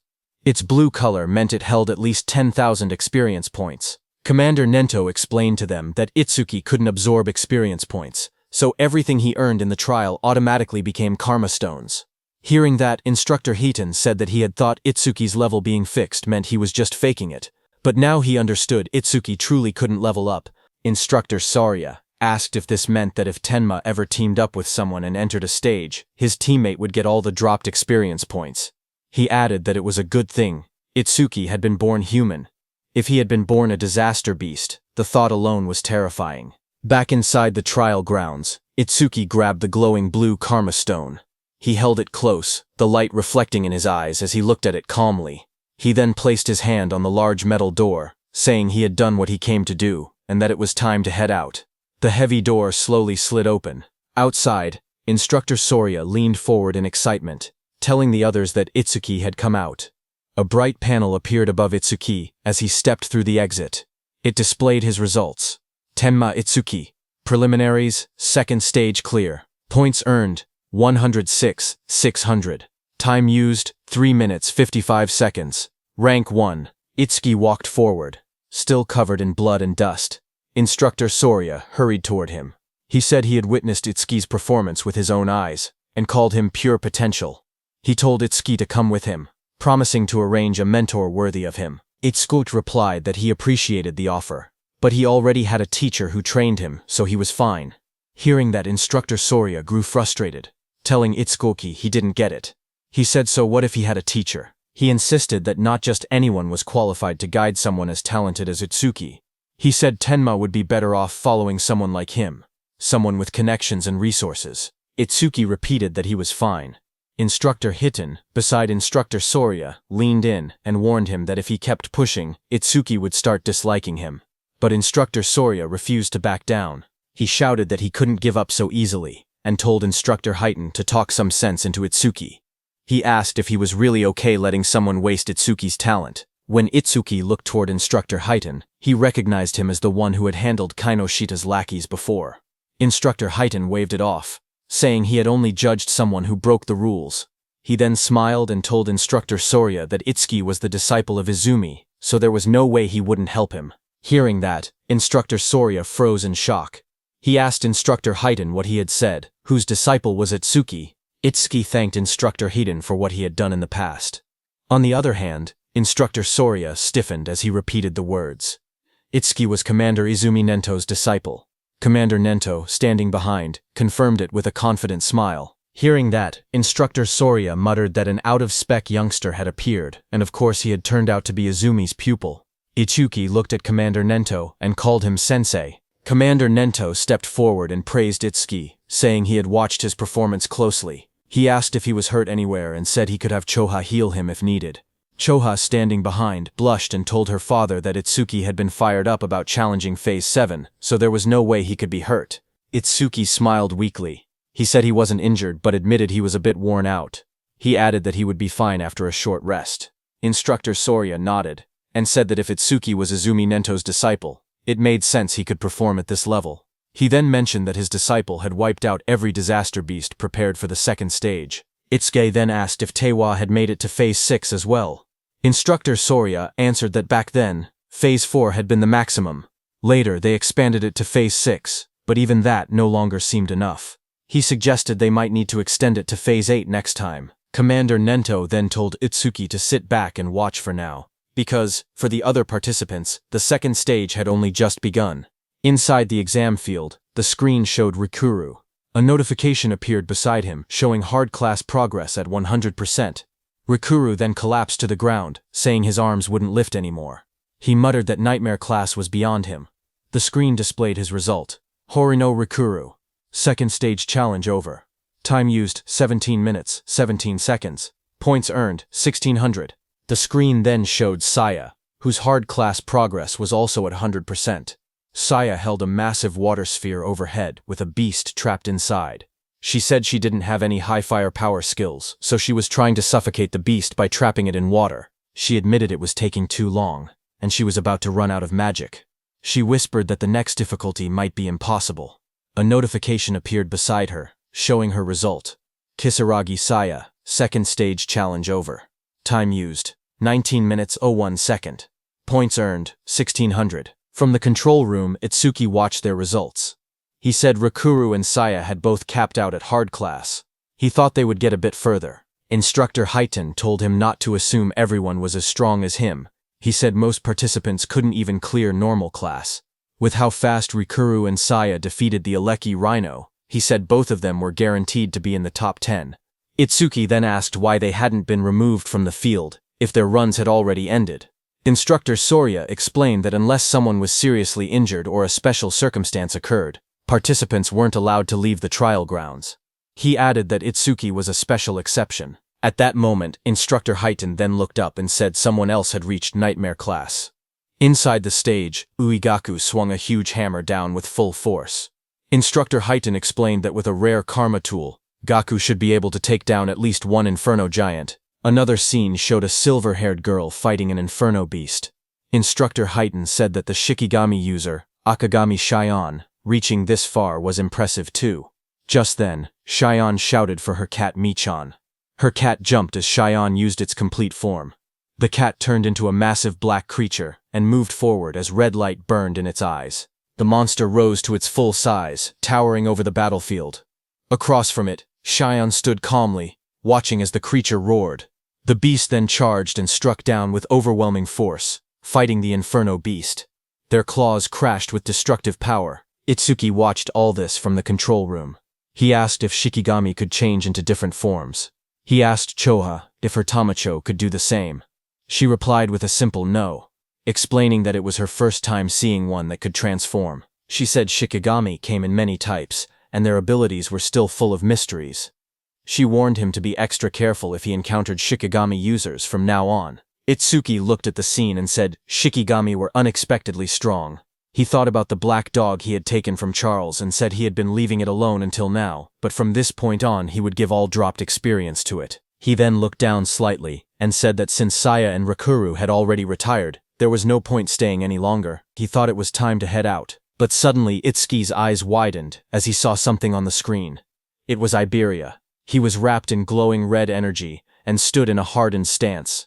Itsuki was shocked to see him and asked what that armor was and if he had gotten it from his father. Iberia's whole body became covered by that armor as he looked at the monster in front of him.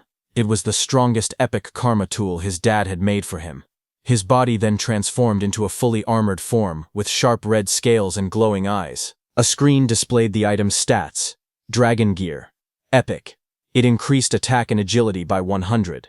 Its epic effect was that for every 1 minute equipped, attack and agility increased by 20. The maximum time was 15 minutes. Iberia knew that his tool had a will of its own and chose its master. He said it took a lot of effort before he finally obtained it. He ran toward the Inferno Beast in front of him, thinking that his armor added 20 attack and agility every minute it was equipped. But if worn longer than 15 minutes, there would be a severe penalty. So he had to finish everything within 15 minutes. Another screen appeared showing current status increase. Attack and agility increased by 120. Iberia shot forward at high speed. He thought about the announcement stating the Nightmare class had been cleared, and he believed it was probably Itsuki. He told himself he had to do his best so he wouldn't drag Itsuki down. He charged ahead, declaring that the two of them were double E. Itsuki watched him from the control room and said calmly that the armor looked good on him. Then a few minutes later, Instructor Sorya announced that the second stage was finished. From inside the control room, Instructor Sorya explained the rules. Only the top 10-point earners could advance to the national tournament's main event. He added that the top 2 would receive special rewards in the main event. Lying on the ground, Gaku smirked. He said that aside from Hanyu, there was no way anyone had more points than him. He laughed to himself, claiming those special rewards would be his. Instructor Sorya then stepped forward and announced that he would now reveal the top 10 results. A large screen displayed the rankings. First was Tenma Itsuki.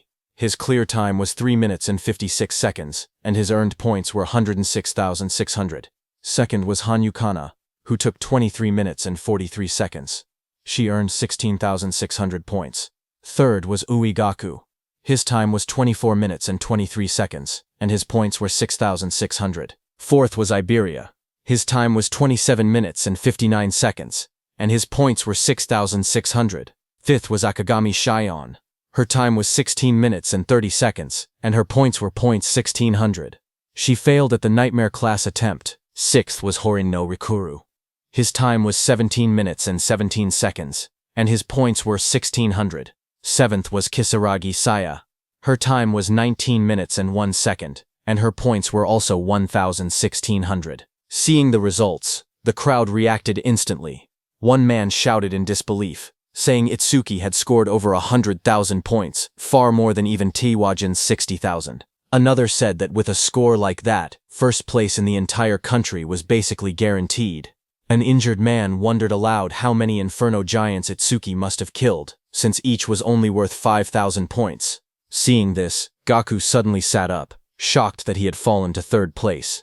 He asked who Tenma Itsuki even was, saying he had never heard of the name before. Haru looked at her weapon and said she wanted to cross swords with Tenma Itsuki. Saya lowered her gaze. She said she hadn't expected such a huge gap between herself and Itsuki. She wondered if a combat job had ever been right for her in the first place. Instructor Soria then reported that all continental trials had ended, and the national rankings were out. He revealed that Itsuki placed first in the entire nation, ahead of second place by a massive 65,000 points. Choa, watching her father, said that she couldn't see her father's face, but she could feel it. Her father was pleased.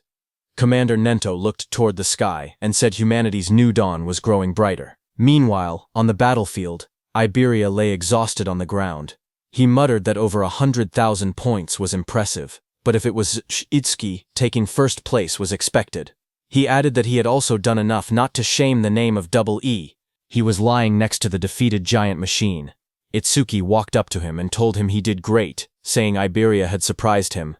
Iberia smiled weakly as he was still dizzy after using that karma tool. The instructors and Commander Nento stood on the platforms watching. Then Instructor Soria announced that the 21st Salvation League National Tournament preliminaries had come to an end. On the battlefield below, Itsuki carried Iberia on his back and walked forward. The view shifted to the South Continent. District 1. A bright city square lay under the sun, with buildings, pools, and statues arranged neatly. At the center, an old man with long white hair and a beard sat quietly, eyes closed. Nearby, soldiers in armor complained. One of them frowned, saying they had been called out at dawn just to watch an old man meditate. Another soldier warned him to watch his mouth. He explained that the old man was the South Continent Commander-in-Chief, someone who could see the future. A prophet. The old man remained still, his hands resting on his stomach. His name was Balgar, South Continent Commander-in-Chief. One soldier then questioned why, if Balgar could truly see the future, they always received warnings after the barrier had already been deployed. He said that if Balgar really had foresight, he should be able to tell them the Stele impact points ahead of time. Another soldier spoke calmly. He said it was true that Elder Balgar could only foresee a tiny sliver of the future. Even so, he explained that Balgar still stood on the same level as the North Continent Commander Izumi Nento, and was considered a pillar of humanity. He said the reason he was called a pillar of humanity was because Balgar's prophecies were correct 10% of the time. At that moment, Elder Balgar suddenly lurched forward, shouting in shock. His attendants rushed toward him in panic. Balgar's voice trembled as he tried to speak. The attendants asked if he was all right, but he pushed himself up with urgency. He shouted again that the North Continent was in danger. His eyes widened, filled with terror. He cried out that a massive disaster beast assault would soon strike the North Continent. Among them, he warned, were disaster beasts with levels that exceeded 100. Then sometime later at night, the leaves rustled softly as the scene shifted to Itsuki standing under the trees. Blue system windows appeared beside him, while he looked ahead calmly. He said that his total stats had finally exceeded 1,500. The system display showed his information. Tenma Utsuki. Human, level 0, fixed.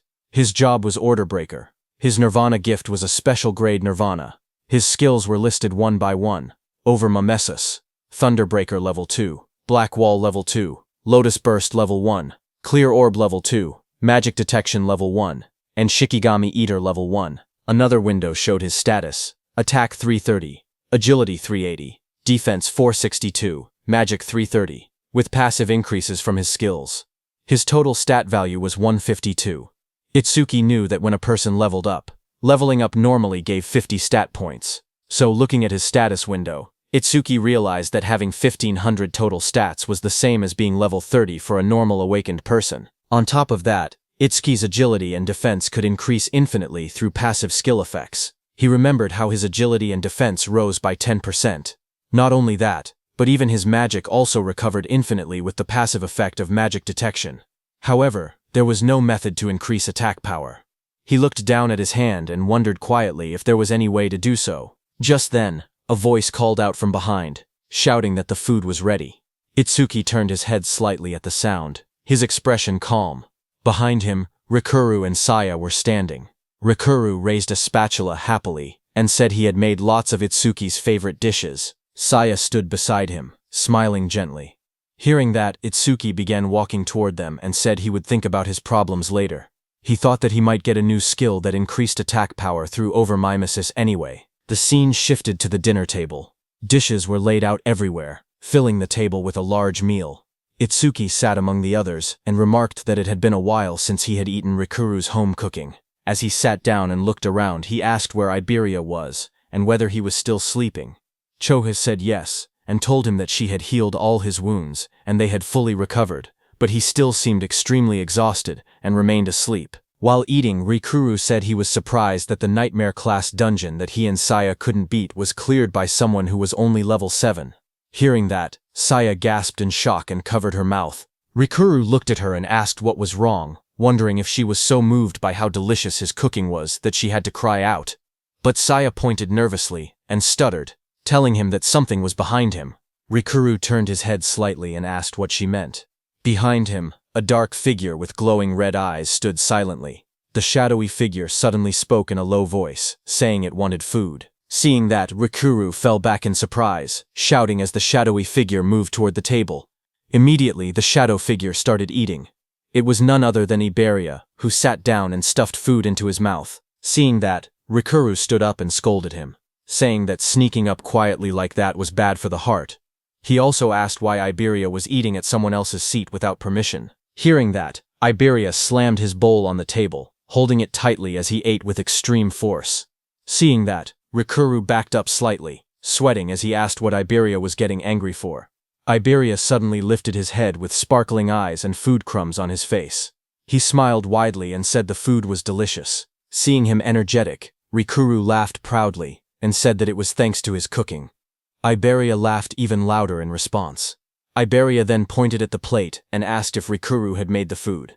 He told him that he should quit being an awakened and become a chef instead, because he had way more talent for cooking. Hearing that, Saya covered her mouth, trying not to laugh, while Rikuru stood there with an annoyed expression, asking if that was supposed to be a compliment. Across the table, Commander Nento leaned forward with folded hands. He said that since all of them were aiming to become saviors, he had one question for them.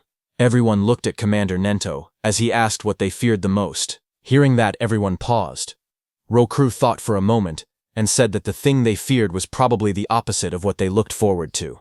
He explained his own dream to become a savior, earn money, and enjoy gourmet food while traveling the world while he was still young. He then imagined the opposite of that dream. In his mind, he pictured himself as an old man with a cane. He said that aging would definitely be the opposite. When people get old, he explained, they lose the stamina to travel the world, and their sense of taste might deteriorate so much that they cannot even tell flavors apart. The thought made him shiver, and he said the idea alone gave him chills. Commander Nento then asked Saya how she felt. She looked down slightly and said she was born into a medical family and grew up in a hospital. She explained that ever since she was little, she had seen many people suffering from different illnesses.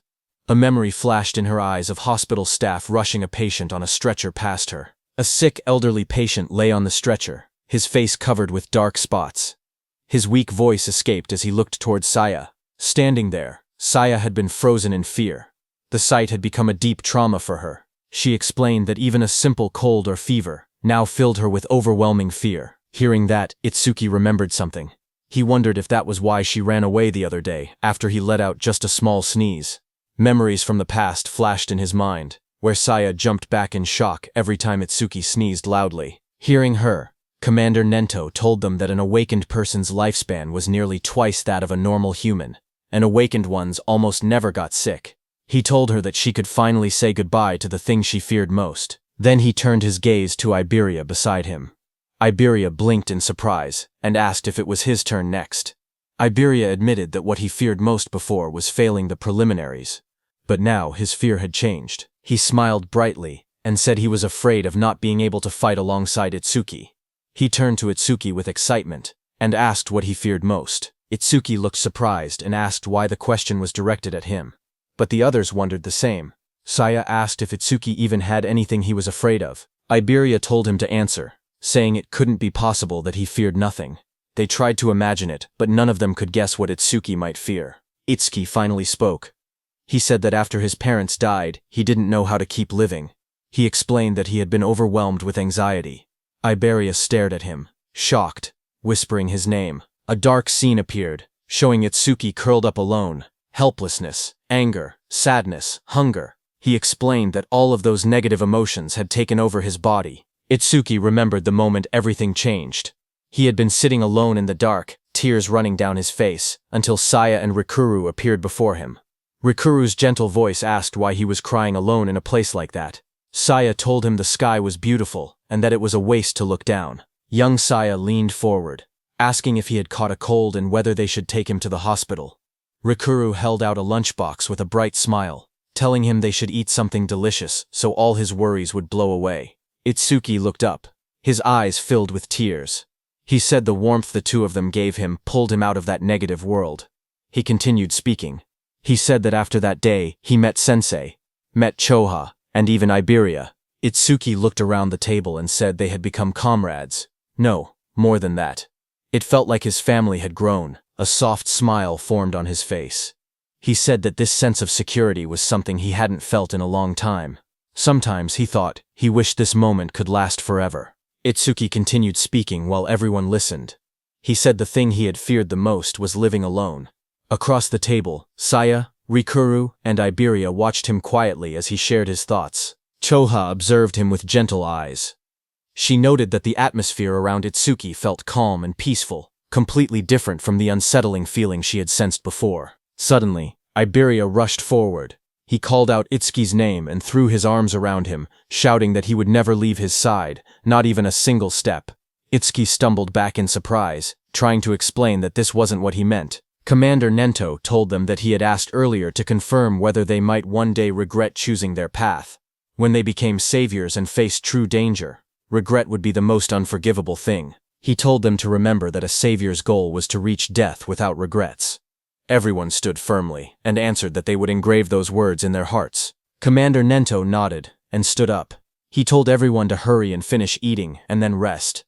He reminded them that Rikuru and Saya needed to return to North District 6 by tomorrow. The next morning, it was time for Rikuru and Saya to go back. Iberia waved excitedly as he called out to Rikuru, asking him to make home-cooked food again next time. Rikuru shouted back that he would as long as Iberia didn't cause trouble for Itsuki. Their voices echoed as they walked ahead, promising to meet again at the national tournament. Seeing that, Itsuki walked up to Iberia, who wiped his tears. Itsuki asked when Iberia and Rikuru had gotten so close. Commander Nento soon gathered them and told them they should head back as well. Itsuki nodded, but his mind wandered. There was something he wanted to ask Saya. He thought he could ask her during the main tournament. As he walked, Itsuki suddenly paused in shock when he noticed Choha. Choha sprinted across the courtyard with urgency. Itsuki wondered why she was in such a rush. A moment later, Chosha reached Commander Nento, slightly out of breath. Commander Nento asked her what had happened. Chosha replied in a serious tone that top-secret information had just arrived from the South Continent. Commander Nento asked Choha what the secret message contained. Choha explained that the information carried an extremely high clearance level. It was something only saviors above level 50 and continent commanders were allowed to know. Commander Nento then looked at Itsuki and Iberia and said that the two of them were also permitted to hear it. Iberia lit up with surprise, asking if he trusted him that much. Chosha began delivering the message. A new prophecy had come from Elder Balgar, the commander of the South Continent. According to him, within the next 3 days, a large-scale disaster beast assault would strike the North Continent. Hearing that, Itsuki asked whether Elder Balgar's prophecies were reliable. Iberia confirmed that they were. Elder Balgar was the most renowned prophet across all 5 continents. His prophecies were as good as confirmed futures. Choa turned to her father and urged him to leave the North Continent immediately. But Commander Nento believed there had to be a reason the disaster beasts were launching an assault. This time, he said, the target was most likely him, the commander of the North Continent. The commander thought for a moment. He said that if that were true, then staying here would make him good bait. Choga stepped forward, insisting there was no reason for her father to remain in the North Continent. She reminded him that combat wasn't even his specialty, and if he already knew he was the target, then remaining here was far too risky. She urged him to evacuate to the Central Continent immediately. Tenma agreed with her. He said that if they lacked manpower, he would remain behind and fight. But the commander raised a hand, stopping them. He told them he had already made his decision and warned them not to argue further. Then he turned to Itsuka, saying there was something else he needed him to do. Itsuka protested, insisting that nothing could be more important than protecting his sensei. Commander Nento explained his request. Iberia's father, Aiden, was the greatest crafter across all 5 continents, and they couldn't allow anything to happen to him. He wanted Itsuki to guard Aiden together with Iberia. Additional awakened fighters would also be dispatched to support them. Hearing that, Iberia looked troubled. He wondered aloud why their forces had to be split just to protect his father. Suddenly a thought struck Itsuki, as he realized that Sensei might be intentionally keeping him away from the battlefield. Nearby, Chobia listened quietly until the commander turned to her as well. He said he had 3 requests for her. First, she had to announce the coming assault to the residents of the North Continent and help evacuate everyone below level 50 safely. Next, she needed to notify all awakened individuals, level 50 and above, to prepare for combat at any moment. Finally, she had to summon Heighten to this location. Since North District 1 had a low population, there would be no danger of civilian casualties. Commander Nento's eyes glowed fiercely as he declared that they would face the disaster beasts head-on right there. Choa returned to her father and reported that she had completed every arrangement he instructed. She told him Heighten would be arriving soon. Commander Nento thanked her for the trouble and told her she could rest for now. Choa hesitated, her expression softening as she looked at him in silence. Her father noticed her worry. He asked whether she was anxious about Itsui, even though Aiden already had skilled guards accompanying him. He added that if that was the case, then as her father, he simply needed to defeat all the smaller threats and lure out the main enemy. Choha lowered her gaze, her cheeks slightly flushed. She admitted that, as expected of her father, he saw through everything. Commander Nento continued speaking. He said a prophecy had revealed that a disaster beast of level 100 or higher would appear this time. In a battle of that scale, someone would be forced to reveal all their trump cards. That was the real reason he sent Itsuki away. Hearing that, Choha nodded slowly as the meaning became clear to her. If Itsuki fought such a beast using his unusual methods, his abilities would be exposed, and the enemy would try to eliminate him at any cost. Commander Nento said yes, but added that there was another reason as well. Based on Itsuki's past battles, it seemed Itsuki lacked raw attack power.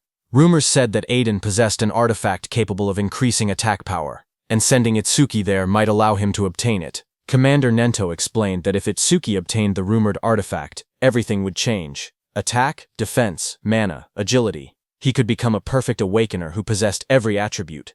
The prophecy began to unfold soon after. On day 1 of the prophecy, at 8 p.m., the northern continent was struck. In every district, stone monuments began falling from the sky like rain, crashing into the ground and signaling the start of the disaster beast assault. In North District 2, the skies were dark as Utsuki and Iberia sprinted through the cold winds. Utsuki asked how much farther Iberia's home was. Iberia estimated another 100 kilometers. Hearing that, Itsuki narrowed his eyes, thinking that a disaster beast could appear at any moment. They had to reach Iberia's father as fast as possible. Suddenly, from behind, Iberia shouted for Itsuki to look, pointing ahead in shock.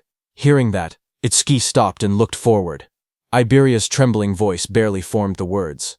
A blazing object was falling from the sky. It was a stone monument. Itsuki realized that the attack had already begun, and the monument had landed right in the middle of a populated area. The two watched as the fiery structure crashed straight into the city. The impact sent a massive explosion of light through the skyline. Itsuki's expression tightened. The warning had only been released moments ago. Civilians were still evacuating. If a disaster beast appeared now, the situation would become catastrophic. Elsewhere in the city, awakened warriors stared at the monument that had descended. Chaos erupted as they shouted that massive casualties were unavoidable, and that a disaster beast was already approaching. Someone recognized the scene. It was exactly as Elder Vargar had foretold. They cursed at how early the event had arrived. Back with Itsuki and Iberia, a glowing barrier began forming around the impact zone. Iberia panicked as he watched it rise. Itsuki was also panicking inside, thinking that if they left the citizens behind, many would die, but if they stepped in to help, their main mission would be delayed. Itsuki glanced at Iberia and thought quietly to himself. Iberia had traveled a long distance, yet he hadn't asked for a single break. He must have been that worried about his father. If he suggested stopping to save citizens now, Iberia would surely hate it. But before he could decide, Iberia suddenly pointed forward, shouting for them to go help. The barrier had trapped a disaster beast inside the city, and he insisted they couldn't ignore it. The creature inside was at least level 20. If no high-level awakeners were present, countless people could die. Hearing that, Itsuki's worries vanished. Then, with a firm voice, he agreed to change the plan. They would take care of the disaster beast in the city first. Just then, the ground shook violently as the stone monument split open. Flames burst out, and a massive creature emerged from within. It was a flame golem, level 21, its entire body wrapped in blazing fire. Nearby, the awakened fighters assessed the situation. They counted their strength, 3 level 15s and 1 level 16. It would be difficult, but against a level 20 disaster beast, they believed they still had a chance to win. A defender stepped forward and activated his C-rank skill, Rock Shield. Jagged stone shot up around his arms as he braced himself against the incoming flames. He shouted for the others not to break formation, promising to hold off the monster's attacks. The flame golem roared and hurled fire straight at him. Through the heat and sparks, the defender yelled for his teammates to find an opening and counterattack. But the creature's power was overwhelming. It struck with massive force, smashing the ground and scattering debris across the street. The defender was thrown violently backward, crashing into a wall. As the dust settled, he struggled to lift his head. His armor was shattered. His voice trembled. He couldn't believe what had happened. It was impossible. The other awakeners froze in terror because the Earth user had the highest defense among them, yet he had been killed instantly. If even he couldn't survive, they stood no chance at all. Panic spread across their faces as they backed away, their weapons shaking. One of them cried out, asking desperately what they were supposed to do now. The group fell into panic. One of the men shouted that fighting a creature like this was suicide and that they needed to run. As he sprinted away, flames chased behind him. Another teammate yelled for him to watch out, but the fleeing man only snapped back that they should worry about themselves. Before he could get far, a sharp presence appeared right behind him. His eyes widened in shock as the fiery monster loomed over his shoulder. Terrified, he begged for his life, promising to do anything as he activated his ability. Water surged around him as he used his B-rank skill, Water Cannon. A massive stream of water blasted toward the creature. For a moment, he caught his breath. He wondered when the beast had gotten behind him, and regretted shouting something so pathetic. But now, he stood firm. He was a water elementalist, the natural enemy of fire disaster beasts.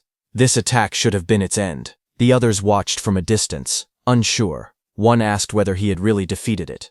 Another stepped forward, saying he would finish it off just in case. In the midst of drifting steam and smoke, the monster's dark silhouette still stood. The water elementalist stepped forward and warned the others not to interfere. He insisted that since he had defeated the disaster beast alone, he should be the one to finish it. But before he could act, the charred body of the creature suddenly twitched. Flames surged across its cracked surface as it rose again. The man froze in shock as the beast returned to life, its fiery aura burning hotter than before. Someone shouted for them to kill it quickly. A massive burst of flame erupted from the monster's mouth, lighting up the entire street. One of the fighters stared at the blazing heat, confused and terrified, asking what this enormous flame was. Another voice shouted that it was over, but the flames only grew larger. A violent explosion followed, and the fire shot outward like a shockwave. But before it could hit those awakeners, Itsuki appeared. Using his Black Ice Wall skill, he created an ice wall that blocked the monster's fire attack. As Itsuki was stopping the fire, Iberia turned to those awakeners, calm and fearless. He told them to leave the creature to Double E. Clad in black armor, Itsuki told Iberia not to worry about the monster and instructed him to evacuate the citizens. Iberia acknowledged with a Roger. A blue screen appeared, displaying new information. Itsuki's Black Wall's defense increased by 10% due to blocking a B-rank fire element skill with Black Ice Wall. The battlefield shifted as Itsuki prepared to face the fiery disaster beast alone. Those awakeners stared at Itsuki, who had blocked the giant flame so easily. One of them asked Iberia if he and his companion were saviors. Iberia explained that they weren't saviors yet, but he declared that someday he would become one stronger than Tiwajin himself. Hearing that, the awakeners were shocked, saying he talked big for a kid. Iberia walked over, annoyed, and asked what they were doing being saved by a child. One of the awakeners immediately argued back, insisting that no one asked for help and that he was going to defeat the beast anyway. Someone else wondered aloud if a mere awakener could really handle a disaster beast like that. Their eyes shifted to Itsuki. One man whispered whether the ice-like armor covering his body was some kind of artifact. On the other hand, Itsuki narrowed his eyes, remembering something his sensei told him before they left. His memory showed his sensei warning him about the black sphere he could release. Its power was immense, but it required chanting time, and its flight speed wasn't fast compared to strong disaster beasts. Missing the first attack would only put enemies on guard, making them harder to hit afterward. His sensei advised him to avoid using the black sphere unless absolutely necessary, keeping it as a trump card for critical moments. The memory ended with his teacher's voice telling him to listen carefully and only use that black sphere under the right circumstances. His teacher's words echoed in Itsuki's mind. He should only use his strongest attack when he was certain he could take down the opponent. Looking at the crowded battlefield below, he realized he couldn't use the penetrating true sphere here. There were too many people around. Down on the streets, civilians stared up at him in shock. Some wondered if he was an awakener who came to help. Others pointed out the equipment he wore, guessing he must be a high-level awakener. High above, the fiery disaster beast roared as it swung its massive body. Itskad, covered with lightning, shot forward, slamming straight into the creature's rocky surface. He made up his mind. If he couldn't use his special skill, he would suppress the beast with brute strength instead. With full power, he punched the beast. Explosive impacts echoed through the buildings as he drove the monster backward. His movements blurred with speed as burning fragments scattered everywhere. A bright system window flashed, showing that Itsuki's Thunderbreaker activated Thunderclap Wave. Lightning surged across his entire body as he appeared above the beast. The beast raised its head, its eyes glowing red, fire swirling around it. Itsuki struck again, driving the massive creature through the ground with overwhelming force. Dust and flames erupted as the beast crashed hard, its body half buried in the shattered street. The ground trembled from the impact. Lightning wrapped around Itsuki as he rose into the air, his entire body glowing with blue energy. Flames raged around him, but he shot downward like a meteor, slamming into the massive creature below with overwhelming force. The impact shook the entire street. A huge shockwave burst outward, cracking the ground and sending flames scattering. A crater formed where the blow landed, smoke rising from the broken asphalt. People watching from a distance stared in disbelief. One person said the disaster beast was being pushed back completely, even though it was supposed to be powerful. Another mentioned that the awakener looked like he was only 18. Someone else suggested the beast must have been injured beforehand, but an awakener nearby could only stare with wide eyes, whispering in shock that this couldn't be real. Even a level 21 flame golem couldn't fight back at all against that young man. He wondered who the young man facing it truly was. When the smoke finally cleared, the battlefield was quiet. The golem lay smashed into the ground. One of the awakeners looked around in confusion and asked where the young man had gone. Another man explained that as soon as the young awakener defeated the disaster beast, he left the area with the blonde boy. That water-type awakener claimed that the only reason a level 0 awakener could do something like that was because he had already weakened the flame golem's health beforehand. But the first awakener looked uneasy. Even he, a level 15 awakener, couldn't track the young man's movements with his eyes. He said that the power to send a flame golem flying with bare hands was unbelievable. He added that if his status showed level 0, his real strength had to be comparable to level 30. On the other hand, Itsuki and Iberia were already running. While running, a thought troubled Itsuki. If a beast of that level couldn't be killed instantly, things would only get harder in the future. He muttered that he had to increase his attack power somehow. Just then, a system window appeared, displaying Itsuki's current stats. Attack, 330, Agility, 760, plus 100% due to Thunderclap Wave activation.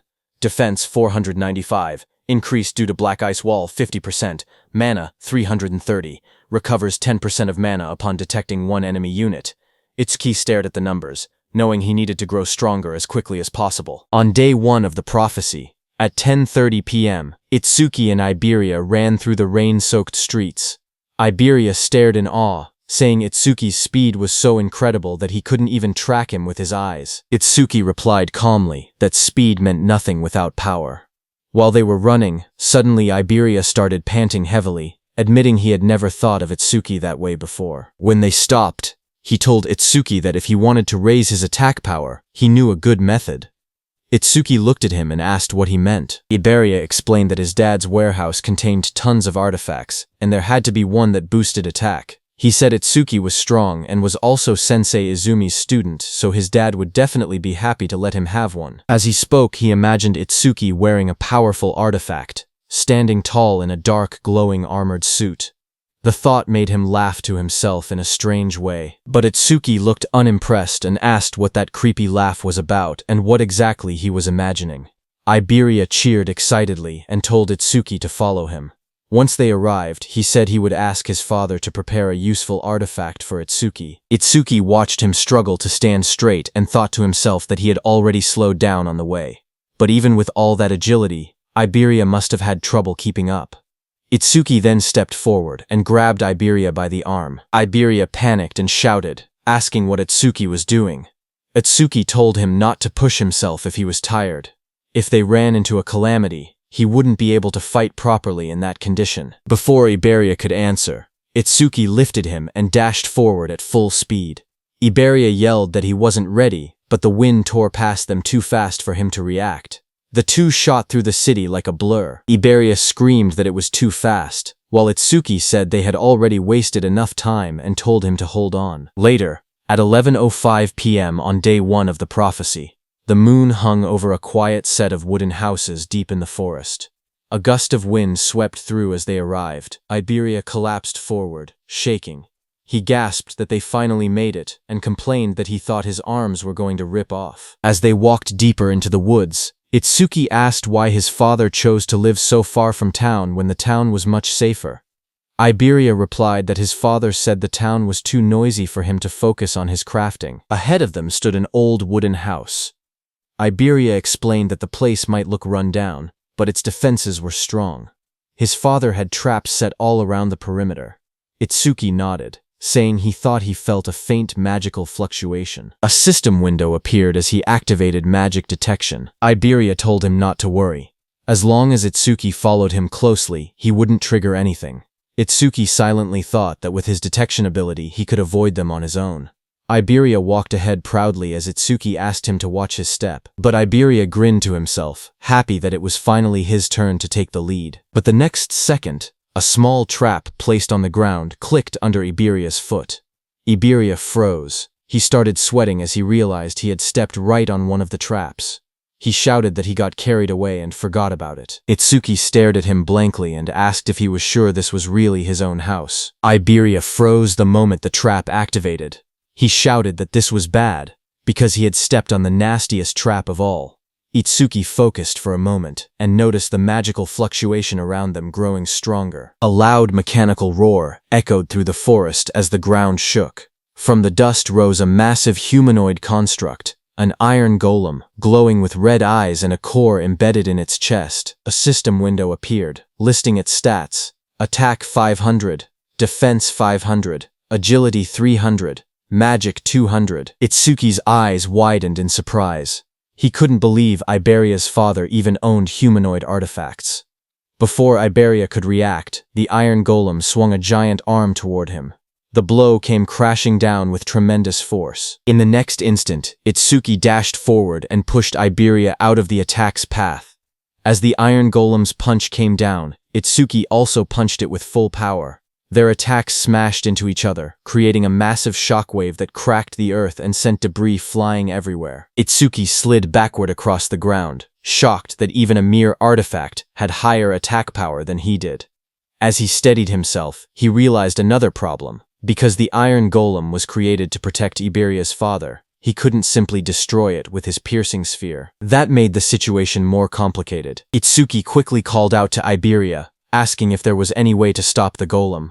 Iberia, panicking, shouted back that the key was the karmic stone embedded in its chest.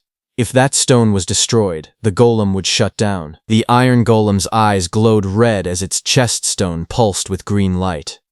Iberia yelled that the stone was its power source, and taking it out would end everything. A system window appeared as Itsuki activated Thunderwave. Lightning surged around his body, crackling across his arms and shoulders. He smirked, realizing that knowing the golem's weak point made the fight much simpler. The golem had strength, but he had speed. He dashed forward, lightning trailing behind him as the iron golem slammed its massive arm into the ground. Stone shattered everywhere, but Itsuki slipped past the attack, aiming straight for the glowing stone. The golem swung again with both arms, trying to crush him, but Itsuki moved in a blur of thunder. Multiple afterimages flickered around the battlefield as he closed the distance, electricity lighting up the entire area. Lightning wrapped around Itsuki's body as he dashed straight toward the iron golem's chest. The golem swung a massive arm down at him, but he slipped underneath the attack, closing the distance in one quick burst. He reached out and grabbed the glowing green karmic stone embedded in the golem's chest. The moment his hand made contact, the stone cracked and came free from its socket. The iron golem's body froze. Its red eyes dimmed, and its raised arms stopped mid-movement as all power left its frame. Itsuki stepped back, holding the fractured stone in his hand. Just then, a shadow loomed behind him, raising a sword to attack, as Itsuki calmly asked if that was enough. Iberia rushed forward in panic, shouting for Josuke to stop. But before he could reach him, that figure suddenly blurred into motion. A fierce strike came swinging toward Itsuki from the side, his eyes glowing red at the moment of impact. But the blade stopped inches from his chest. Itsuki froze in shock. He wondered when his opponent had even moved. Josuke stood in front of him, lowering the heavy sword. He looked confused as he recognized Iberia behind the stranger. He admitted that he had thought the intruder was just a group of lost bandits. Smoke drifted from the sword as Josuke introduced himself. Itsuki stepped forward calmly, but confusion rose in his eyes. He questioned why he hadn't sensed any magic until the moment of the attack. Josuke's gaze moved between Iberia and the newcomer as he asked who this person was. Just then, Itsuki glanced down, startled to see that the massive sword in Josuke's hand had vanished without a trace. Iberia quickly jumped in, explaining that the stranger was his friend, Itsuki Tenma. He boasted that Itsuki was level 0 but incredibly strong. He added that they had formed a duo and were trying to decide on a team name. Before Iberia could continue, Itsuki told him to never mind that, and instead asked where Iberia's father was. Josuke told them that his master was in the back and warned Iberia to be careful. Just then, an older man with a white beard stepped out from the back of the forge. Iberia recognized that man as his dad. The old man stepped forward, his expression dark and heavy. Even Josuke quietly noted that he didn't seem to be in a good mood. Iberia ran up to him excitedly, waving his arms. He shouted that he had passed the qualifiers. The old man remained silent. Iberia proudly continued. He explained that he had ranked 4th in the region on nightmare difficulty and demanded the reward he was promised, being allowed to choose any artifact he wanted. But before he could finish boasting, a sharp slap struck his cheek. Iberia's head snapped to the side, his eyes wide in shock. He touched his face with trembling fingers and asked why his father had hit him. The old man glared at him furiously, his voice rising as he demanded that Iberia hand over the dragon gear. He accused him of stealing it. Iberia staggered back, clutching his cheek. He shouted that he had only borrowed an epic artifact, and complained that there was no need to hit him. His father pointed angrily at him from the ground. He warned that the dragon gear caused irreversible damage if worn for too long. He added that if Iberia ever took it without permission again, he would not be so lenient next time. Frustrated, Iberia turned and ran off into the forest, yelling that he would never use his father's crappy artifacts again. The dragon gear dropped from his shoulder and landed on the ground behind him. The old man then turned toward Itsuki and asked if he was Izumi's second student. Itsuki nodded politely. He introduced himself as Itsuki Tenma and explained that his sensei had sent him to protect Mr. Aiden because of a prophecy about a massive calamity approaching from the north. Mr. Aiden responded that he already knew. He studied Itsuki closely and muttered that Izumi was demanding and rarely accepted disciples. He wondered why a strict master would choose someone who looked as plain and ordinary as this kid. But then he suddenly froze, his eyes wide. He asked in shock if Itsuki's level was fixed. Itsuki said yes as a glowing status window appeared beside him, showing his information. Itusuki Tenma, human. Level 0, fixed. Job order breaker. Gift undisclosed. Skill undisclosed. Stata undisclosed. Itsuki stood calmly, the blue display shining around him. Mr. Aiden narrowed his eyes and stared at Itsuki carefully.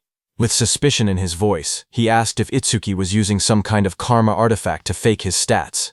Itsuki calmly replied that he was not. Mr. Aiden looked at him again and finally seemed to understand something. He muttered that now it made sense why Nento Izumi had specifically requested that particular item. Walking slowly with his hands behind his back, Mr. Aiden explained that Itsuki's master was someone who carefully calculated gains and losses. According to him, Commander Nento always demanded something in return. Itsuki responded honestly. He said that his master had only asked him to guard Aiden, and that he had not heard anything about a reward. Mr. Aiden then explained the truth. Commander Nento had contacted him and said that in exchange for allowing his disciple to protect him, he should give that disciple a certain karma artifact. Hearing this, Itsuki looked surprised. He wondered quietly if his master had really done that for him. Still calm, Itsuki said that it was fine. Even without an artifact, he would properly protect Aiden. Mr. Aiden shook his head and said that was unnecessary. He had plenty of artifacts, so he did not mind giving one away.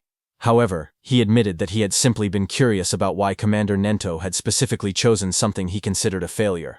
Itsuki looked confused and asked what he meant by a failure. A memory flashed as Mr. Aiden explained that the artifact was originally a masterpiece designed to draw out an awakened person's attack power to its absolute limit.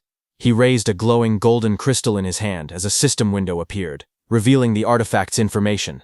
Its name was Critical Crystal, unique. Critical, attack power is doubled during a critical hit. Critical rate 99%. Unique effect, the user's attacks generate critical hits. The golden crystal shined brightly in Mr. Aiden's hand, but as Mr. Aiden held the glowing crystal, something unexpected happened. A crack suddenly formed across its surface. His eyes widened in shock as the golden crystal split with a sharp sound. The artifact's power changed instantly. The rank of the artifact became unknown, and a mysterious broken effect appeared. A system window appeared, revealing the new information. Broken critical crystal, rank unknown. Effect, attack power is multiplied by 10 during a critical hit. Critical rate 0%. It increases by 1% every time an enemy unit with higher attack power than the user is defeated. Broken effect, the critical rate resets whenever the user levels up. Mr. Aiden showed the cracked crystal to Itsuki and explained its problem. Because the critical rate reset every time someone leveled up, it was completely useless for a normal awakened person.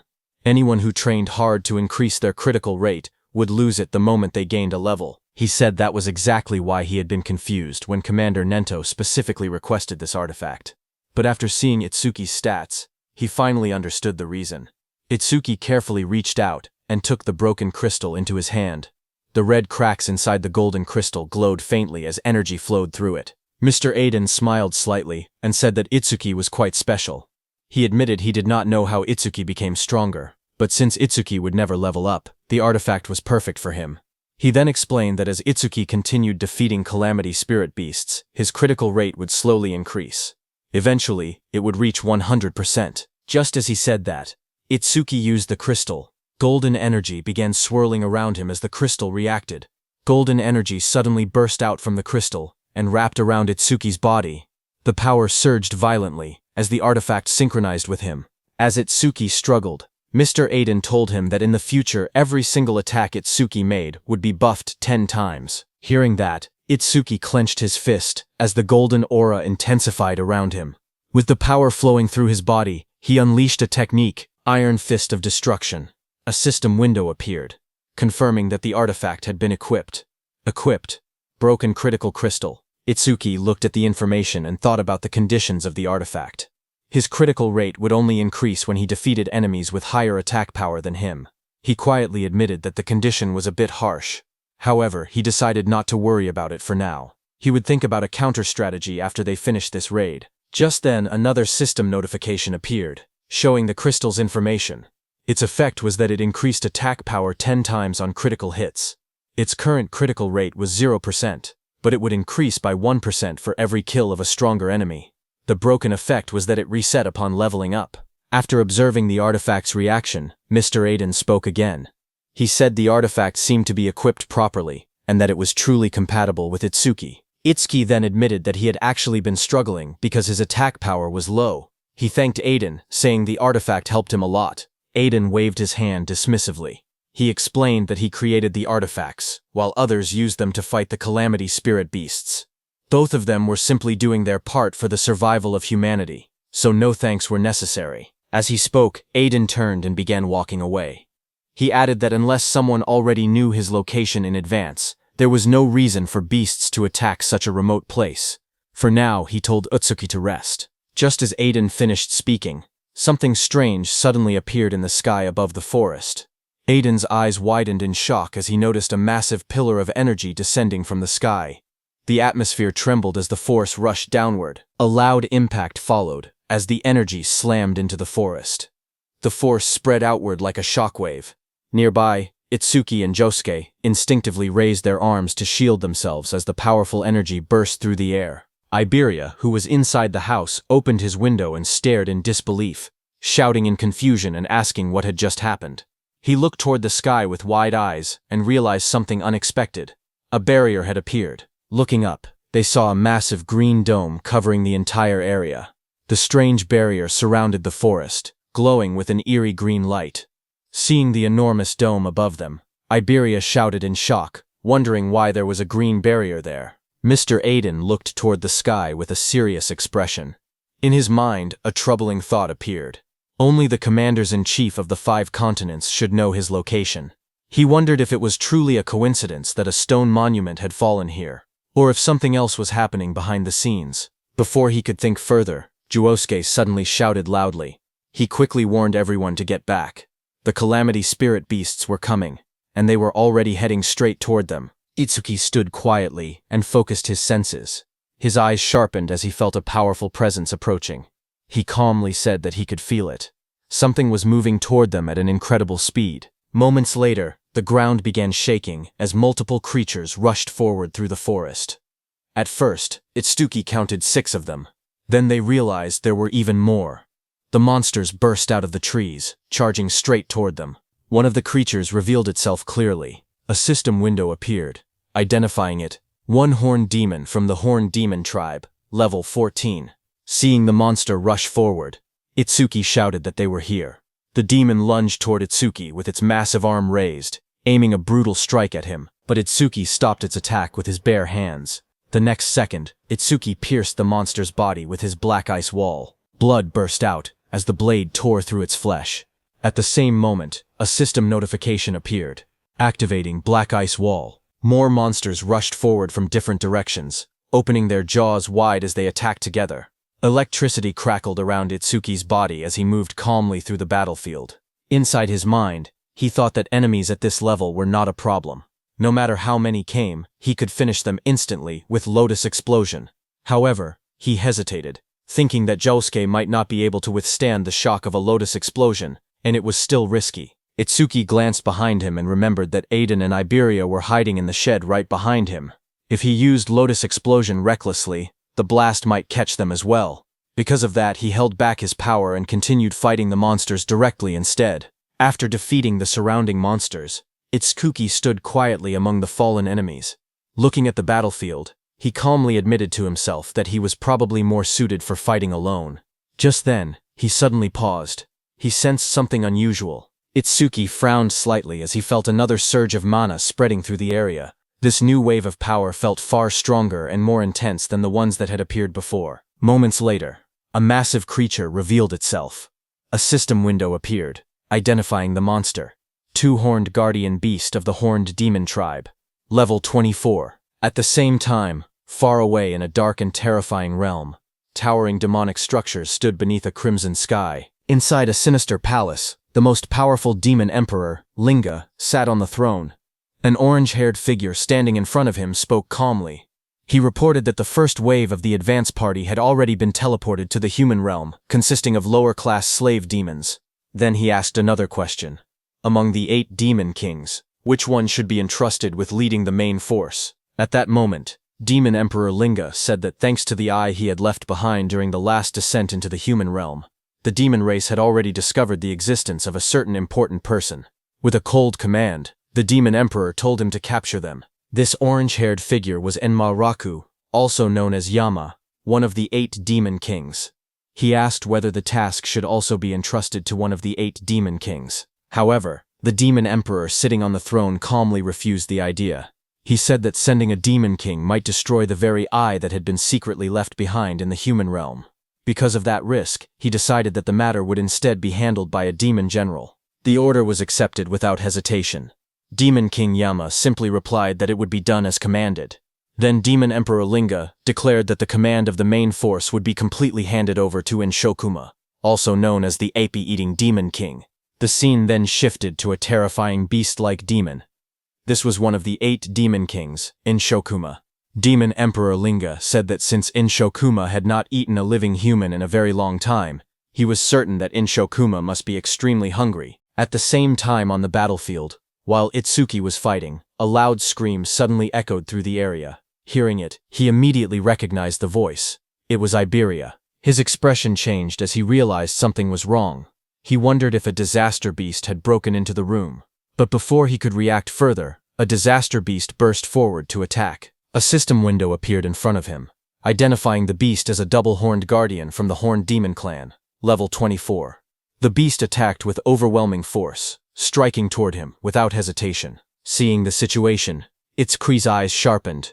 He realized that things had reached a critical point, and he had no choice but to use that power. As the attack came crashing down, Itsuki quickly glided on the ground and dodged it. At the same time, he aimed at the beast and used Clear Orb. He judged that the creature's attack power was likely higher than his own. However, if he managed to defeat it, he could increase his critical rate. A system notification appeared, explaining the effect of the broken critical crystal.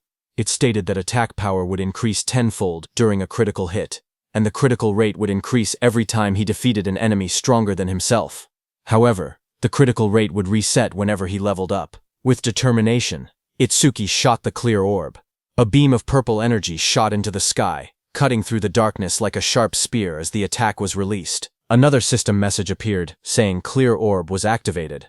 After the beast died, another system notification appeared, telling Itsuki that his critical rate had increased by 1%. Looking at the result, he calmly confirmed that it had risen just as he expected. Without wasting time, he turned and spoke to Josuke. He told him that he would take down the disaster beast that had broken into the room, and that everything here would be left to him. Josuke, who was engaged in battle, immediately accepted the responsibility without hesitation. Lightning flashed as Itsuki ran toward the cabin where Iberia and Aiden were. At the same time, inside that cabin, Iberia was pushed back and hit the wall. He stood there, injured and covered in blood. Lowering his head, he admitted that it was useless. Without his dragon gear, he knew he could not win. Pain filled his body as he struggled to stand, realizing how desperate the situation had become. As the disaster beast came toward him, Iberia quietly muttered that if it had come to this, then there was only one option left. As the monster lunged forward with its terrifying jaws wide open, Iberia cried out for help, calling Itsuki's name. But in the next second, someone appeared behind the disaster beast. It was Iberia's father, Aiden. He swung his massive weapon down with overwhelming force, hitting the beast on the head. Watching this, Iberia was shocked. He wondered how his dad, who was a non-combat class, could face a disaster beast without any fear. Seeing that nothing happened to the beast, Aiden remained calm and called it stubborn. Aiden's attack made the beast furious, and it turned around in anger. It immediately charged at Aiden at full speed. Seeing it coming, Aiden stood firmly and declared that he would leave the rest to him. He was saying that to Itsuki, who appeared there just before the monster's attack could hit Aiden. Itsuki moved instantly, his body wrapped in crackling electricity as he intercepted the attack. The beast tried to strike again, but Itsuki stepped in from behind, and using his black ice spike, pierced through the monster's body. A system message appeared, announcing that his black ice wall had activated. Blood splattered as the creature's massive frame was struck down. After the clash ended, Itsuki apologized to Aiden for being late. He explained that it had taken a little time to deal with the lookouts. Aiden then asked about the situation outside. Itsuki immediately used his magic detection skill, but he could no longer sense any magic fluctuations from outside. Seeing that, he told Aiden that Josuke had likely wiped out every last disaster beast. As they went outside, the battlefield was covered with the bodies of disaster beasts. Iberia looked around in shock and stammered in disbelief, wondering if Josuke had really done all of that by himself. Josuke immediately warned everyone not to lower their guard. He explained that unless they destroyed the barrier, disaster beasts would continue spawning from within it without end. As time passed, they would only grow stronger. With a firm expression, he declared his intention to head toward the barrier and destroy it while eliminating as many disaster beasts as possible along the way. Looking at Itsuki, he added that if any beast managed to slip past him, he would have to deal with it. However, Itsuki stated that he would be the one to slaughter every disaster beast within the barrier. His eyes were filled with hatred as he instructed Josuke to remain there and protect Aiden and Iberia. Seeing Itsuki's expression, Aiden narrowed his eyes. He muttered that those eyes showed no trace of fear. Instead, they were filled with a burning thirst for battle. Finally, with firm resolve, Aiden declared that they would leave the destruction of the barrier to Itsuki. Josuke warned Itsuki seriously. He explained that if the barrier was green, then the disaster beasts inside would be at least level 250. He asked if he was truly prepared for something like that. Without hesitation, Itsuki answered calmly that he was sure. Lightning crackled violently around Itsuki as he ran toward that green barrier. A sharp smile formed on his face as he admitted that finally, he could fight to his heart's content. Seeing him go, Iberia immediately spoke up. He declared that if Itsuki was going, then he would go too. He told Josuke to look after his old man. But his father, Aiden, stopped him. Iberia protested, asking why not. He reminded them that they were a team. Aiden answered bluntly, telling him to stop pretending they were a team. He said it was pathetic. He added that he and Itsuki lived in two completely different worlds. Iberia clenched his fist, anger rising in his voice. He argued that they had walked this path together all this way and demanded to know what he meant by different worlds. Aiden also shouted, telling Iberia that a team was meant to support one another and cover for each other's weaknesses. Aiden's eyes widened with anger as he spoke harshly. He told Iberia that he was not supporting Itsuki at all. Instead, he said he was only dead weight at this rate. His voice grew even colder as he warned that he would end up getting Itsuki killed. Hearing that, Iberia froze, shock spreading across his injured face. Aiden continued, saying that he was not just talking about him alone. He explained that Itsuki was special. No one else from his generation could even stand on the same stage as him. Then he asked Iberia if he had ever truly seen the look in Itsuki's eyes when he faced a disaster beast.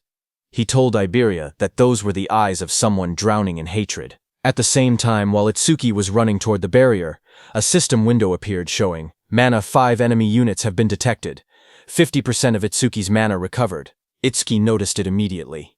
He realized that 5 disaster beasts must have just come out of the barrier. He calmly acknowledged that this had brought his mana back to full. Ahead of him, massive disaster beasts with sharp purple spikes and rows of jagged teeth emerged, blocking his path as lightning continued to crackle around his body. Lightning surged wildly around Itsuki as he faced them. His eyes burned with determination as he shouted for them to get out of his way. A system window suddenly appeared, showing Lotus Blast had activated. In the next instant, a massive explosion erupted in the forest, flames bursting outward with overwhelming force. Another system message appeared showing, 5 enemies defeated with Lotus Blast. Range of all skills increased by 5%. His critical hit rate increased by 1%. Now his broken critical critical rate was 2%. Itsuki moved forward through the fading flames, his expression calm but focused.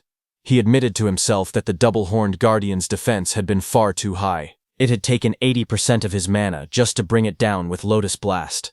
Even so, he firmly decided that he would not allow a single one of them to reach Iberia or the others. In the distance, smoke and fire from Lotus Blast rose above the trees. Josuke turned toward the explosion in shock and demanded to know where it had come from. Iberia immediately realized and stated that it was Itsuki's skill and that he must have run into disaster beasts in the forest. Josuke stared toward the forest, his expression serious.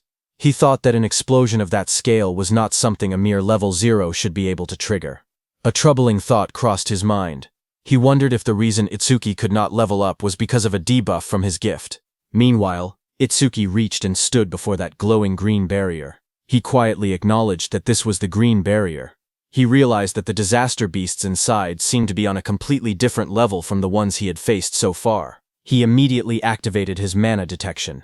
However, Itsuki was shocked to see that his mana detection could be blocked. Because of that, he could not judge the number or strength of the disaster beasts inside. Then he remembered something his teacher once said. The level of disaster beasts inside a barrier could be determined by its color. Gray barriers contain disaster beasts from level 1 to 25. Green barriers contain disaster beasts from level 26 to 50. Blue barriers held level 51 to 75. Purple barriers held level 76 to 100. Red barriers contained level 101 and above.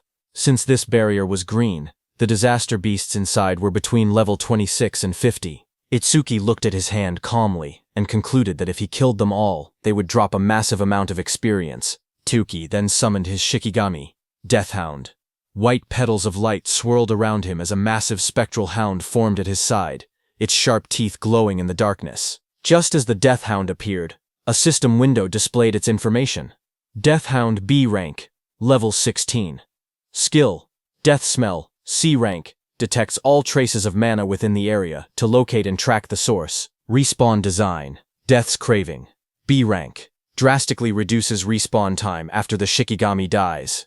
Its attack stat was 250, agility was 250, defense was 150, and mana was 150. The Death Hound's glowing eyes shone in the darkness as it stood beside Itsuki.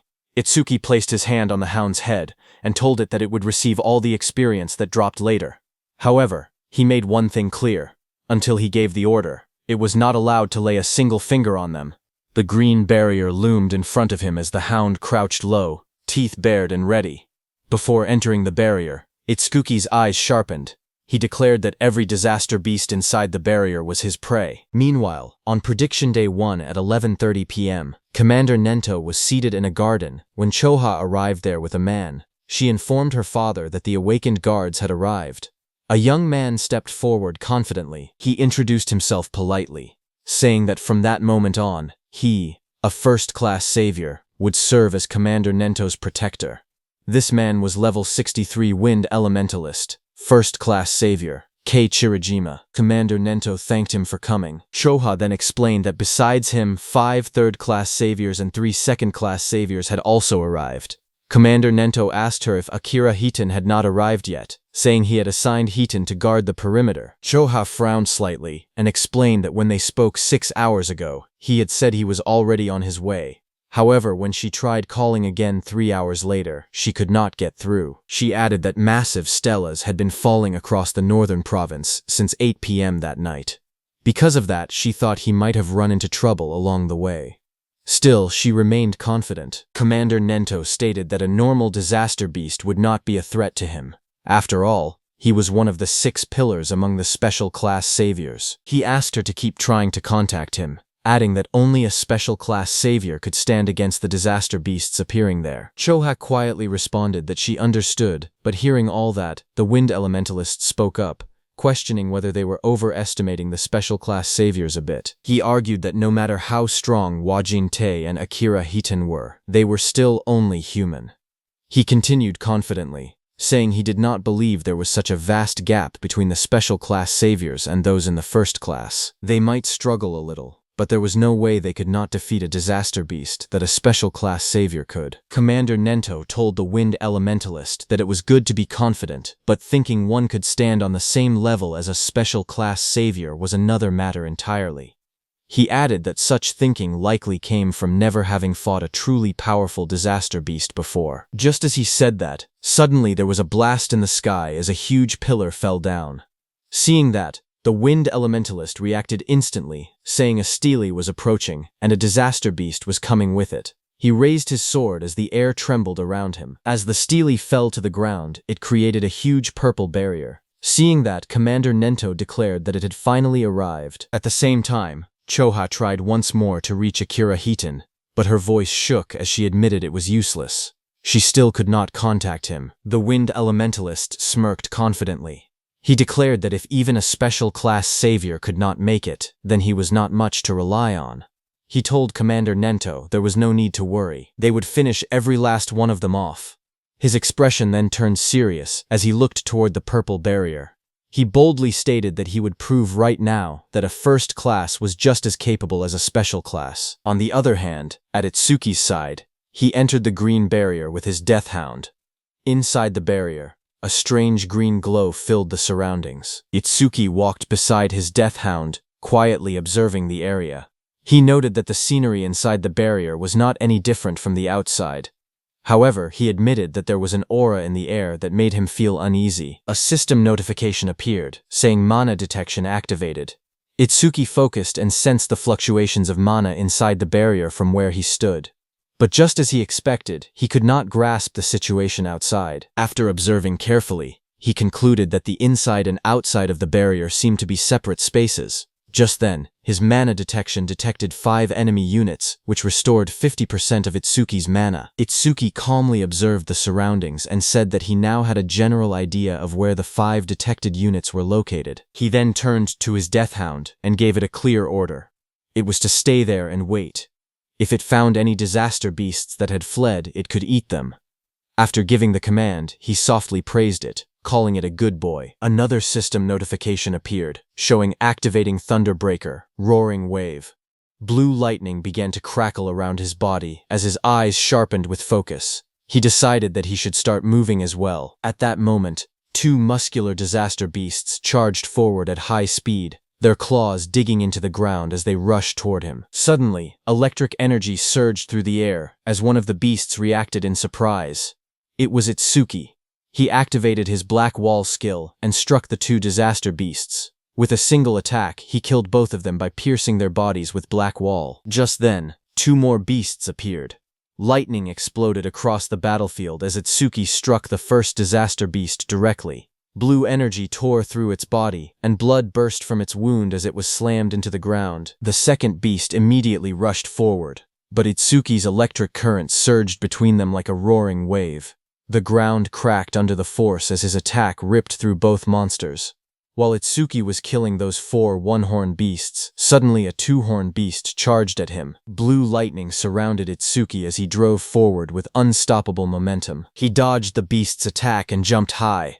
A system notification appeared, activating clear orbs piercing sphere. A glowing purple sphere formed around Itsuki's finger. It shot forward with incredible force, piercing straight into the beast's chest and drilling through its armored body. The impact cracked the monster's armor apart as the energy pushed deeper inside. That beast fell to the ground. A system notification appeared, showing critical rate increased by 1%. Itsuki landed on the ground, lightning still flickering around him. His broken critical crystal had reached 3% critical rate. After killing those 5 beasts, Itsuki immediately moved forward. Seeing that his critical rate had gone up again to 3%, he calculated that statistically, this meant about 3 critical hits for every 100 attacks. He thought maybe he would get to see his first real critical attack soon. While moving, something else caught his attention. This was the first time he had seen a stele from this close. He narrowed his eyes and thought that if he broke the stele, then the barrier should disappear. He thought 1 hit should be enough. But at that moment, a system notification appeared, showing 1 enemy unit detected and 10% of his mana restored. Itsuki's eyes widened as he realized that there was still 1 left. Immediately, he used all the force in his body to stop himself. Lightning cracked violently around his legs as he stopped. Just as he stopped, many sharp spikes came toward him at full speed. He immediately jumped back and dodged those spikes.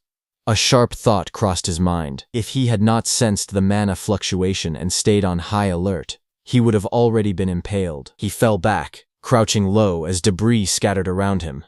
His eyes narrowed as he saw those spikes coming from behind the stele. Itsuki realized that this 6th monster was hiding behind the stele. He stared at the disaster beast's shadow carefully, realizing it was a different kind of disaster beast than the ones before. Meanwhile, from far away, Iberia watched the large green barrier curve over the forest like a dome, glowing faintly in the night. Worried, Jusuke told Iberia that even Itsuki might not be able to stop all the disaster beasts. So he told Iberia that it was dangerous outside and that he should wait inside the room. Iberia, who was still shaken by his father's words, lowered his gaze and asked Josuke if he would really end up letting Itsuki die someday. Josuke told him that Master Aiden had a habit of exaggerating, so he should not worry too much about it. But Iberia admitted that, looking back, he felt like he had really just been dead weight. Josuke then explained that the level of disaster beasts inside a green barrier usually ranged between 20 and 50. He asked Iberia honestly whether he had the confidence to defeat even a level 26 disaster beast. Iberia quietly answered that he did not. Not at all. Seeing his discouraged expression, Josuke told him not to be so down. He clarified that he was not saying Iberia was useless. When he himself had been about that age, he had not even had the courage to step into a green barrier and fight a disaster beast. Iberia looked at him in surprise and asked if that was true, even for Josuke. Josuke's expression turned serious as he explained that the difference between gray barrier disaster beasts and green barrier disaster beasts was not simply a matter of levels. Iberia asked him if there was something else. Josuke told him that the disaster beasts inside gray barriers had no intelligence. They were merely creatures that endlessly repeated cycles of slaughter and destruction. They were strong, yes, but with a proper plan, there were many ways to defeat them. Then, with a serious tone, he explained that inside a green barrier, things were different. Inside a green barrier, just like humans, there could be disaster beasts with intelligence. At the same time, on Itsuki's side, from behind the green stele, a towering armored beast surrounded by crackling blue lightning appeared. This was a level 34 square general beast. The beast wondered if it had made a mistake, as it realized that Itsuki possessed a detection-type skill. Seeing that square general beast, Itsuki's face darkened. He said that, as expected, the disaster beasts inside this barrier were different from any he had encountered before. At that moment, Josuke told Iberia that among the youth of the same generation as Itsuki, only a few could stand against a disaster beast of that level. And the reason Iberia seemed like a burden to Itsuki was not because of immaturity, it was simply because Itsuki was too strong. On the other hand, when Itsuki saw that the creature had seen through his skill within seconds, and on top of that, it could even speak the human tongue, a smile formed on his face. He said that he had finally met the intelligent disaster beasts he had only heard rumors about. The beast looked down at Itsuki and asked what he was muttering about. Was he begging for his life? The beast sneered, saying it had thought Itsuki was strong, but he was only level 0. To it, Itsuki was nothing more than a coward who could not stop trembling just from looking at it. Hearing that, Itsuki smiled faintly and admitted that he was simply excited. He revealed that he had wanted to ask their kind something for a long time, and since the creature could speak, he asked it to give him an answer. The disaster beast looked down at him and agreed. It declared that if this was his final wish, it would grant it. Flames suddenly flared around Itsuki as his expression changed. His eyes glowed red, and a dangerous smile spread across his face. Then, with burning intensity in his gaze, he asked the creature a single question. Do he feel pain? Hearing this, the disaster beast sneered at him and mocked him. It declared that a mere human thinking he could make it feel pain was ridiculous. It warned him not to get cocky. With arrogance in its voice, it proclaimed that inflicting pain was their exclusive privilege. In the next moment, the disaster beast launched itself into the air. Its blue spikes came toward Itsuki with overwhelming force. The attack crashed down violently, sending shockwaves through the ground, but Itsuki vanished from his place. Lightning cracked around his body as he rushed straight toward the monster. In an instant, he closed the distance and drove his fist into the creature's chest. The impact echoed loudly as his strike connected, sending the beast flying. It hit the ground, sending dust and debris flying everywhere. Itsuki watched with wide eyes, wondering if he had gotten him, but then realization struck him. The beast's magic was swelling even more. From the smoke, the beast attacked again with its spikes. Itsuki jumped and dodged, but noticed that even the beast's antenna had grown faster. Still, he remained confident, because when it came to speed, he believed he still had the edge. Itsuki used his black ice skill, creating a blade on his hand, but when he struck the beast with it, frustration crept into his thoughts. He cursed under his breath, realizing his power was too low. He could not even cut off the monster's head, and his attacks barely did any damage. The disaster beast stared at him in disbelief. At that level, it said, he should not be able to move that fast. It demanded to know his real level. Then it dismissed the thought entirely, saying that no matter how fast Itsuki was, he was still nothing more than an insect. The beast lashed out again, its massive tendrils slicing through the air and crashing down repeatedly. It roared arrogantly that even if Tuki struck it 100 times with that weak power, it would not hurt or even make it itch. But it warned him that if he took even one of its hits, it would be over. As the beast said that, its massive tendrils slammed down with terrifying force. But suddenly, Itsuki made a move. Blue lightning wrapped around his body as he leaped behind the beast. He twisted mid-air and struck down hard, his attack crashing against the monster's armored head. But the next second, the beast's tendril whipped toward him again at full speed. Sweat rolled down his cheek, but he used his black ice wall skill to defend. The tendril smashed into him and sent him flying backward. His body crashed violently into a tree, splinters and debris exploding into the air as the force drove him deep against the trunk. The disaster beast didn't stop there. It immediately attacked Itsuki with its tendrils again, but Itsuki quickly steadied himself. Lightning flickered around him as he jumped into the air to dodge. Standing firmly against the tree, he looked forward and told the creature to try it if it could. From a distance, the armored disaster beast watched him coldly. It remarked that the lightning surrounding Itsuki was nothing more than a skill that boosted his speed. It declared that it would see how long Itsuki's magic could hold out.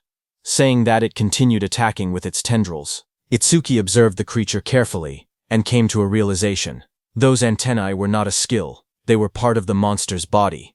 That was why Overmimus would not trigger against them. He got near the beast and struck again as lightning flickered around his body. He wondered how many attacks it had been so far. The 18th? Or maybe the 19th?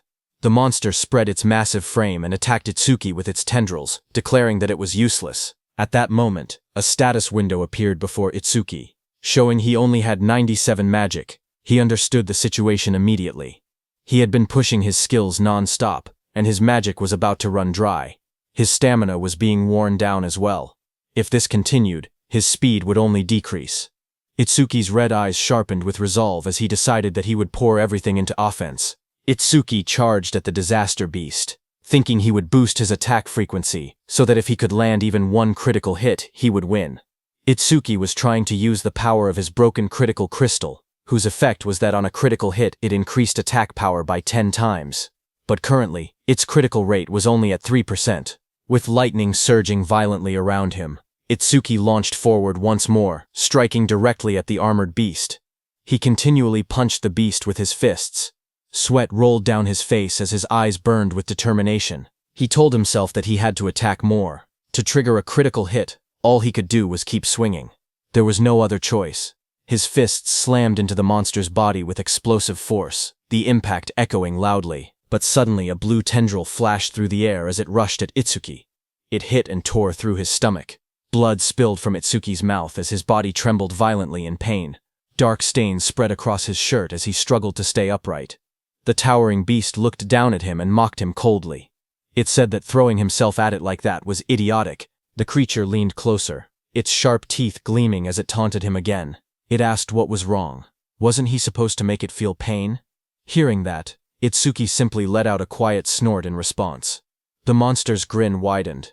It remarked that he was still alive and admitted that his defense seemed to be quite high. But suddenly Itsuki's red eye flared brightly, veins spreading across his face as a fierce smile twisted his lips. He felt it at last. Finally, it was here. A system notification appeared before Itsuki, telling him that his critical crystal was activated, and his next attack would definitely be a critical hit. Without hesitation, Itsuki moved. In a single explosive step, he closed the distance and drove his fist forward with overwhelming force. Red energy burst outward as his strike slammed directly into the monster's body. The impact shook the air violently. The beast screamed in pain as it was sent flying backward. Its massive body tore through the forest, crashing through trees as splinters and debris scattered everywhere. Smoke and dust rose into the air as the monster landed heavily on the ground. It could only stare in disbelief. It questioned what had just happened and why Itsuki suddenly possessed such terrifying power. Standing calmly amid the fading red glow, Itsuki looked at his fist. His breathing steadied as he admitted quietly that the power was stronger than he had expected. After landing that critical hit, something inside him changed. All kinds of emotions began rising from deep within his chest. Focus sharpened his mind. Satisfaction spread through him. A strange ecstasy followed. He realized he had never felt like this before. Even though blood was pouring out of the wound in his stomach, he did not feel any pain at all. The injury was deep, and his shirt was soaked in red, yet his body felt strangely light. He looked down at the beast calmly and admitted that this feeling was incredible. Itsuki then reached out and grabbed the beast's head, asking whether it felt any pain from that attack. Hearing that, confusion filled the beast's voice. It wondered what kind of human he was. Humans were supposed to be weak and fragile. It even accused him of clearly being over level 40, saying that showing fake stats was cheating. But as Itsuki grabbed the beast's head, it panicked and shouted, asking what he was about to do. Itsuki told the beast that until now, all the disaster beasts he had faced lacked intelligence. Even when they died, they barely screamed. But this one was different. He grabbed the creature firmly and squeezed. The beast let out a loud, terrified scream. A wide grin spread across Itsuki's face as his red eyes glowed fiercely in the darkness. He admitted that a scream from a disaster beast capable of feeling pain was truly pleasant to hear. The creature trembled in terror. It stuttered in disbelief, asking if he was really going to crush its head. Panic consumed it as it declared that he was no human, he was a demon. Ignoring its fear, Itsuki tightened his grip. In the next instant, a violent sound echoed through the forest as he crushed the beast's head without hesitation. Blood splattered across the tree behind them. A system notification appeared, showing his crit rate increased by 1%. Itsuki stood before the fallen body and calmly stated that it was finally done. Another notification followed, saying broken critical crystal crit rate was now at 4%. As the tension faded, Itsuki felt the strange excitement from earlier slowly disappear. The special sensation that had filled his chest was vanishing. Then reality returned. The searing pain from the wound in his stomach began to kick in. He steadied himself and observed the surroundings. The barrier around the area had turned transparent, which meant there were no disaster beasts left inside. He looked at the transparent pillar in front of him and thought that if he crushed it, all that would remain would be the stele. Without hesitation, he pulled back his fist and drove it forward with force. A sharp cracking sound echoed as his punch struck the structure. The ground around the stele shattered, cracks spreading across the area as debris scattered in every direction. Itsuki calmly admitted that it was weaker than he had expected. Exhaustion finally caught up to him. He leaned back against the broken structure, blood still staining his clothes. Before returning to Iberia, he reminded himself that there was something he needed to check. His expression turned serious as he quietly called his death hound. A dark figure rushed overhead. Itsuki lifted his head slightly and ordered it to show its face. Death stepped forward, its red eyes glowing fiercely in the darkness. It looked larger than before, its claws digging into the ground as it growled. Itsuki, sitting on the ground nearby, looked up at it calmly and noted that it seemed bigger than before. Then he paused for a moment and continued observing it carefully. Then he realized the reason. Its level had increased by 3. Not only that, but it had also gained 150 stat points. A system window appeared before him, showing the Deathhound's stats. It was a B-rank Shikigami at level 19. Its skills were Death Smell, a C-rank skill that detected all magic traces in the area and located and tracked their source. And Respawn Desire, a B-rank skill that greatly shortened respawn time after a Shikigami's death. It had 250 attack points, 250 agility, 150 defense, and 150 magic. It also had 150 unassigned stat points. After reading the information, Itsuki understood that as its level increased, its body also grew larger. He realized that it had not been his imagination. This meant that if it gained dozens more levels, it would grow even bigger. He imagined an enormous beast towering over him and calmly admitted that he could not wait to see how large it would become. It was 11:35 p.m. on Prophecy Day 1 when Itsuki destroyed that stellar. Just as he destroyed it, from above the forest, the dark green barrier vanished, leaving the crescent moon shining clearly in the night sky. Iberia and Josuke stood among the trees, staring upward in shock. Iberia pointed toward the sky and shouted that the barrier had disappeared. He declared that Itsuki had done it.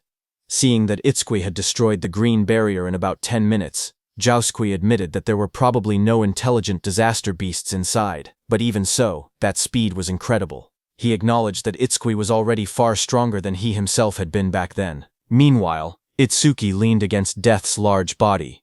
Blood stained his clothes as he struggled to remain steady. With long-distance travel and continuous battles, Itsuki's stamina was almost gone. On top of that, the blood loss had pushed his body to its limit. Itsuki looked at Death and spoke weakly. He told Death that since it could track magic, he instructed it to follow his magic trail and carry him to Iberia. Death lifted its head and let out a low howl into the night, ready to obey. Its loud, echoing cry rang out across the dark forest. The sound tore through the night, heavy and ominous, making the air feel tense. Josuke narrowed his eyes as he listened carefully. He muttered that it sounded like a disaster beast's cry, but the barrier was supposed to be gone. He questioned why that sound could still be heard. Without hesitation, he turned sharply and ordered Iberia to return to his room immediately. Iberia, while leaving, listened closely and said that the cry felt familiar, as if he had heard it somewhere before. On the other hand, Death's heavy claws slammed onto the ground as it came toward them. Josuke instantly drew his sword and took a defensive stance. His expression turned serious as he sensed the presence moving closer.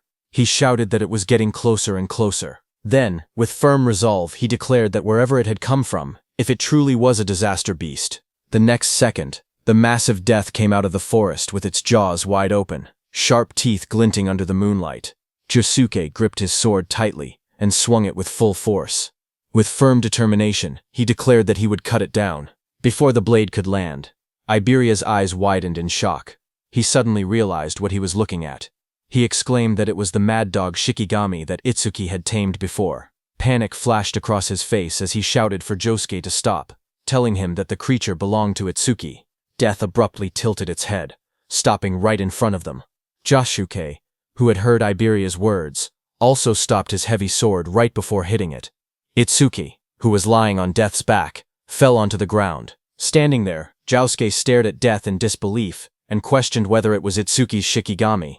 He remembered that only Shikigami users were supposed to be able to command Shikigami. Thoughts ran through his mind about Itsuki's overwhelming strength, combat power far above his peers, a level that never seemed to rise, and even skills that belonged to other jobs. Iberia rushed forward in panic, calling out loudly and asking if Itsuki was okay. Seeing him lying motionless on the ground, Josuke felt that Itsuki was always one mystery after another. Iberia dropped to his knees beside Itsuki and noticed the blood covering his clothes and face. His voice trembled as he asked what had happened to him and why he was covered in blood. Itsuki slowly opened his eyes and weakly called out Iberia's name. His vision blurred as darkness crept in. In a faint voice, he asked to rest for a bit. Seeing this, panic completely overtook Iberia. Tears streamed down his face as he shouted helplessly, asking what he should do. His sobs echoed in the night. Just then, Josuke spoke behind him, saying that Itsuki was not dead, so there was no need to cry. Iberia turned around, tears still falling from his golden eyes, and asked in disbelief if Itsuki was really not dead yet. Josuke pointed at Itsuki's chest, telling Iberia to look carefully. He explained that Itsuki was still breathing properly. However, he added that the injuries needed treatment as soon as possible. He mentioned the Kodama bandage, and asked Iberia if he still had it. Supporting Itsuki's unconscious body, Iberia immediately responded that he would handle it. Later, as Itsuki lay resting on a bed with bandages wrapped tightly around his torso, Iberia stood nearby, looking at him quietly. He admitted to himself that he might never catch up to Itsuki in combat power. But there were things only he could do. His job was Wind Elementalist, someone who controlled air and airflow. He looked at his hands and thought about his gift. Iberia was level 9, and his gift was Heal Focus, which was grade 2. It was a bottom grade 2 gift that could only heal himself and allies. He had hated it before, so much that he had never used his skill even once. But for Double E, and for Itsuki, he resolved that he would use it as many times as it took. A system message appeared before Iberia, as he used his C-rank skill Heal Wind. Green wind energy began to gather around his body, swirling like soft flames as he activated the skill. Standing beside the bed, he stretched out his hand toward Itsuki. Bright green light wrapped around Itsuki's body, floating gently in the air along with glowing symbols of healing. Iberia quietly urged him to get better soon, for the sake of their duo. Sweat rolled down Itsuki's face as the healing wind surrounded him. Iberia called out his name anxiously. At the same time, on Commander Nento's side, at 11:35 p.m. on Prophecy Day 1, something changed. From the stele that had fallen near Commander Nento's estate, a massive purple barrier unfolded and spread outward. The ground trembled as someone came flying and struck against a tree, sending debris flying.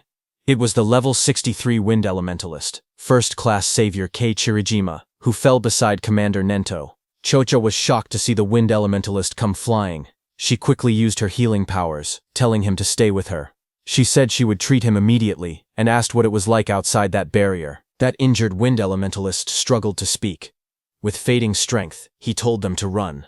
Breathing heavily, the Wind Elementalist explained that the creature's build, defense, power, and speed were all off the charts. He said that not even special-grade saviors could stand against it. He concluded grimly that humanity could never possibly defeat a monster like that. Just then, that powerful beast descended through the smoke. A system window appeared, showing that it was a level 81 Minotaur warrior of the Bull tribe. The injured wind elementalist told Commander Nento that he must flee. The enormous Minotaur stared down at Commander Nento and remarked on his strange outfit. It asked if he was Izumi Nento. The monster grinned and swung its massive fist toward Commander Nento, saying it was lucky to run into the target so quickly. There was no need to trouble Lord Saru Shokuma over this. Hearing that, Commander Nento realized that he was really their target. He said that in that case, it was one less thing to worry about. Its massive fist slammed down, bursting outward in a blinding shockwave that shook the surroundings. Choha cried out desperately, calling for her father as violent wind and debris swept past her. Behind her, the wind elementalist stared ahead with wide, trembling eyes.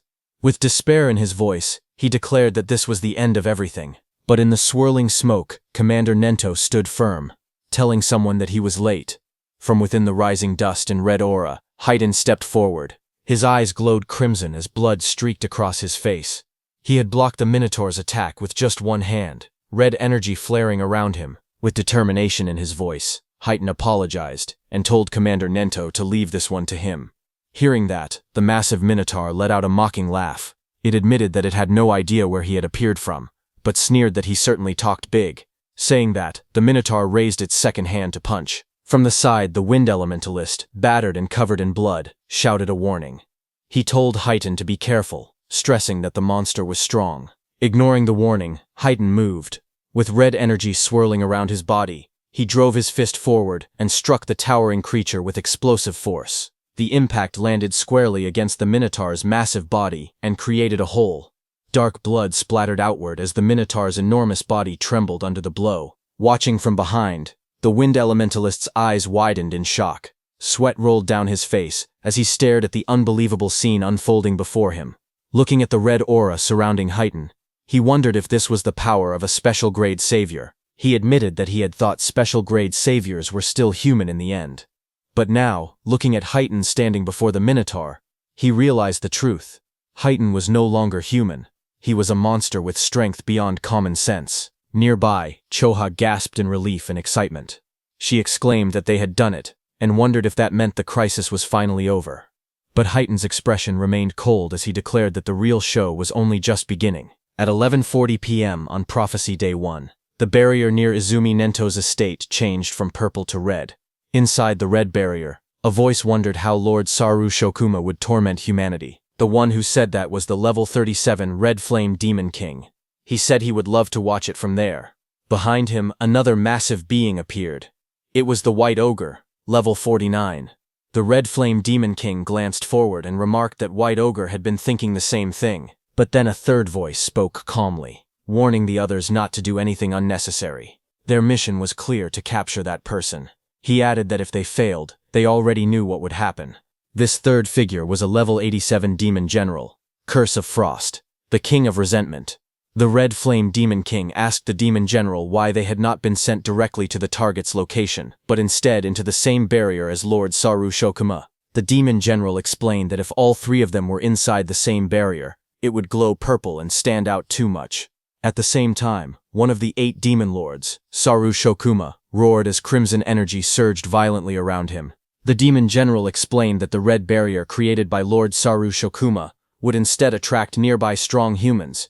With humans distracted by the red barrier, they would be able to carry out Lord Ringa's mission without interference. The Demon General continued, stating that while Lord Saru Shokuma drew their attention, they would head toward their true destination.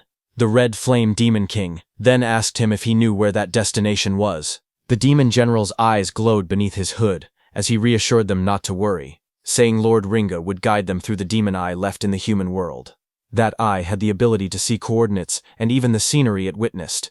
Just as he said that, Itsuki lay on the bed, drenched in sweat as if trapped in a nightmare. Suddenly, his eyes snapped open.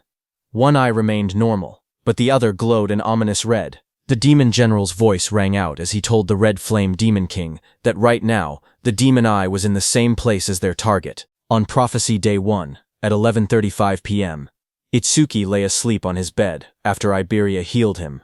In his dream, he found himself standing in a vast, pale space that felt like a dream.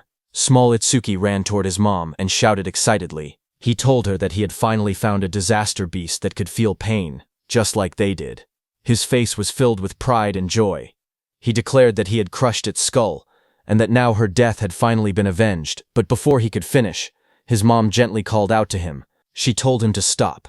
Her voice was calm but firm. She explained that there were things far more important than revenge. Small Itsuki looked at her in confusion and asked if anything could be more important than wiping out every last disaster beast. His mom gazed at him softly. She told him that he should not use his power for vengeance. Instead, he must use it to protect the ones he loved. Hearing that, Small Itsuki's eyes widened in disbelief as he shouted that it was impossible. His body trembled with rage. With his fist clenched tightly, he declared that he would never forgive the disaster beasts that had killed her and his father. His voice echoed through the empty space as he swore that he would make sure every last one of them was dead. His eyes glowed red with fury, his expression twisted by anger and grief. His mom stood quietly before him, her gaze calm and steady. There was no anger in her eyes, only a gentle understanding. After a moment of silence, she softly told him that it was time for her to go, and slowly started to disappear. Her words froze him in place. Small Itsuki rushed forward in panic, shouting and asking where she was going. His voice trembled as he told her that he still had so much more to say. His mom looked at him gently as her body slowly began to dissolve into drifting light. In a soft voice, she called his name and pleaded with him not to let hatred consume him.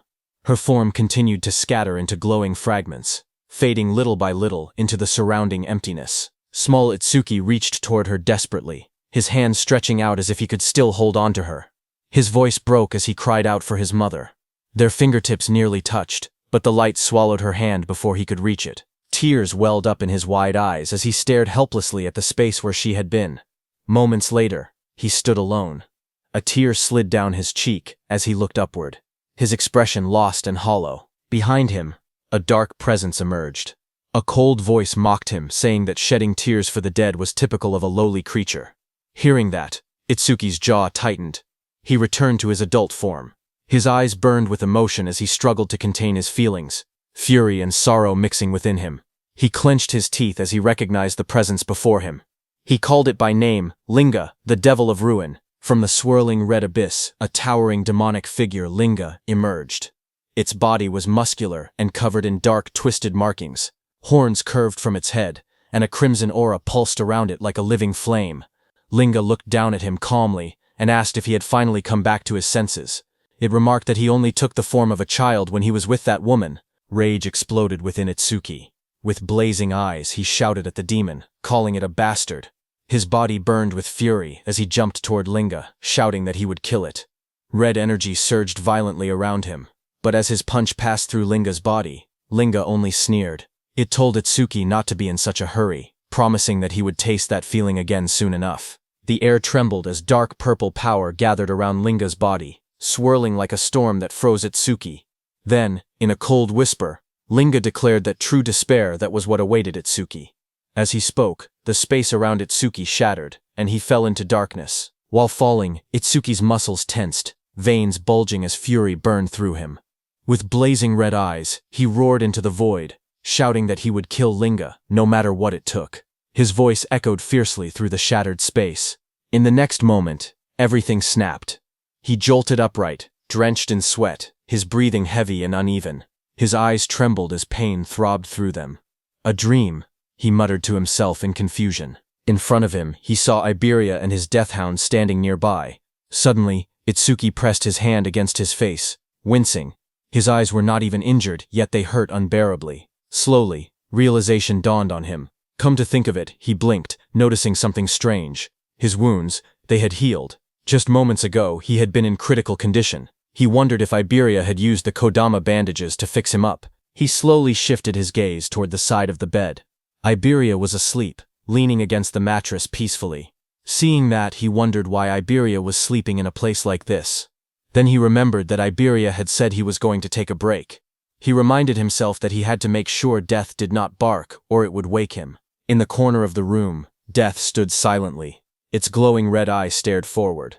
When Death saw that Itsuki had awakened, it barked in excitement. The thing Itsuki was trying to dodge eventually happened at the bed. The next second, Iberia's eyes snapped open. Without hesitation, he thrust his hand forward, releasing a burst of swirling energy toward Itsuki, shouting that it was a disaster beast and that he had to protect Itsuki. The wind spiraled through the room, wrapping around Itsuki as he sat on the bed, but he remained calm. He glanced at the rushing force and told Iberia that a light breeze like that would not even make a disaster beast flinch. Iberia's face lit up with relief when he saw Itsuki open his eyes. With a wide smile, he exclaimed that Itsuki was finally awake. He let out a breath of relief and happily said that his treatment had actually worked. Without hesitation, he threw himself forward and hugged Itsuki tightly. Itsuki, still sitting shirtless on the bed, looked slightly stunned. In his mind, he noted that Iberia still had the habit of hugging people whenever he got excited. After a moment, Itsuki calmly asked how long he had been unconscious. Iberia replied that it had been about 3 hours, though it did not feel that long to him. Itsuki calculated quietly. 3 hours meant it was around 3 a.m. on the second day of the prophecy. He then asked if Josuke and Aiden were safe.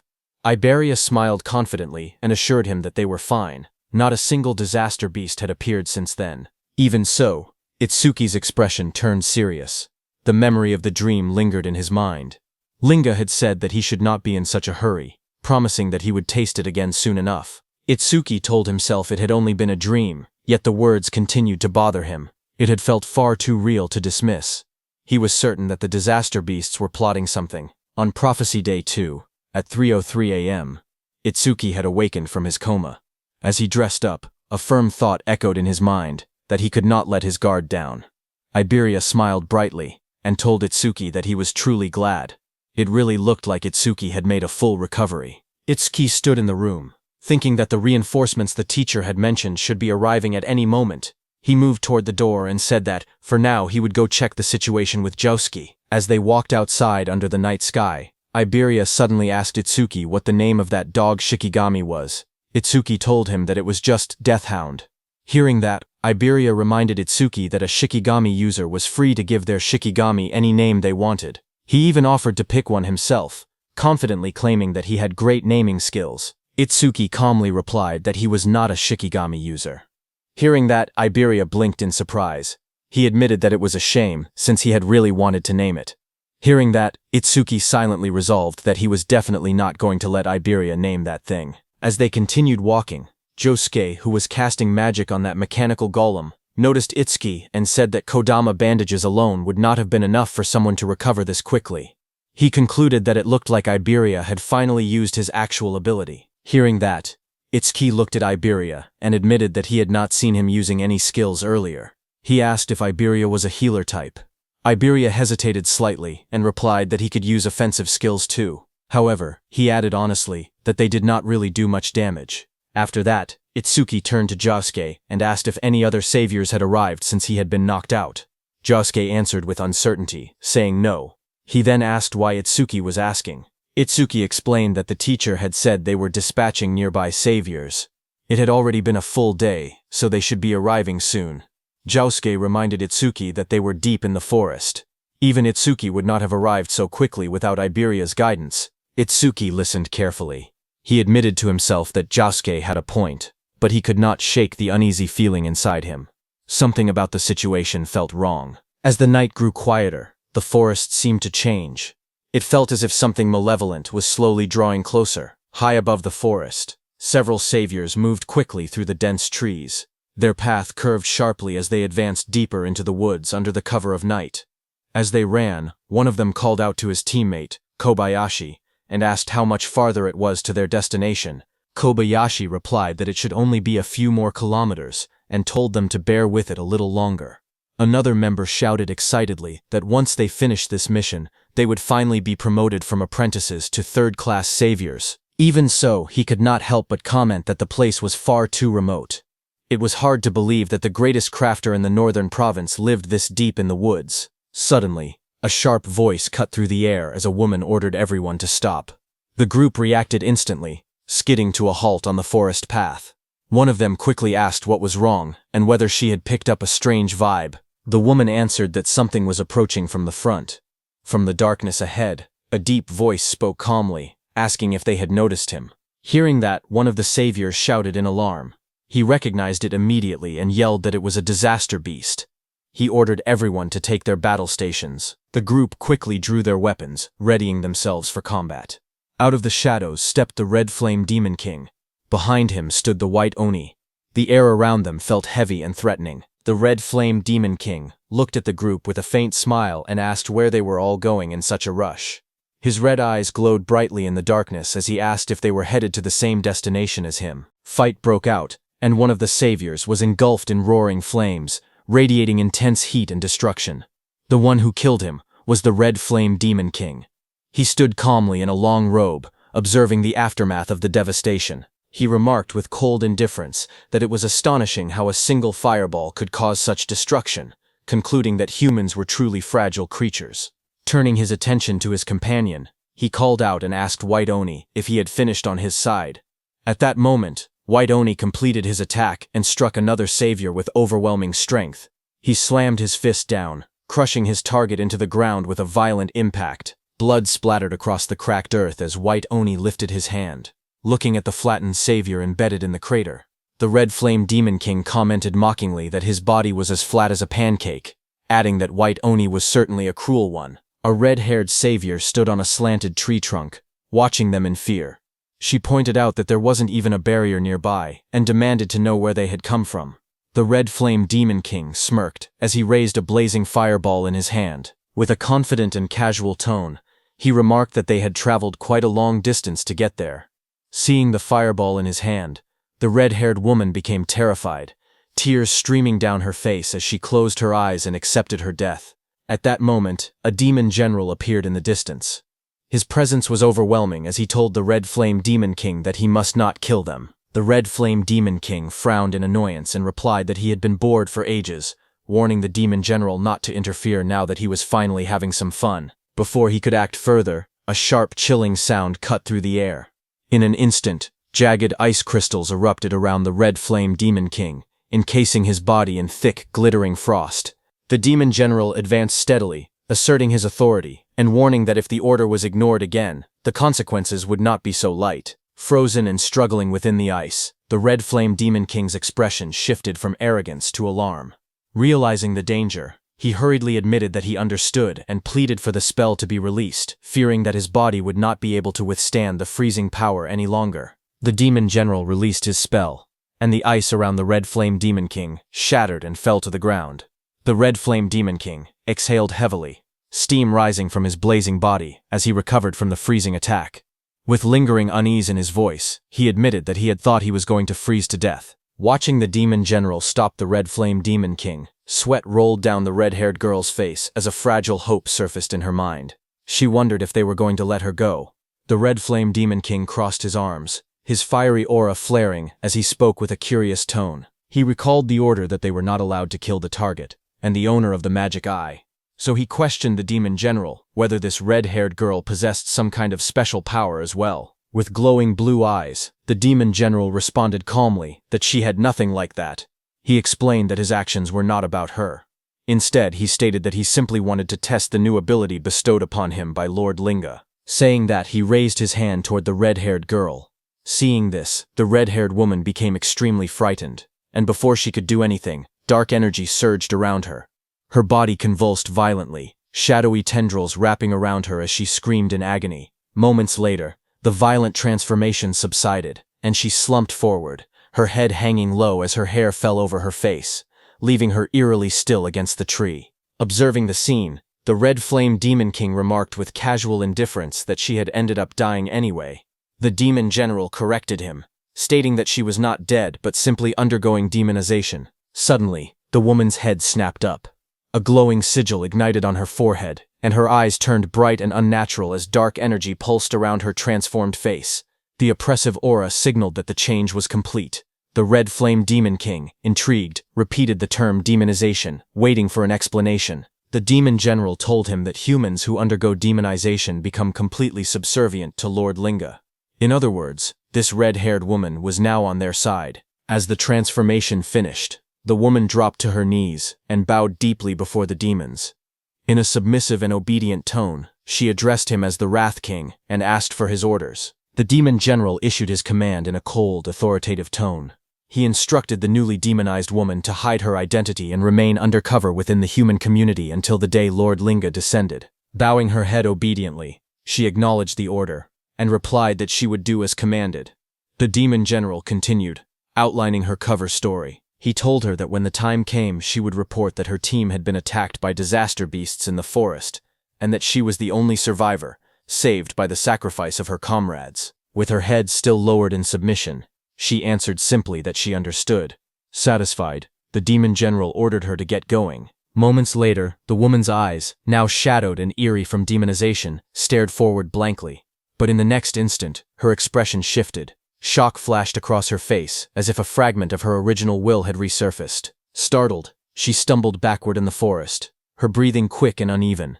Realizing the danger and urgency of her situation, she turned and fled at full speed through the trees.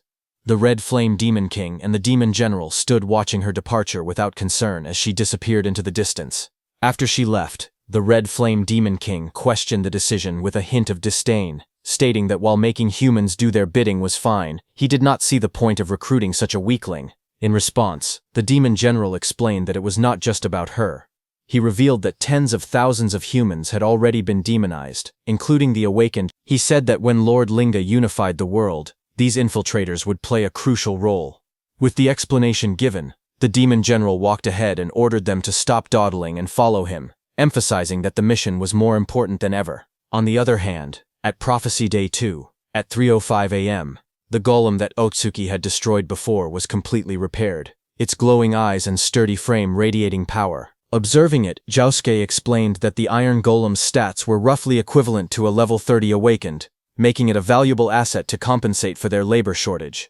However, Iberia remarked that they likely would not even need such assistance if Josuke and Itsuki were present. While discussing their preparations, Josuke suddenly brought up Itsuki, asking where he was. Iberia replied that Itsuki had gone to the workshop. He explained that Itsuki wanted to ask his father something about the critical crystal. Inside the workshop, Itsuki stood beside Eden as they discussed the recent battle. Eden asked if Itsuki had truly landed a critical hit during the fight with the disaster beast, and inquired about his critical rate at the time. Itsuki revealed that his broken critical crystal had originally given him a 3% critical rate, but after defeating the creature, it had increased to 4%. Hearing that, Eden remarked that achieving such a feat with only a 3% critical rate was incredibly lucky. Itsuki agreed that he thought so as well. He then explained that after landing that critical hit, it was not just his concentration that had improved. He described entering a strange state, where he felt as if he were omnipotent, and asked whether this was also an effect of the critical crystal. Hearing this, Eden reacted with surprise. He asked if it was a sensation where a person's senses become sharp enough to perceive everything around them, yet they remain calm and completely unaffected. Itsuki thoughtfully touched his chin, and agreed that the description perfectly matched what he had experienced. Hearing this, Eden expressed his surprise, realizing that Itsuki had entered a flow state. Itsuki repeated the unfamiliar term in confusion, and asked Eden to explain. Eden explained that a flow state occurs when a person becomes completely immersed in a task. In this state, one's sense of time becomes distorted, and both concentration and excitement reach their peak simultaneously. Hearing that, Itsuki became more confused and tried to understand. Eden then simplified the explanation, saying that, in short, it meant being in the zone. To illustrate, he described how a painter might forget to eat because they are so absorbed in their work. He added that an athlete whose body moves instinctively during a match is also in a flow state. Likewise, a student who loses track of time while solving a difficult problem is experiencing the same phenomenon. He concluded by explaining that when an awakened individual enters a flow state, they do not merely gain heightened focus, their senses become extraordinarily sharp. He explained that when someone enters a flow state, their stats and skill effects increase simultaneously to 120% of their original values. Hearing this, Itsuki expressed his surprise. He admitted that he had never heard about such a phenomenon from his teacher or any other awakened individual. He added that he had never met anyone who had actually entered a flow state before. Eden responded with astonishment, emphasizing that only a handful of people were capable of achieving such a state.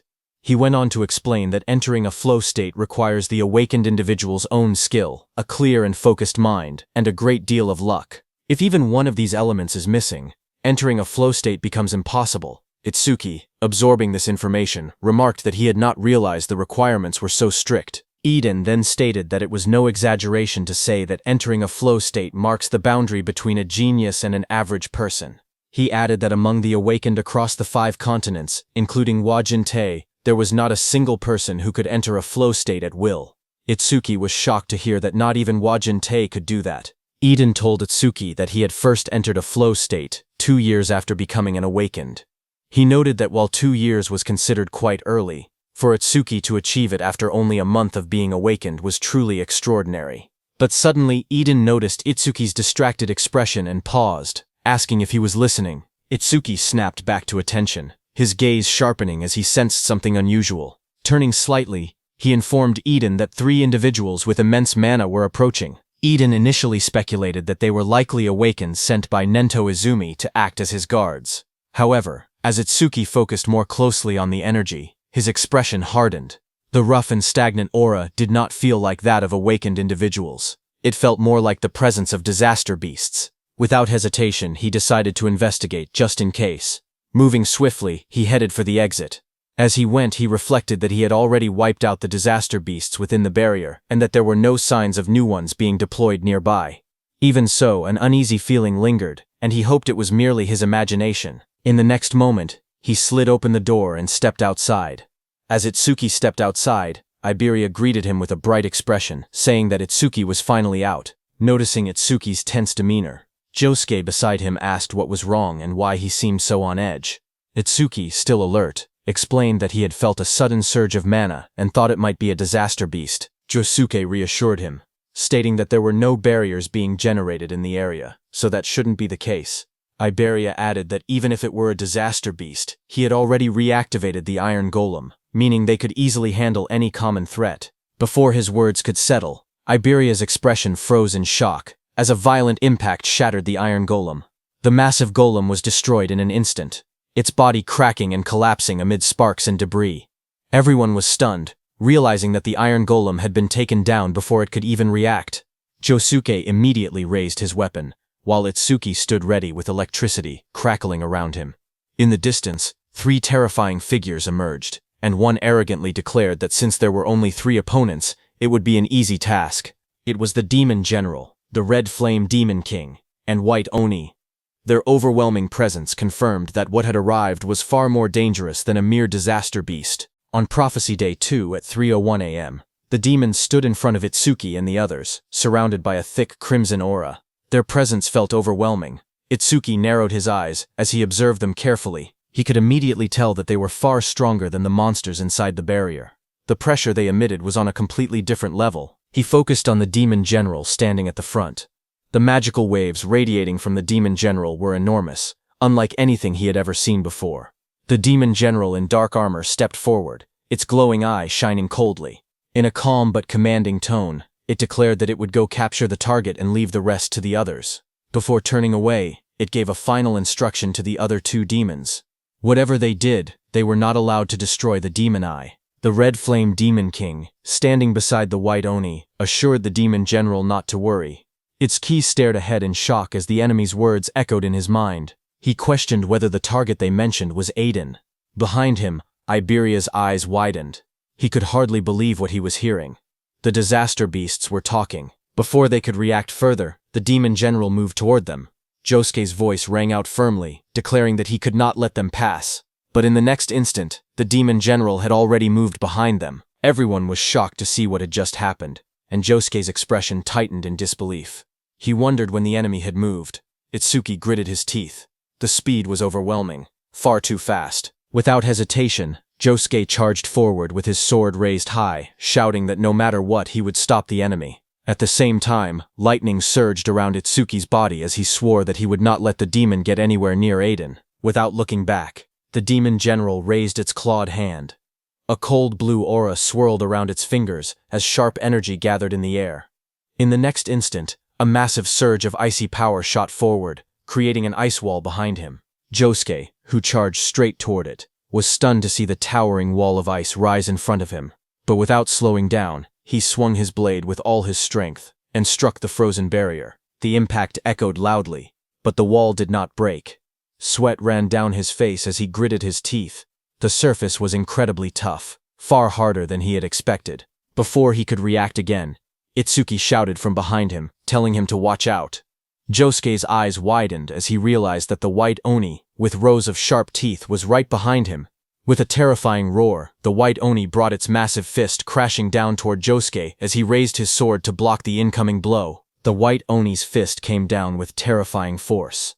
The impact sent a violent shockwave across the ground, and Josuke was thrown back by the sheer pressure of the blow, his body spinning as he struggled to keep hold of his sword. Itsuki called out his name as he tried to go help him, but at that moment, the Red Flame Demon King, surrounded by blazing flames, coldly told Itsuki that he had no time to worry about others. As he said that, a burning sphere of fire gathered in the Red Flame Demon King's hand. With a sharp motion, he launched the attack. The blazing projectile tore through the air at incredible speed. A notification appeared telling Itsuki that this was Red Flame Bullet. That Red Flame Bullet rushed forward like a comet. Seeing the incoming attack, Itsuki shouted for Iberia to get away from there immediately. Iberia, startled and pale, quickly responded that he understood. In that instant, Itsuki also activated his Black Wall skill and formed a shield of black ice around his hand. The Red Flame Bullet struck the ground with explosive force, erupting in a violent blast of fire as Iberia ran toward his house, where his father Aiden was. On Itsuki's side, his hands were completely burned. Flames roared wildly as shards of black ice were blown apart from his hand in the explosion. Just then, a system message appeared, saying it had detected an A-rank skill, Red Flame Bullet. Overmimus activated. Another notification appeared, showing the analysis progress at 1%. Sweat ran down Itsuki's face. Seeing the notification, he realized that the enemy's skill was A-rank.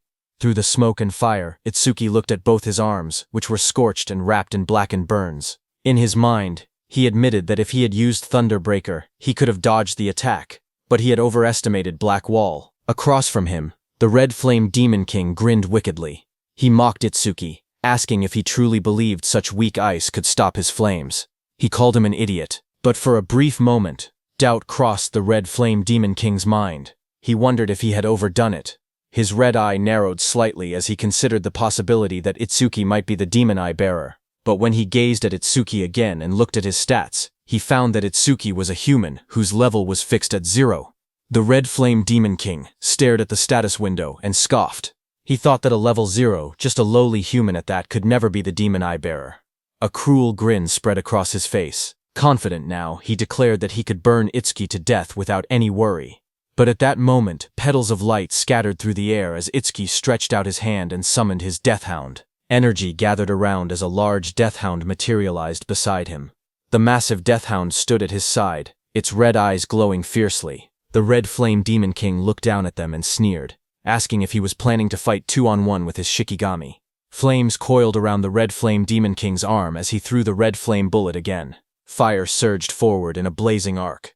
He mocked Itsuki, saying that even if he summoned 10 more Shikigami, he still would not be able to beat him. Standing beside the Death Hound, Itsuki remained calm. Without panic, he told Death that he was counting on him. The Red Flame Bullet crashed down violently, exploding against the ground in a storm of fire and smoke. For a brief moment, the battlefield was swallowed by the blast, but then the Red Flame Demon King saw a shadow and realized that Itsuki had dodged his attack. The Red Flame Demon King's eyes narrowed as he looked for Itsuki's Shikigami. He saw the Death Hound running in the opposite direction from Itsuki. He realized that Itsuki's Shikigami was heading toward their target. He turned toward Itsuki and mocked him, asking if he really thought he could beat him alone. Hearing that, Itsuki realized that this demon was looking down on him. He thought that if he kept acting weak, the demon probably would not kill him right away. At that moment, Overmimus's analysis progress was at 36%. Looking at it, Itsuki thought that he could buy time for the analysis. But then a faint smile slowly formed on his lips. Because he could not bring himself to act cowardly against a disaster beast, he lifted his head slightly. With a calm yet defiant tone, he said, "Yeah." He thought that so what? Blue lightning began to crackle faintly around him. Itsuki grinned wickedly, his red eyes glowing as blue lightning wrapped around his body.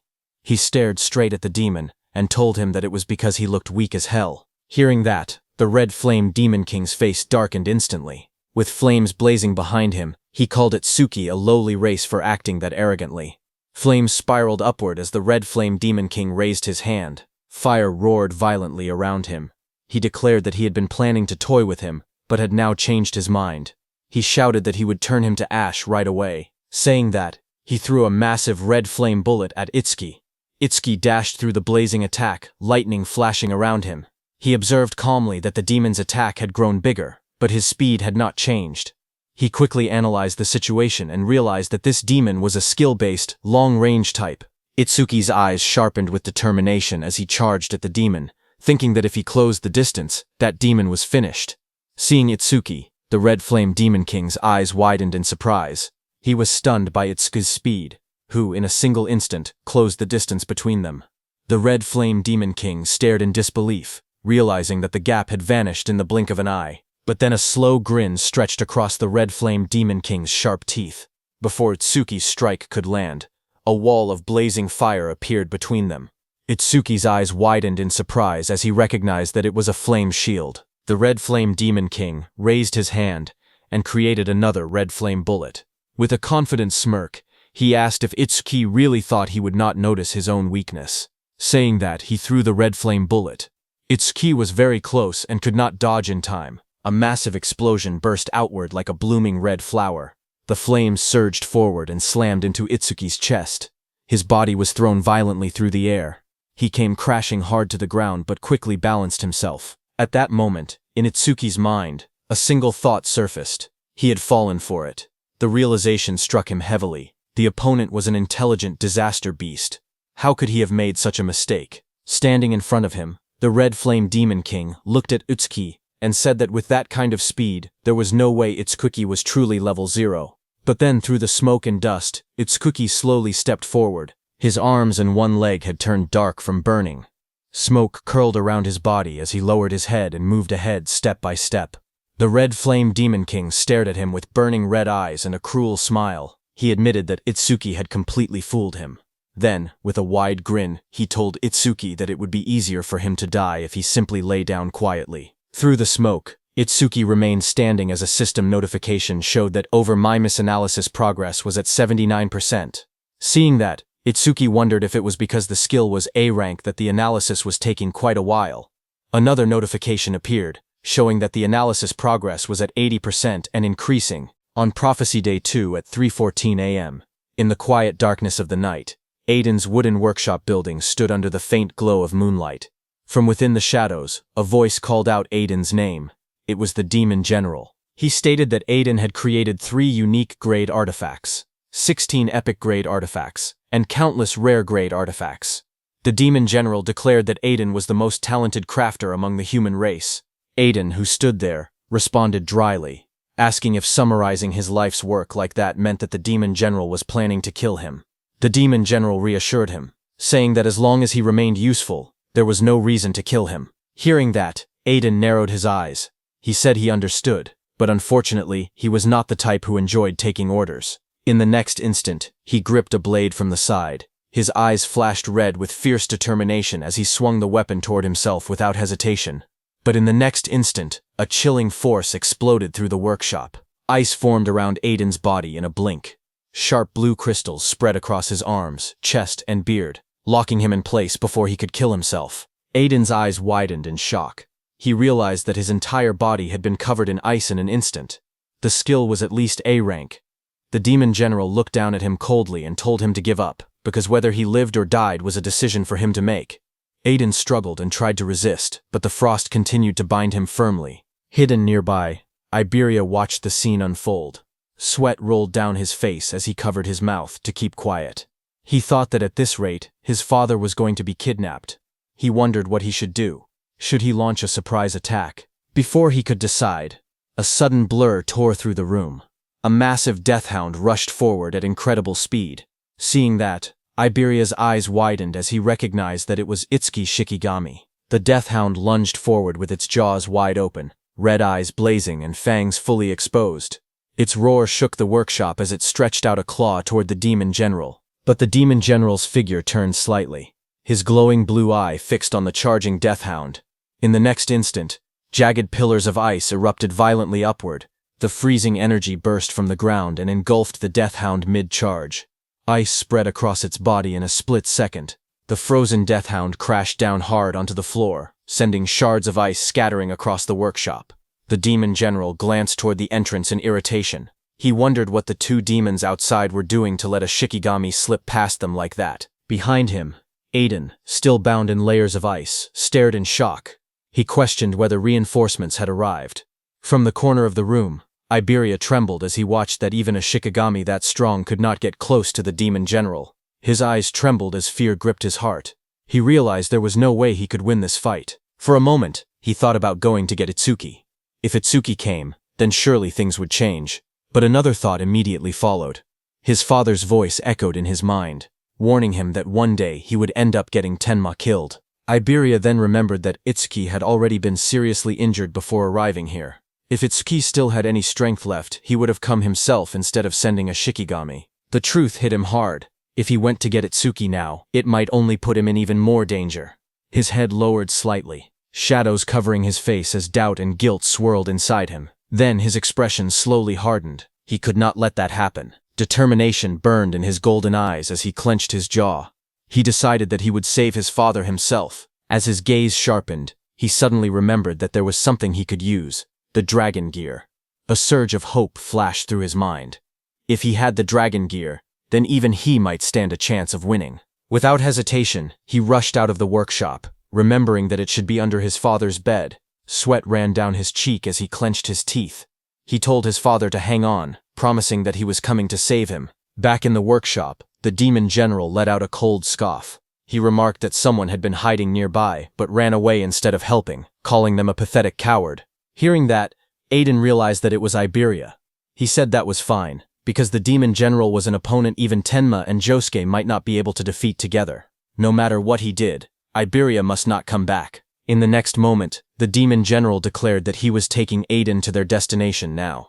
He added that the cleanup would be left to the other two demons outside. At the same time, outside, flames burst violently into the sky as the Red Flame Demon King unleashed a blazing attack, shouting the name of his technique, Red Flame Bullet. At that instant, Itsuki activated his black ice wall. He forced himself to move despite the pain. His leg had been badly burned, but he decided to use black ice wall to cover it. The thick black ice formed around his injured leg, reinforcing it. With that support, he believed he could at least move a little. The next second, the Red Flame Demon King shot a violent wave of flames toward him. A system message flashed as Itsuki activated his roaring wave. Lightning crackled around Itsuki as he backed away and dodged the Red Flame bullet. The Red Flame Demon King watched him with a burning red gaze. He remarked that even with a body torn to shreds, Itsuki was still managing to dodge. He called him stubborn. But he had noticed that Itsuki's speed had dropped significantly. Flames coiled wildly around the demon's massive frame as he spread his arms, fire erupting behind him like a blazing crown. He questioned how much longer Itsuki could keep dodging. He unleashed another red flame bullet.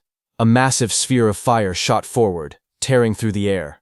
Itsuki twisted his body mid-movement, lightning flickering around him as he barely avoided the blast. His eyes sharpened when he noticed that the Red Flame Demon King was using both hands this time. The Red Flame Demon King's voice boomed again as he used rapid fire. In the next instant, multiple red flame bullets rained down like meteors. Itsuki's eyes widened in shock as sweat rolled down his cheek. Red flame bullets surrounded Itsuki from every direction, closing in like a cage of flames. In the next instant, explosions erupted around him. The flame bullets struck the ground one after another, tearing through the battlefield.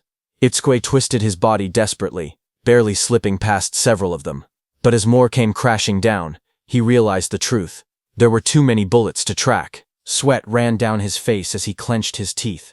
Under normal conditions, he would have been able to dodge them without much trouble. But in his current state, his battered body could no longer keep up.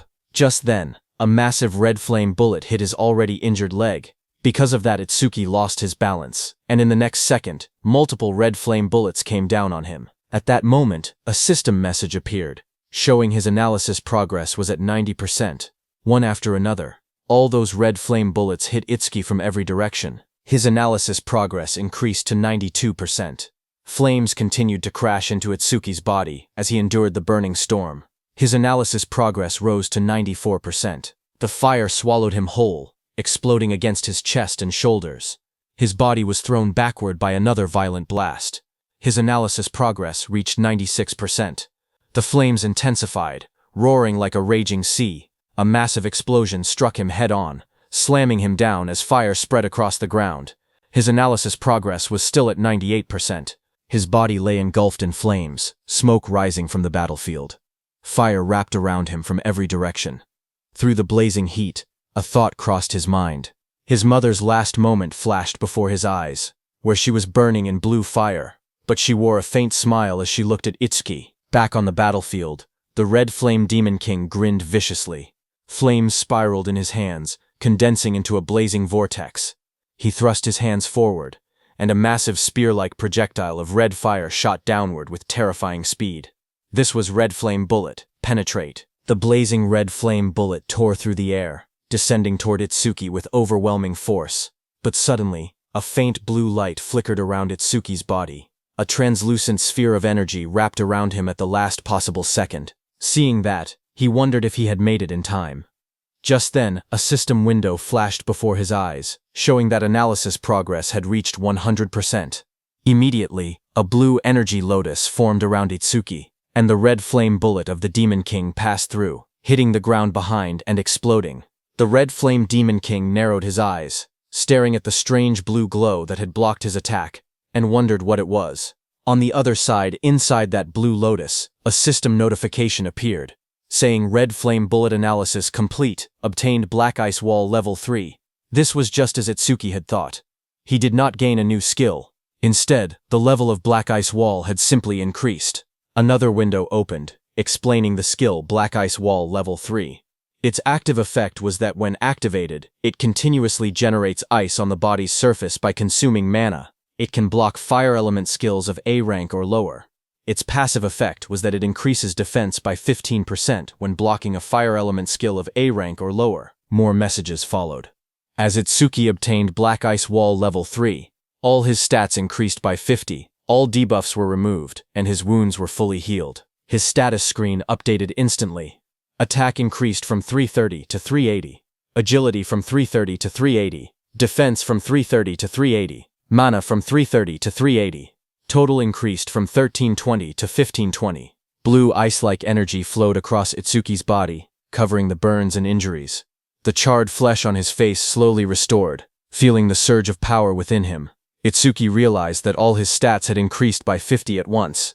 Itsuki stood up and calculated the increase in his strength, and realized that it was equivalent to gaining 4 levels for a normal awakened.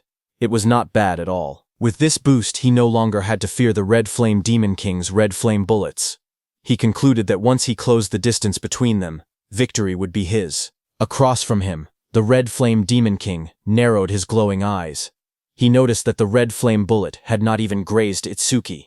Suspicion rose in his mind as he questioned whether it was some kind of defensive skill. Still, he sneered and declared that with a body already in that condition, Itsuki would not be able to maintain such a defense for long. The next second, that blue lotus opened, spreading like frozen petals. Seeing that, the Red Flame Demon King's lips curled into a wicked grin. He said he knew it. Flames roared in his hand. With a confident smirk, he declared that the games were over, and that it was time to end everything. But in the next instant, his red eyes widened in shock. He stared ahead in disbelief, stunned by what he was seeing. Itsuki stood upright as blue energy swirled around him. The torn fabric hanging from his shoulders fluttered lightly, but his body was no longer damaged. The wounds that had covered him moments ago were completely gone. The Red Flame Demon King stared at him in disbelief, pointing out that his body had been in tatters just a moment ago, yet now it was fully restored. Itsuki lowered his head slightly, his voice calm and steady. He admitted that he had originally planned to leave the demon for later, and go save Aiden first. However, he added that the demon's flames had brought back some unpleasant memories. Because of that, he had changed his mind. Then the atmosphere immediately shifted. His eyes glowed red in the darkness, his expression turning cold and merciless. With a low, unwavering voice, he declared that he would crush the demon first.